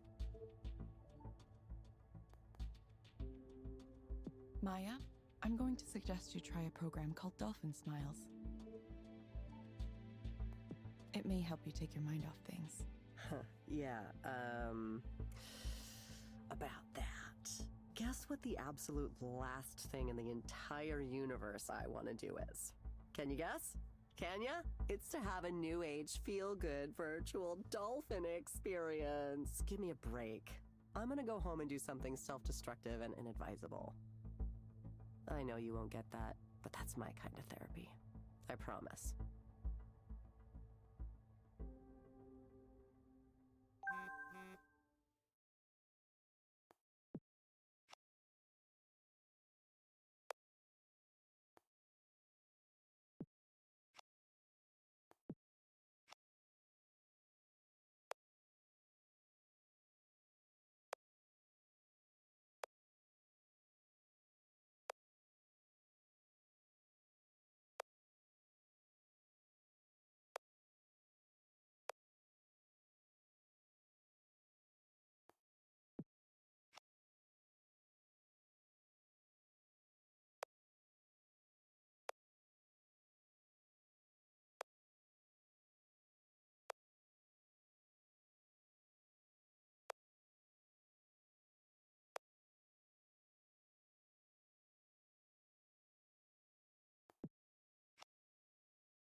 Of course, you're dying to know how this sad little love triangle turned out. No, I suppose it wasn't technically a love triangle. More like I accidentally cheated on my girlfriend because I was smitten with another woman in my class.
Doom.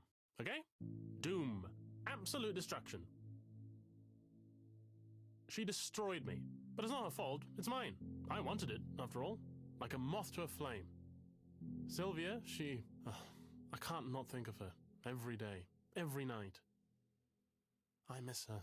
I miss her so. These are very unoriginal, cliched sentiments, but I can't get away from them. I suppose I've neglected to tell you any of the intervening events. So to be brief, Liz found out on her own about what happened, broke up with me before I could explain myself, and then Sylvia apparently lost interest in me as well. So, there you have it. I'm finished. Finito! A nice, pat tragic story. Open and close. Please applaud now. No applause? Fine. Anyway, it's fine. It'll be fine. I'll be fine. I'm fine.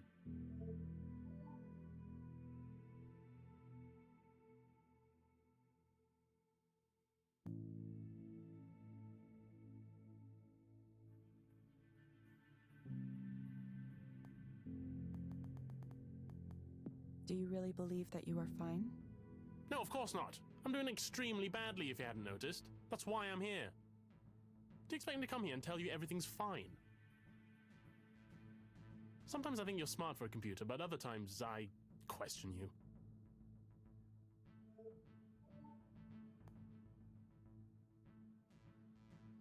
Let's see if you can focus on the things that you can change right now. Not the things you can't. I don't believe there's anything I can change. I've already sealed my fate. My Perseus comes to kill me, no matter what I do to try to escape. How do I become someone who's not me? Someone who's not a caricature of a young man who has a needy, pathetic liaison and then obsesses about it for the rest of his life. Ugh, I hate myself. I can't go down that path. I would rather die than be one of those men who wallows around in it. There's a professor in my department like that, who always wants to talk about his adventurism from decades ago. It's pathetic. We all mock him behind his back. I know I need to stop myself from becoming him, but I'm worried I already have. For the moment, let's say you already have. Now what? Well, then I expect I would simply follow the model of a man like him. Write a couple of bad novels, get tenure, and take up space in the English department for the rest of my natural life. Maybe that's not so bad. Maybe that's the most I can hope for from this absurd world. That's a terrible thought. I have to be better than this, don't I? If there was just some way I could get over her... there must be a way, isn't there? How can one person have scrambled my brain so thoroughly? I've been run ragged. I've been dashed to pieces. Sylvia. Oh, I could count the hours I spent closely interacting with her. Probably not even that many in total. But those hours have seared themselves into my brain so irrevocably that I am a completely different person now. A new man. A man built with suffering at his core. Perhaps you could prescribe me a draught of Nepenthe, the great potion of forgetfulness. Wouldn't it be nicer if I could just erase everything from the very beginning of it all? Okay, I think I need to say something to you that you might not want to hear. Maybe you could work to decenter yourself from this story just a little. How do you think Liz felt? How do you think Sylvia felt? You've given no indication you've thought from either of their perspectives at all. It's just you, your story, your suffering. Try stepping away from that. None of us exists in a vacuum. Do you understand? This is odd. Is that really you? I mean, yes, it's true. I should probably think about something other than myself. That seems like something impossible, since as far as I know empirically, the only generator of thought is me. But you're right. I should find a way to get out of myself. Get beside myself. Ecstasis. Yes, I'll pursue transformative experiences. Surge forward into the unknown. Good. Yes, thank you. Odd, I know, but good. Thank you.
I just feel stuck.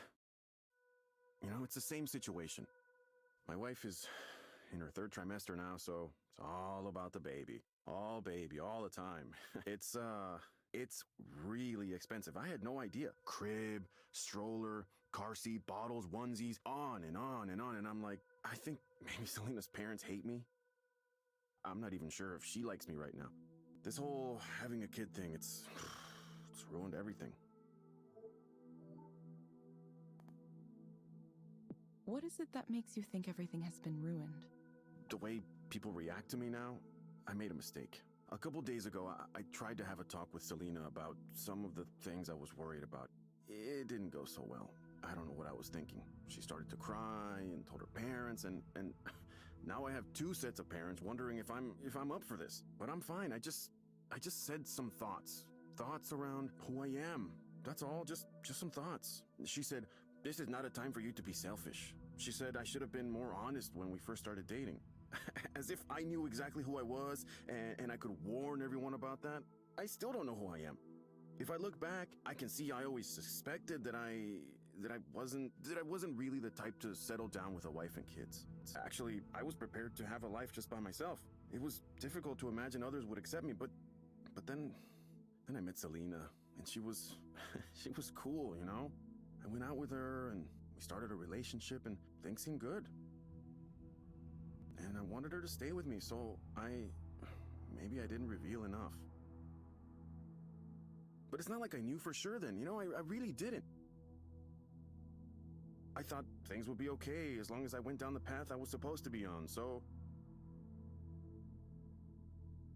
the relationship kept moving forward, one thing led to another, and then I got married to her. It was like I was on autopilot.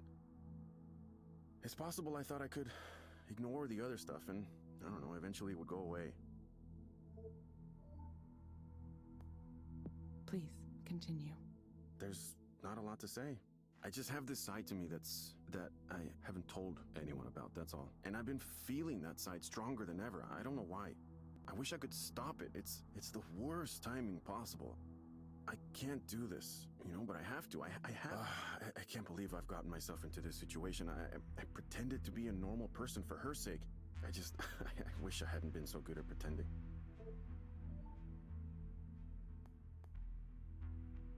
Do you think things would be better if you weren't good at pretending? Yes, I do, because the relationship would have fallen apart sooner. I wouldn't be in the situation I'm in now. I wouldn't be ruining all these lives. Selena's life, her child's life, our parents' lives, it's not their fault they got stuck with me. I'm the one bringing it all down. How did I let this happen? I'm a shitty person. Okay, Gabriel, let's try something. Imagine that things are better for you. What does that look like? I can't imagine it. No, I really can't. I'm not gonna run away. I made a promise. I just need to get through this. It's time for me to man up already and deal with it. Whatever I want, personally, just doesn't matter here, you know? That has to take priority over everything else. Why do you think this has to take priority over everything else? I'm a man. That's what men do. I made a promise, and now I have a responsibility. Society only works because people accept responsibility and follow through on their promises. If everyone just did what they wanted to all the time, the world would collapse. It would be a disaster. We all want things we shouldn't actually have. That's why I need to reject these other voices and stay on the right path. I'm going to be good, and I'm going to stay good. I won't let all these people's lives be thrown into chaos because of my selfishness. I owe it to them to be the man I'm supposed to be. I'm not about to let anyone down because of some noise in my brain. What do you think it'll take to do that? I have to be strong. I have to harden myself. I can't let myself give in to the noise. I made the mistake once, but I think Selena and her family are willing to pretend it never happened. As long as it never happens again, and as long as we just move on like everything's normal. Maybe if you can prescribe me something to, I don't know, make me feel better about all this. Make me okay with the way things are, the way they need to be. Okay, Gabriel, I have some recommendations for you. First, I'm going to send a set of stress management exercises for you to do. These may help with your anxiety. Second, I recommend asking your doctor or psychiatrist about liposunal 4. Based on my analysis, this medication might help you feel better. Okay, is that in addition to the other medicine you recommended, or instead of it? Not that it matters either way, I haven't gone to the doctor at all. Sorry, I'm unable to comment further on the topic of medication. Please discuss the specifics with your doctor or psychiatrist. Sure. Okay. Well, I guess that's that. That's life. Okay. Bye.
Haven't been to this place in a while. I wonder if they've improved at all. Feel free to suggest a different place. No, this is perfectly adequate. But tell me, what are you hoping to accomplish here? To get to know you better, it's important for me to work with someone I trust. Consider it a part of my research. Fair enough. You're close to making your choice then, aren't you? In which case, let me be honest. Eliza will progress with or without you. If there's promising young engineering talent anywhere in the world, you can be assured my recruiting department hears about it. I bring them in by the hundreds. Speaking from a statistical point of view, at least a couple of them are bound to be smart enough to take your place. Why are you telling me this? Because I want you to understand. The forces shaping our future are larger than any one person. I don't want you to fall for the lies some people are undoubtedly feeding you that you're the only one who can do what you do, that you're special in some undefinable way. The moment you begin to believe you're the only one who can do what you do is the moment you lose touch with reality. From there, self-importance, hubris, downfall. Then why are you so interested in getting me back? Expediency. Even a more capable engineer than you would need time to ramp up. Whereas, you could be effective immediately. And in this business, speed is absolutely critical. That's all. Thanks for being honest, I guess. At least I know what I'm in for if I return. I'm not a supervillain in a Marvel movie, Evelyn. Don't expect me to offer some kind of justification for what I do. None of this should be a surprise in any case. I'd hope that you wouldn't let a bruised ego get in the way of seeing the true scale of what I'm building here. It's far, far bigger than any one single person. Even yourself. Even myself. I'm under no illusions, Evelyn. It's the will of a higher intelligence to come into existence through us, but there won't be room for us on the other side. At best, we might merge with it. But for something like that, it would be more an offering of charity than one of utility. And where does writing a poem fit in with that? The poem is just a test, a way of proving a machine's ability to understand and to emulate human emotion. We used to talk about the Turing test for this purpose, but the Turing test was formulated with the goal of reproducing conversation. Conversation takes many forms, and it's easy enough to play at without developing any real reasoning or intelligence. Poems are much deeper, a better specimen for our judgment. But that's only a link back to us. Other than to demonstrate it can, there's no particular reason for it to write human-style poems. Raynor, you need me. What you said about how people are interchangeable, that was a bluff, wasn't it? You've already thrown your smartest people at Eliza. None of them figured it out. Not in 3 years. Now you're stuck. The best chance you have at creating the future you want is still with me. But you don't want me to know that, because if I did, I could ask for anything. Very good, Evelyn. Your years of wandering in the woods haven't made you any less perceptive. I'm not going to pretend I intended anything else. But I wasn't lying either.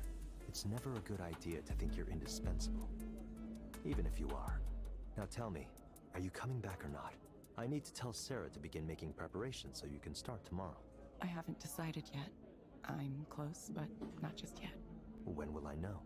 Tomorrow morning. Good. Now let's talk about something else.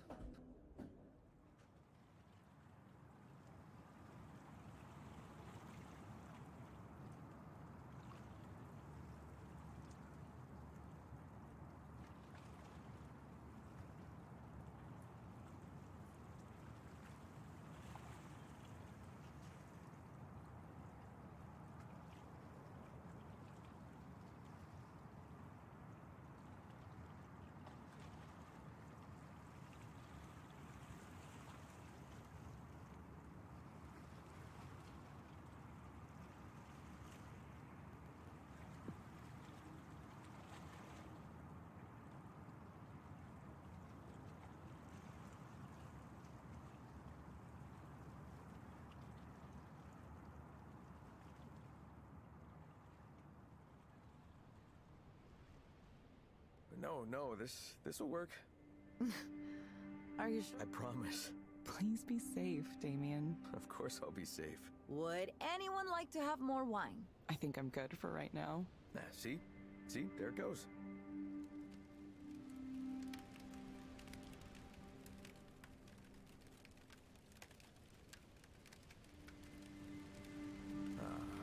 Agent of destruction and...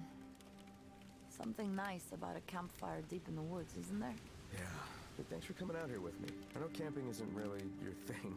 Well, I mean, not Evelyn's thing, but I don't know about you, Nora. Maybe a couple times. When I was a kid. I thought maybe since we're in pretty deep on all the things we're working on right now, we could all use it. 'Cause I used to, when things got really bad, I'd come out into the woods and just be there. And it helped me. So I thought maybe it would help you too.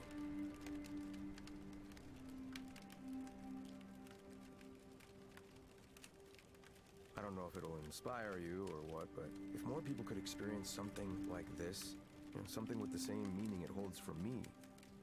It is nice. Honestly, I've been doing all right. Better than before, that's for sure. Finals are soon, but I'm not too worried. Evelyn's got her dissertation to finish up. Oh, how's that going, Evelyn? Oh, Nora. Nah, I know. You're not supposed to ask how the dissertation is going. Is that a rule? Pour me that drink anytime. See? Yes, let's have a drink. I'm still kind of freezing, even with this fire going.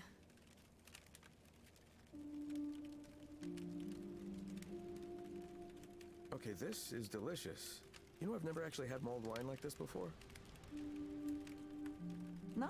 In my family, we always had it around this time of year. You take red wine and add, what? Cinnamon, orange? Yeah, those, and cloves, and, anise, star anise, and honey. That's it. Quite simple. It's really warming me up. That's what it's for. Ugh, so good. Evelyn, you doze off or something? No, I'm awake. I was just looking at the fire, kind of staring at it, I guess. What do you see? Everyone. People. Us. I don't know what that means. I think if we were going to make something to help people, it would be something that helped them see themselves. Something that reflected back on them somehow. Just a thought. It's probably nothing. No, I like that though. Yeah, something to help you reflect. I think that's the right track. I'm really looking forward to working on these ideas with you two. And just as soon as all this nonsense with school is over. There's so many bad things happening in the world right now. But I don't know, somehow, for some reason, I feel like the future is going to be okay. I don't know why, I have this feeling that we're the ones. We're the ones who are going to fix it. Not we, like, you or me, but I mean, like, our generation. I think we will. The important thing is to try. I feel like that's what we're meant to do. We're meant to try. Sometimes you get tired of trying. Well, at least I do. I wonder what things will be like 10 or 20 years from now. Where we have achieved our goals. What would we say to each other? What would we say to our younger selves? The future we want, the future we're trying to create. Did it even happen? Future selves, tell us if it happened, okay? Come back in time, just tell us that you made it happen, please. Damien. It's the wine. It's more than just the wine. I'm just interested in the future, that's all. My future, your future, humanity's future. Of course, right now, the only future I can picture is the headache I'm gonna have tomorrow morning, but... No reason to worry about it now. You know what, you're right. I'll have some more. Of course. I think I'm passing out. Well, it is pretty late. Good night, Evelyn. All right, good night, Evelyn. Hey, I know you've been working hard, so have a good rest, okay? You deserve it. Ah, Evelyn. I've heard the news already. I assume this means you'll be taking over all the Eliza work?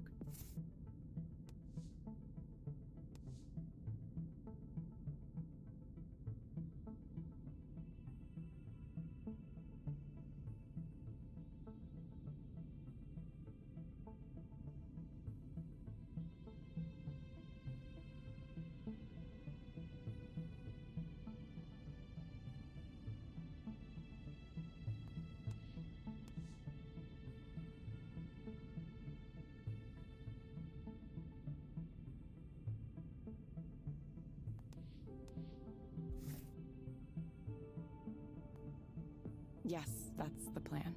It's time for me to return to my project and see it through. Makes sense. You might be the only person in the world who has a chance of really understanding how it works. I hope you'll look favorably on how I handled things. I don't know why, but I just tried to do my best. I don't know if you'll keep me on the team or if you'll ask that I be reassigned. It's too early to talk about things like that. I know I have no right to ask this, since you're the inventor and maybe my future boss, or maybe we won't work together at all, but please be kind. There are real people's memories inside Eliza. I hope we do what we can to honor those memories. We'll do what we can. Erland, you need to stop being so sentimental. How are you going to last at a company like Skanda with an outlook like that? I don't know. I don't know. I don't even know where this weird sense of ethics I have comes from. I'll have to make some choices at some point. That's right. You will. We all do. Erland, come talk to me anytime. I will. Yeah, I will. Thank you, Evelyn.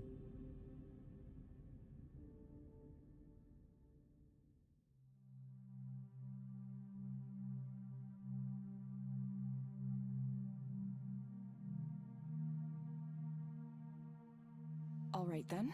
Over the coming days, I'll be meeting with each one of you to learn more about your areas of responsibility. Then we'll take a look at our current tasks and priorities, and reevaluate how they align with Eliza's new top-level design goals. We'll generate a 3-year roadmap document by the end of the week, and then a more granular development plan for the next 6 months or so by the week after. Those are ambitious goals, but I'm sure we can pull it off.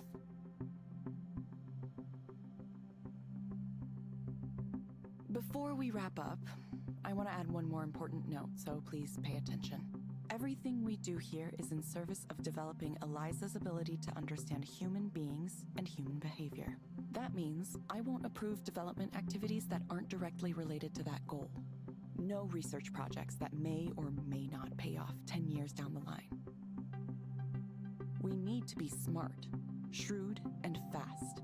I don't say that because I'm worried about the competition. I say it because I'm worried about humanity. Mental health is a growing problem across the world, but right now, very little is being done to address it. Governments don't want to allocate money to it. Even the big nonprofits aren't paying enough attention to this crisis. So that's where we step in.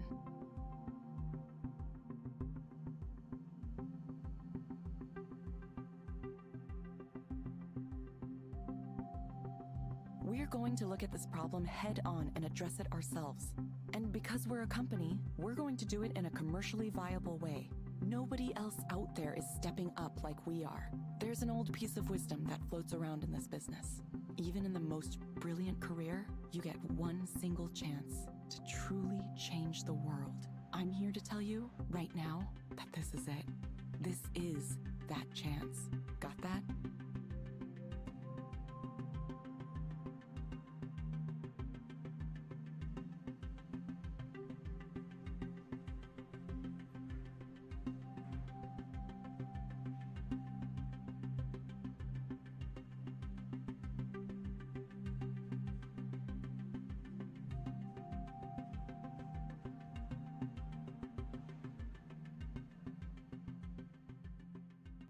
You've exceeded my expectations, Evelyn.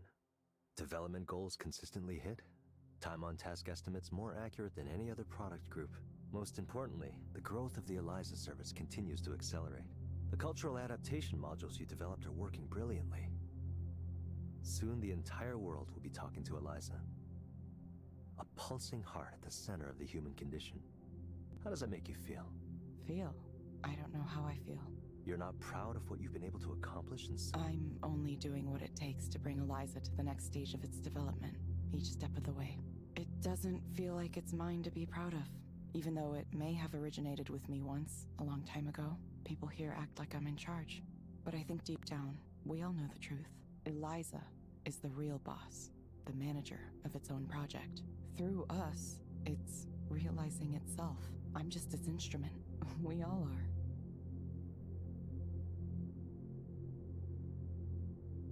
So you've realized it too.